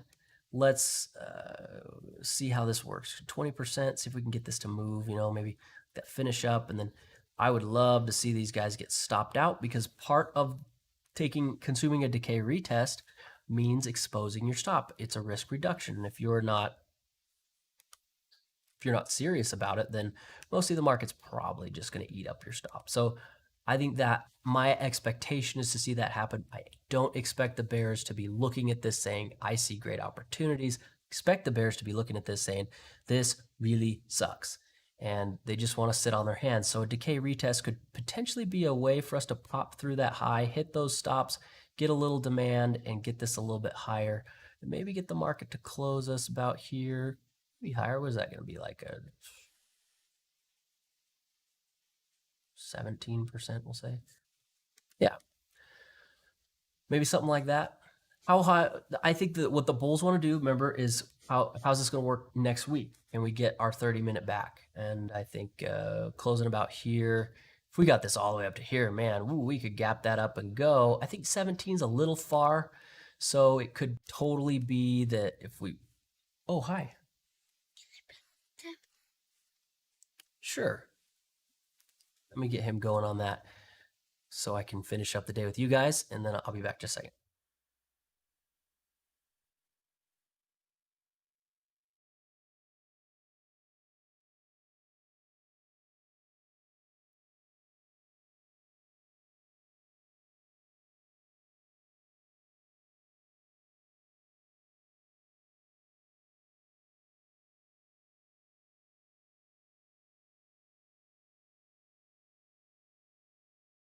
Okay. All right, I got him going. You can do that for 45 minutes, and I'll be done. Me and my son will go outside, get some sun rays. Okay, so here's where we're at. Okay, there we go. We got the trapped orders. You see that? Boom, they're done. Look for some new lows here. It's a little early to check the old cursor. Yeah, so I'd like to see a couple new lows here that complete this, the little lurch forward. A couple new lows. For the most part, we'll probably get something like that. And the stops are going to be just hanging out right up here, because that's how they work. And you'll watch as you see the market get there. If we push through them, which I'm anticipating, I'd like to see that because I think it makes more sense than moving down. Then I would also like to see the market get inverted. We've had just a really hard time getting that inversion to to work out. Like we've had a tough time getting the tick to stay down while prices rise. That's just been a difficult thing. It would be great to see if we could get that going. It feels a little bit like, gosh, you took a little while to get that accomplished, but I don't know if we can make that happen here. That would be great. So yeah, that's where we're looking. We need a couple new lows pop in here. Charts 311. It's a couple minutes behind. That's okay. All right, see that portfolio orders finishing up right there. So we got some in here. Let's see. I'd like to see that result in upward, not portfolio orders getting done and then the prices shoot down. I would not like to see that. It'd be like, whoa, wait, you're only going to rise if portfolio orders are filling? That makes me nervous. I don't like that at all. It would be like, okay, let's see, what are we sitting at? We're still sitting at 3 minutes. Come on, think or swim. No need for this. This lag is unnecessary.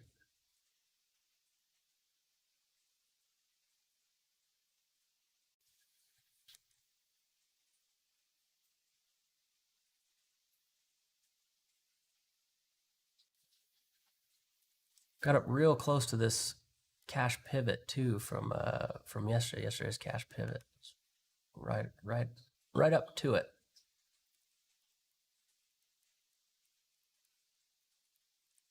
So 45 minutes. What could we accomplish in 45? We could accomplish a lot in 45 minutes. And the market could do anything. I mean, there's a lot that can be done. I don't think that we're completely like finished up here. There's still a lot of events that can happen. So we're going to keep our eyes on tension still through here. I want to see a couple new lows. You see a little lurch down. You want to know that somebody did something there. There we go.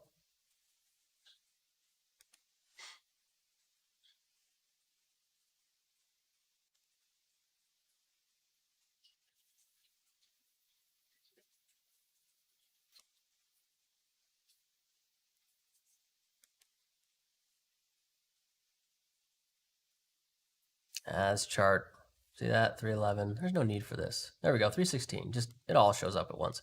And I have my opinions on why I think that the charts spurt like that, but nonetheless, doesn't matter. Okay, here's our new lows. We got our trapped orders. We got the decay retest, and it retests a little lower. I think it was like right here, popped up. Now we're sort of, you see how it's sort of sitting sideways, like, oh, what are we gonna do here? So we got our guys in. Our stops are there. The objective of the bears taking a decay retest, should they take it, is to see just what they can get away with. This is to see what you can get away. And if we push this down, they got away with this, I would be like, dang, you guys got me. I did not think you could pull that. Didn't think you could pull that off. I still don't. And what we can look at is to see, well, what's the impact on velocity? Are we going to get a tension, like a long sample there? We could totally make this happen into the close. It would be impressive, in my opinion, going into the close to see the bears inject so much capital with 45 minutes left and not great conditions in your favor to grab up a decay retest and try and run that. I think it would be maybe impressive, maybe a little crazy. Hey, what are you up to over there? You want this? You want my gray? Don't break it. Okay, so that's what I see. That's what I see here. We got that going. I still think that I think that the best thing would be to just sit on your hands, let this start to churn up, and head through those stops. See how high we can get this, because really, again, the best option for them is to try and defend probabilities tomorrow, and maybe get a trend cap tomorrow if we can get all this stuff to set up the right way or whatever. I think maybe that would be the best thing for them to do. So I don't think the bears will stick with this. I think I'm expecting them to get rolled over and just sit on their hands until the close and see what we can have happen. But it means we're going to have to push through 30, 40. I'm looking at this chart here. That's 30, 40 right there. And that would mean we got to get price up over 30, 40, kind of retest it and keep going. I think that's the only way we're going to get a shove up to actually go. It's just, you can sort of tell looking at this chart here. I mean, look at this. These bears do not want to hold. look at what they kept doing. It's like we shoved it up and they're like, okay, maybe. And then they go, no, and shoots down. Shoved it up and they're like, nope. Shoved it up and they're like, nope. Shoved it up and they said, maybe, never mind. Shoved it up and they're like, meh. So we have this like issue where we're not persuading the bears correctly. We're not lying to them right. Or as professionals call it, we're not setting the brand correctly. They prefer to deal with a brand-friendly money taker. So we're not branding this correctly to get those bears to make the wrong choice to run a squeeze or inversion up. The bears are just not convinced. Otherwise, we would have inverted this earlier today and it would have just grinded up. And it would have been just slow insanity. So, yeah, let's take a look. So 30, 30, 40. So it looks to me like, there we go. So we got all this stuff. So yeah, we're just sort of waiting, maybe probably a point or so off the high. So what, 30, 42 maybe? Expecting stops to be sitting about there for that position. I don't think the bears are going to pick it up. So the shadow bears, the shadow people coming in there trying to front run the whole idea, I think their stops are looking pretty good. Let's see if we can run them. That could spurt the things up. So we got ourselves a nice catch here. See if we can spurt this up. See if we can get tension to close just a little bit higher. We're at 23. Can we get up to, I don't know, 20? We get 3% more, closer to 0. Come on.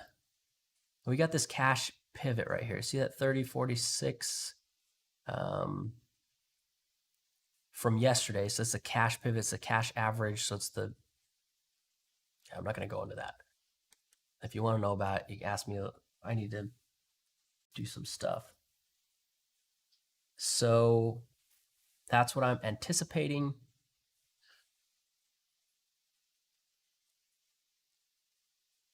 I've seen a lot of cursing. That's good, right? That means that things are volatile.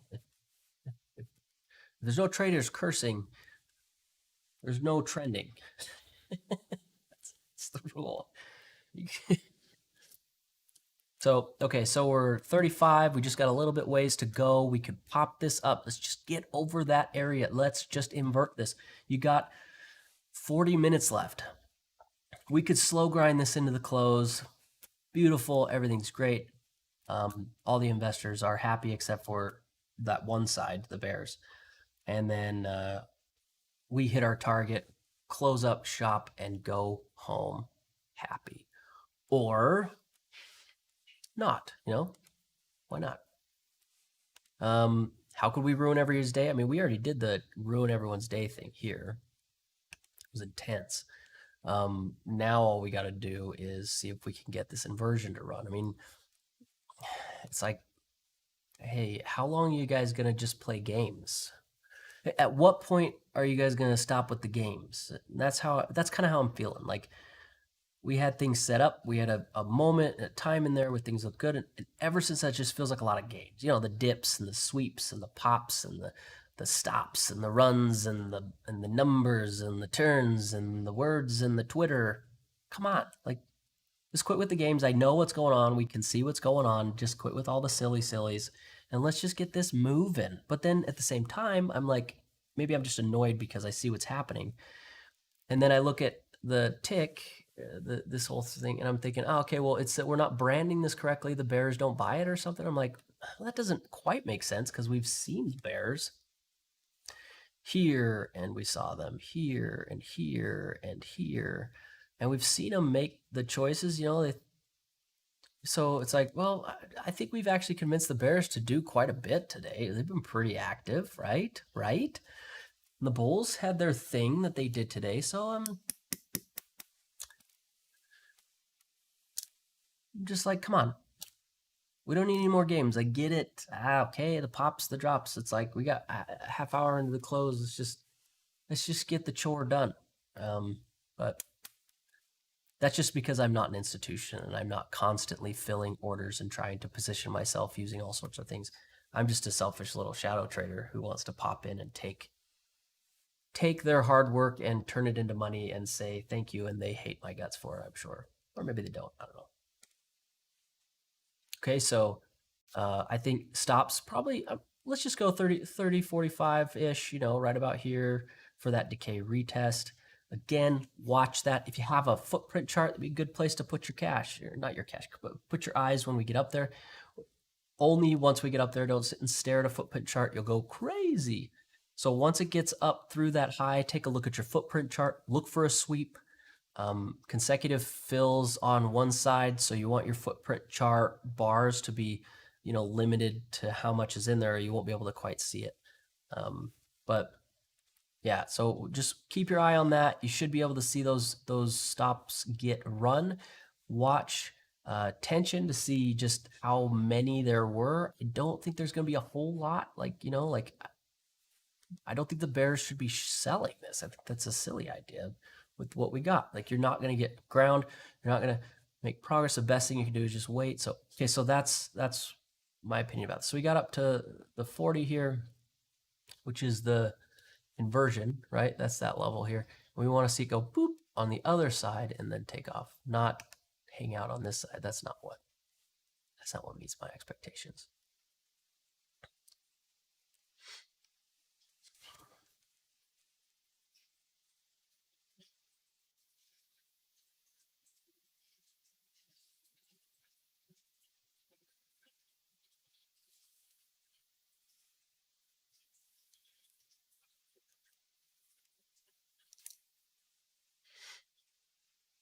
Has emotional trading done well for anyone?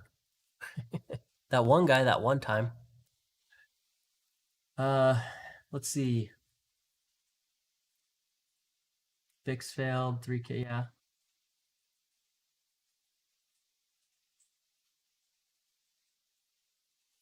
So good stuff. Hopefully,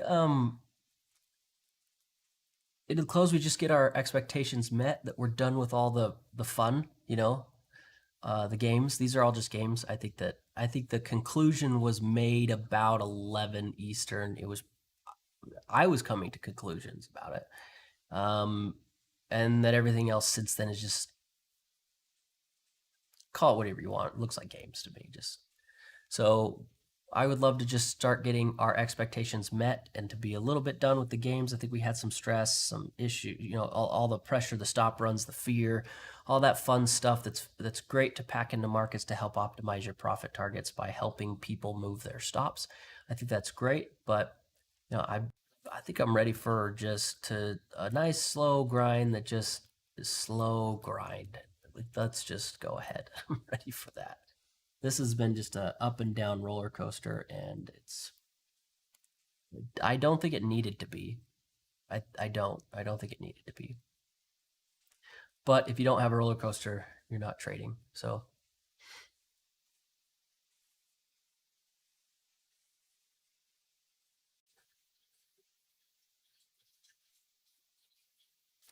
36, 303.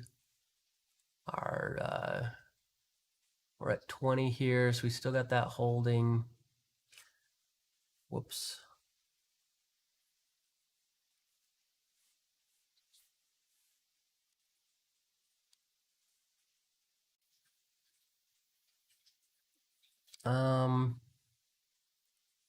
Oil up, so we're getting some up in the debt, just a little bit, not like a ton. So it looks like there's some debt demand going on. Sort of the way I'm interpreting that right now is say, oh, okay, well, debt's starting to rise a little bit, and I just simply sit back and say, okay, well, I think that means that we're probably seeing people trying to add to their position. That's what I think that means. You add to a winner with a credit card. That's what you do. You add to a winner with a credit card, because that means you can dollar cost average and increase your position size without increasing the amount of capital you have to actually put into the market, which is really nice. But you should only do that if you believe the market can sustain those numbers. So it's a silly idea to do if you're going to add into the market with a credit card and the market folds you over, because then you just end up basically pushing the market against your position and trying to break even out and not make any money. So I think adding in is a slow process that can take time. You should not add in with a credit card in a big fat chunk. You should do it very slowly over time. Anyway, so a couple more pops down. We're getting the little sweeps here and there down, and more games, more fun games. We got to pop that price down. Got to pop that price down. Pop it. What are you doing? Don't do that. Pop it. Pops down. We got pop, pop, pop, pop, pop, pop, pop. So, just my opinion in this little area here, I think we should just hit those stops, get this through. Maybe I'm just ready to get through with it, but maybe just chilling here is a good idea too. There's not much else to be done. I mean, I think everything's happened. I think the things have occurred and the things have moved, and we're in a position. The Bears got eaten up. The Bulls had a ace in the hole. They knew about it. They insider traded the heck out of it. Probably, I'm gonna guess it's our lovely U.S. Supreme Court people. They are allowed to insider trade. They beat the market more than anyone on the planet because they're allowed to cheat. And they knew about Trump. So I'm gonna make a bet that that's who that is. So that's of course my opinion. I don't have proof. Just a bet, just a guess, not a bet, a guess that somebody who knew about presidential actions long before they happened and legally is allowed to trade information that was not made public. I just have to look at like senators and stuff.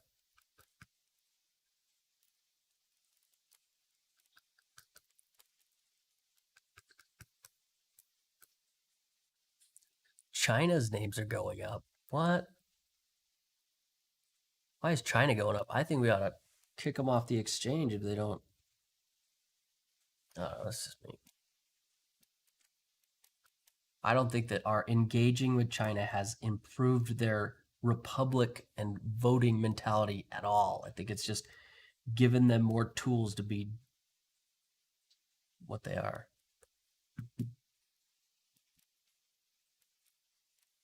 That's weird. Probably China pumping the crap out of it. We just sanctioned them and their stock prices are going up. Sounds like China. China makes you a promise and then they don't fulfill. That was the assessment of the CIA, or I think it was the CIA. For all of our iteration, all the iterations of interactions with dealing with the Chinese Communist Party was that they had one overriding theme: make promises and not fulfill. I feel like their stock prices going up is like that. They're making a promise that is not going to fulfill. Not even a little. So here we go. Now, are we done? You guys done? Do you pick up enough folks along the way? Or what?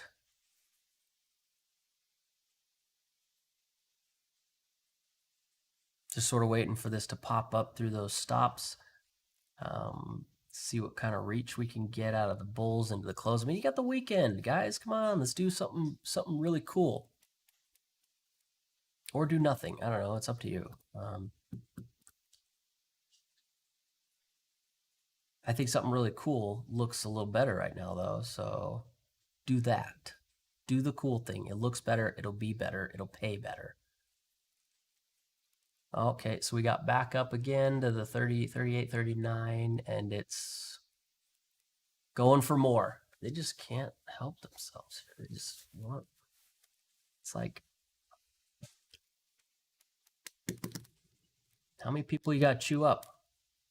I'm just kidding. all of them. You chew up all of them. Whenever markets know where they're going, they get worse, in my opinion.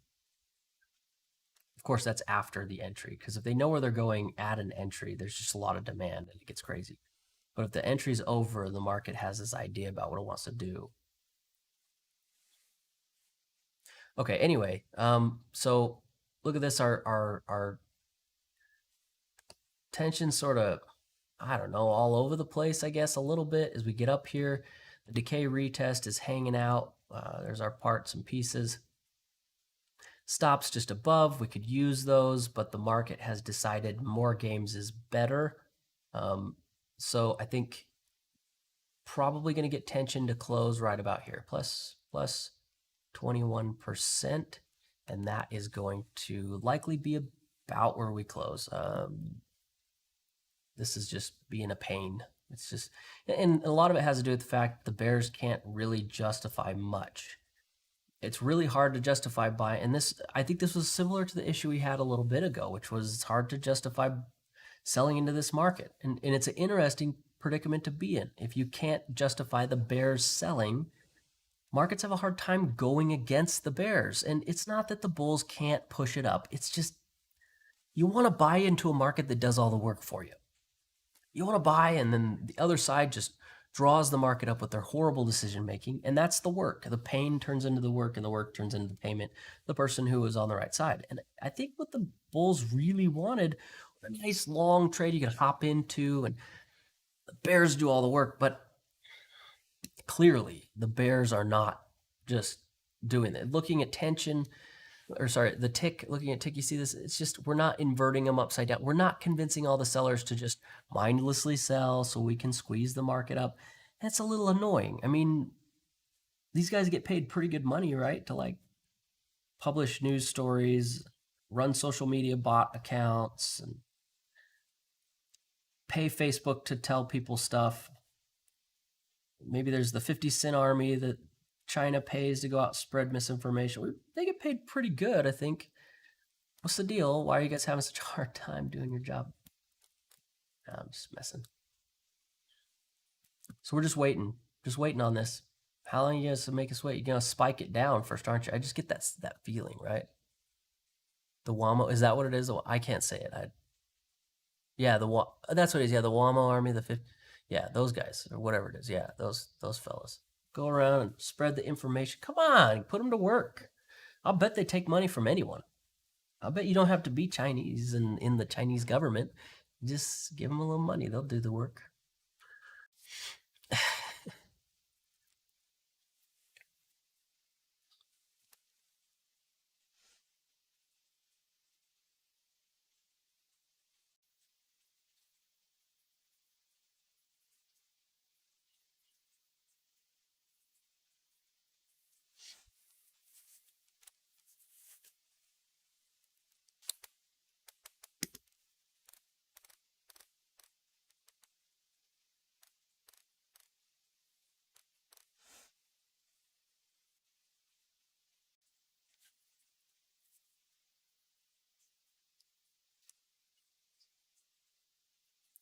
Just got 23 minutes left. 23, and we're just chopping wood.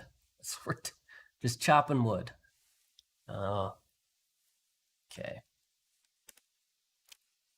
So you can see that the decay is like looking, it's like, oh, can we maybe decay back and get this? You don't have time for this crap. They don't have time for that. There's no time for that. Leaning the market back down is not going to be able to provide a liquidity sample for the bulls in any meaningful way.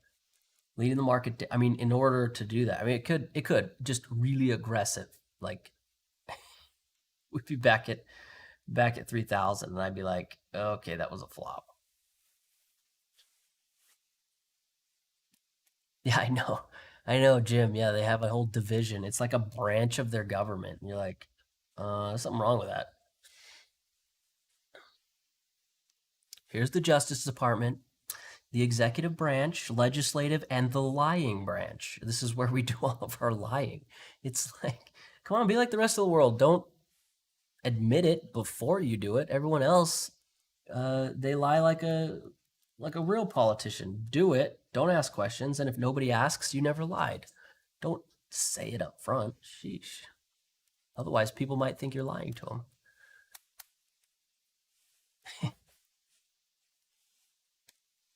Okay, so yeah, that's where we're at. I mean, we're just sort of, we're chopping wood in this range. We could see a dip down. I mean, I think what's going to end up happening though is you get a dip down, and we're going to start to be giving credibility to this decay retest position here. And what happens is you start favoring a position, and cash starts flowing into their pockets, right? And then they start getting this idea in their head, and that's where the full emboldened thing comes. Is they start to see that they got options, and then they start to get a little bit of money in their account. And then they're able to do some work, and that is where it comes from. And it's like, well, we only got like 20 minutes in the close. You're gonna let the bears get all emboldened and drive this down and close it at 30-15 and just be total douchebags? Like, is that really what, like, we did all this work, all the stress, all the pain, all the suffering, all the news, all the cheating, all the lies, all this calls, all this stuff just to get up here where we have a clear-cut case to pop the market up another almost 20 points and then just be like, bleh. Starts to make me think bulls are the most arrogant pieces of, like, just come on. Bears would never put up with this. Bears would go right to the target. Bears would be, everybody, let's go. I mean, at least bears are team players. I mean, they will team play as soon as they just, everybody dogpile. Bulls are, they're a little backstabbing, you know? They'll take their time and try and slaughter as many people along the way, friend and foe, all along the way.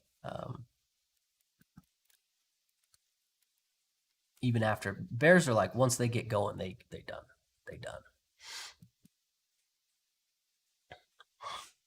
Yeah, I've noticed that too.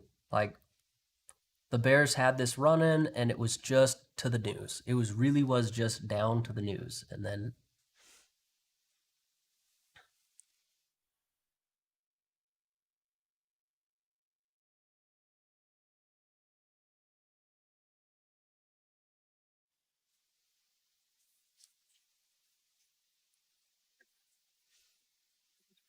$30.35, come on, $30.35, $30.35, $35.50, 50, $30.35.50, $30.35.25, $30.34.75, 35 0. I couldn't do it. I don't think I could keep up with it, especially sometimes.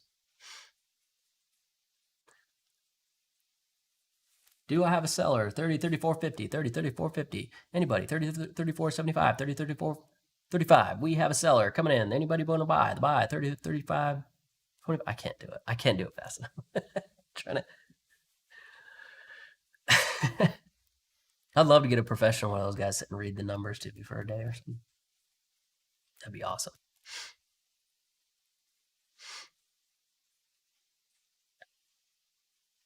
All right, come on. You can do it. You got 18 minutes or so.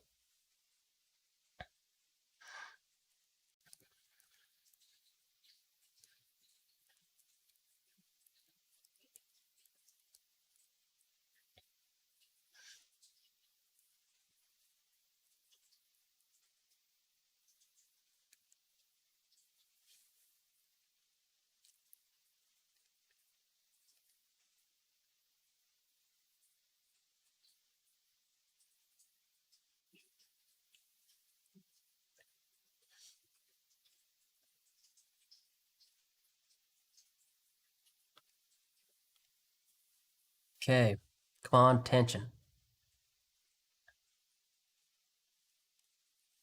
A little more.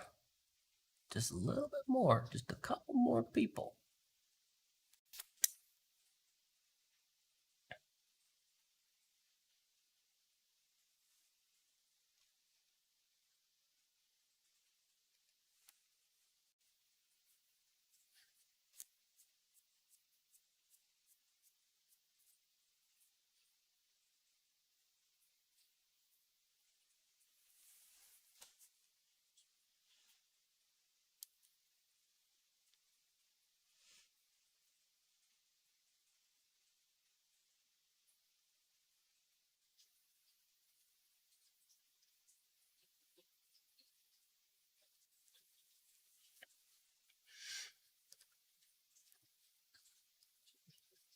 just not much to be done. We're just waiting. I mean, really, that's all there is to be done, is just to hang out until this gets accomplished,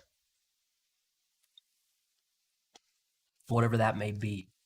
I really like the idea of popping up, hitting them stops, inching it closer and closer to the close, though. And it makes me think they're going to be saying things like, well, let's just sort of hang out right here in the close. And I'm going to be like, great. That ain't what I want you to do.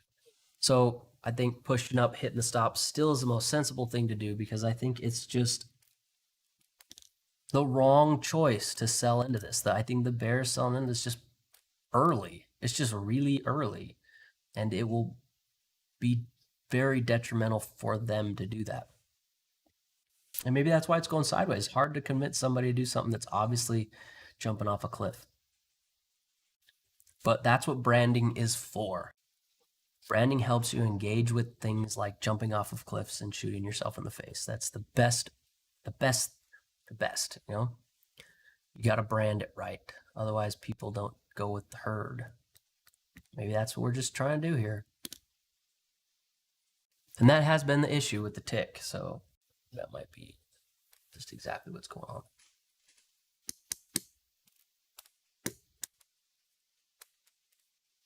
Just waiting.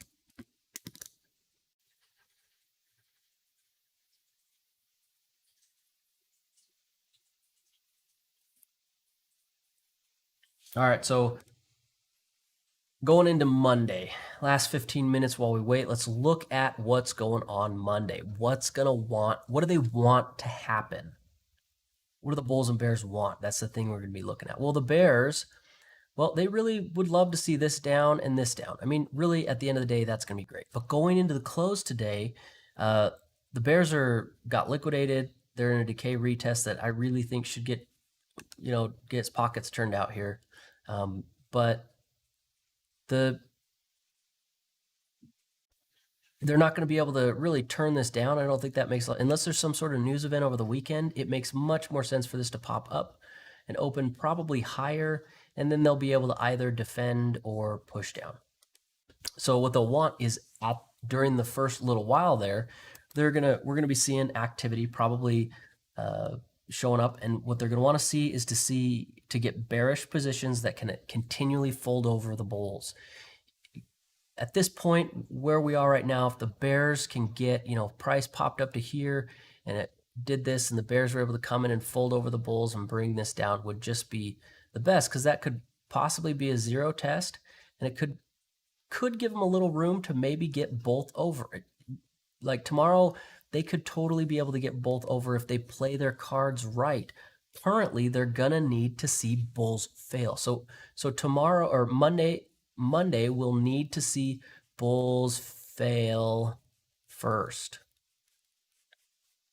Why? Because today we've had the bears just fall apart. The bulls got everything they wanted. Nice slow move up. So that means that on Monday, the bulls are going to need to fail. If the bears want to do this, they'll need those bulls to fail. Why? Because when you liquidate bulls, so if this popped up a little bit, when you liquidate bulls, it gets things to accelerate down, and that can get them going, and that could be a good mechanism. That's what they would need. You need the bulls to fail first. If the bears just show up in the morning, that's eager. That's too early. The bulls haven't shown themselves as failures, and so they would be getting in a little early. And then the market will need to sample the bulls. So what do the bulls want? Well, right now, the bulls just want to drive this up to zero and through zero in a way that lets them probably try and push up through, I would guess, this pivot here. So I think that's the objective. How do you accomplish that? Well, the easiest way to do it would be to gap the market up, or flat even down. Shoot, let's get down. Open velocity upside down. Sample those bears. The bears fail. Turn this up. Goes like that. So we get this to open flat, and it goes, and then we get to zero. And when the bears try to defend probabilities on Monday, just hammer them with some news stuff, some news things, and then that'll sweep the market through their position, turn them inside out, and that could easily generate enough contention to get things up through this high. That's, I think, what the bulls are looking for through tomorrow, but into tomorrow's open, all the bulls have to do, I think the objective will be to, how do you trap in the bears? How do we get the bears to try and fill up some positions so we can turn them over to make this work in our favor in the most advantageous way? I think that would be the best thing for the bulls to do going into the start of next week. It would be a great tone for them to turn those bears inside out just right off Monday and get this back up through here and have that just set the tone for the week and be like, there you go, that's what you guys get.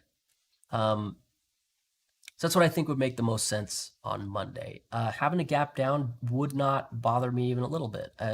That could, getting things open lower could definitely get us to a point where that we could have the bulls and the bears, try and pick up some liquidity, trying to pump things, and that could give the bulls the chance to turn those guys inside out and drive the things up, try and get tension back up to zero.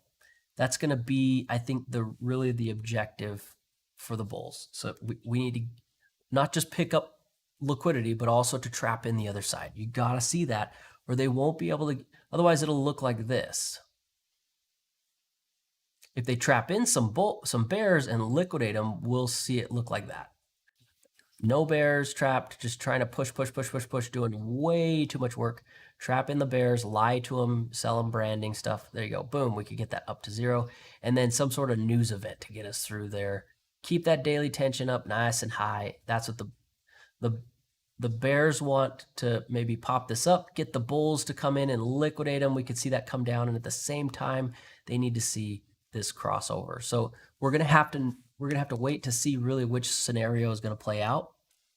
This is a tough spot to be in if you're gonna try and swing trade out of this, thinking this is gonna be low up into the a little further. And the reason for that is because we don't quite have like this day. See that we had 30-minute up, this up, dip down. It was like, oh yeah.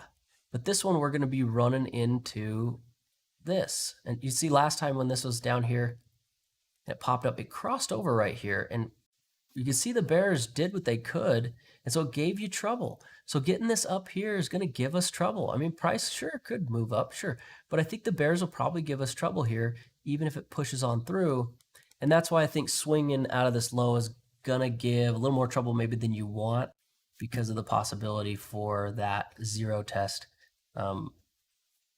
throughout the day. And so just keep that in mind. That zero test is going to be a big deal for the bulls on Monday.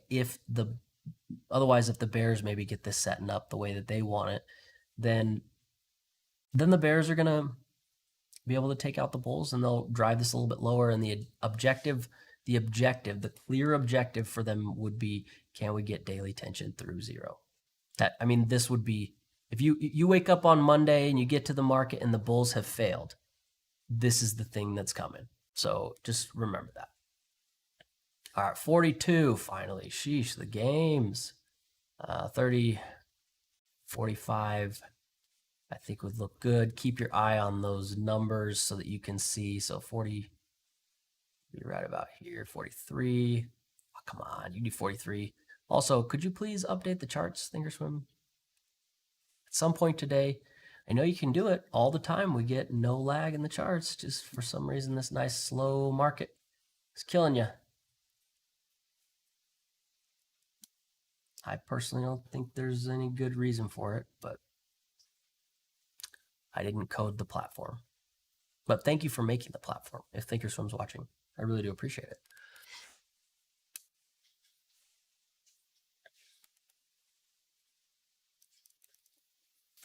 All right, so just to hold sideways into the close to play the games. They just really like them games. See tension pushing up. Got this, should look something like this. Right, that's where we're sitting right here. At least that's how it looks to me, like when I think about it. 43. Let's sweep through that 45.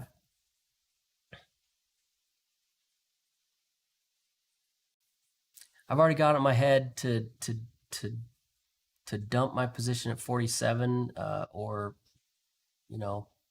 that's what I'm looking at, because I think that's a good square spot.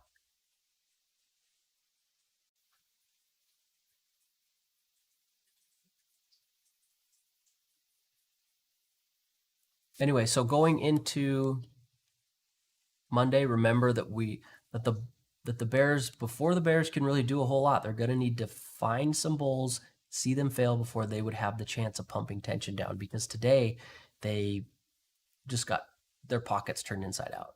And for the bulls to come in, the best thing they could do is to set up situations for the Bears to come in and liquidate those Bears to pump tension up to zero and hopefully through zero with some sort of event that they could maybe have happen or something along those lines.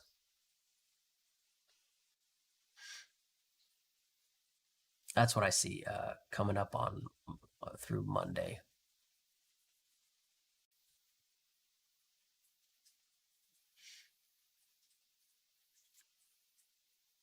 Well, we got tension to tick up right here. You see that ticked up? We got it to push up through this little high here. I think, we could get a sweep up here through 45. Maybe we could get a little bit further. Hit that 46 there. I gotta take 46.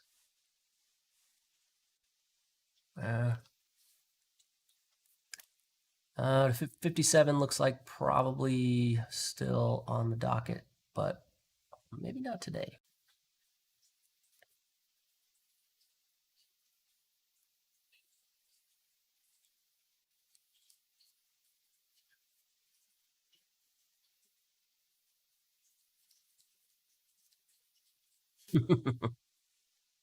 Well, if we get a gap up, it'll be pretty easy, I think, to bring the Bears to try and get something done, and that should help the Bulls pick them up, turn them over, and that could really assist getting tension up to zero. And then once we get to zero, just tell Trump to tweet something good, and then we push through that. And then the Bulls will be sitting in the control seat again, driver's seat, fully in the driver's seat. And this MTFR can multi-time frame resistance here.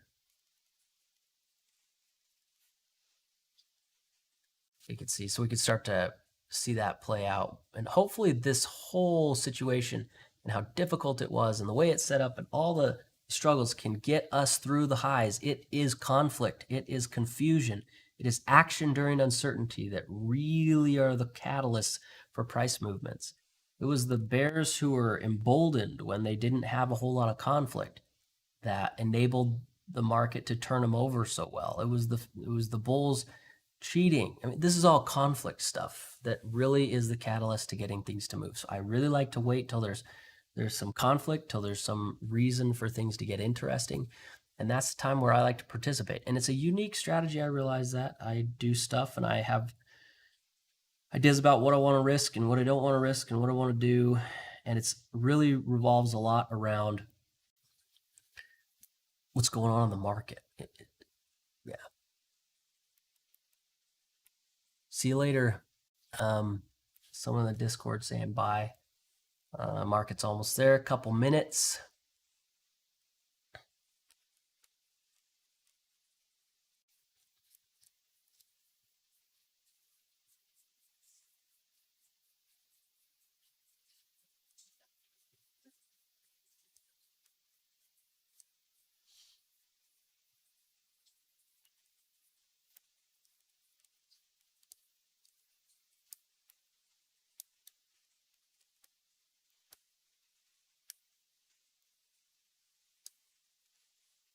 Just a little bit more. I just want to get to that 47. That's where I'm sitting. I don't know where you guys are doing, but that's where I'm sitting. So I think 47 looks good. It's a little early before the target that I'm looking for, but it was far enough along to get a good enough chunk to say this was worth my time today. For sure. It was absolutely worth my time, actually. And I got set back 7 points earlier today, hopping in a little bit before the news event, which I probably should have just waited to see whatever that was and then participate after. But, you make choices. And I am okay with the choices I made. 2 minutes.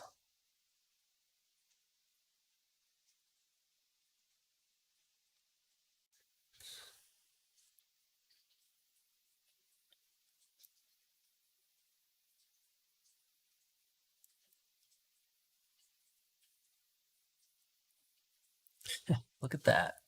Look at that. Finally, the last move up, we get this over. But, you know, we've seen that a little bit before, but not enough time to do much with it. It's like, you guys, you people.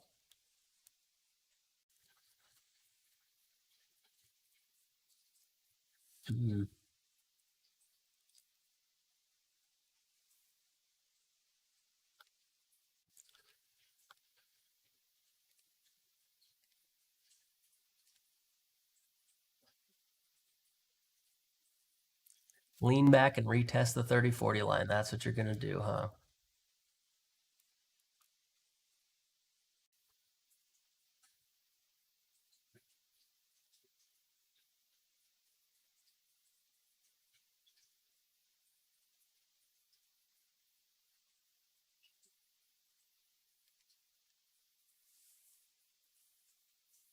$46.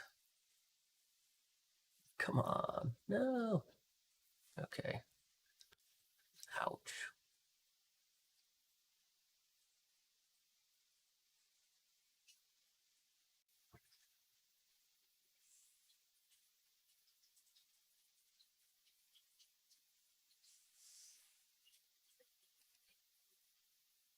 It did. It got to the cash pivot from a day or so ago, which I think was full of sellers.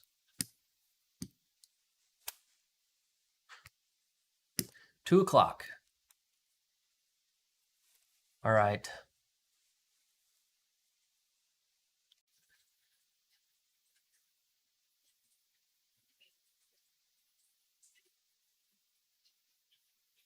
Okay. Let's see if we can, right?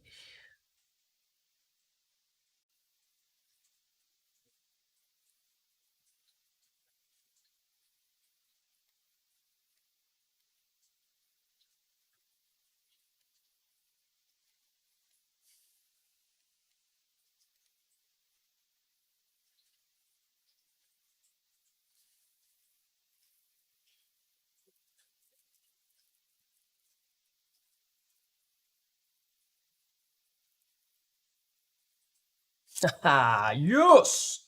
I am out. Oh.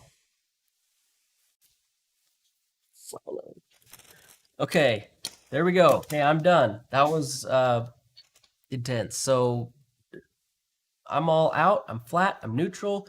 Again, I think the market's going to head up 30.57. I think that's the most rational place to get to. I just don't want to hold over the weekend. I want to be a pleasant person. So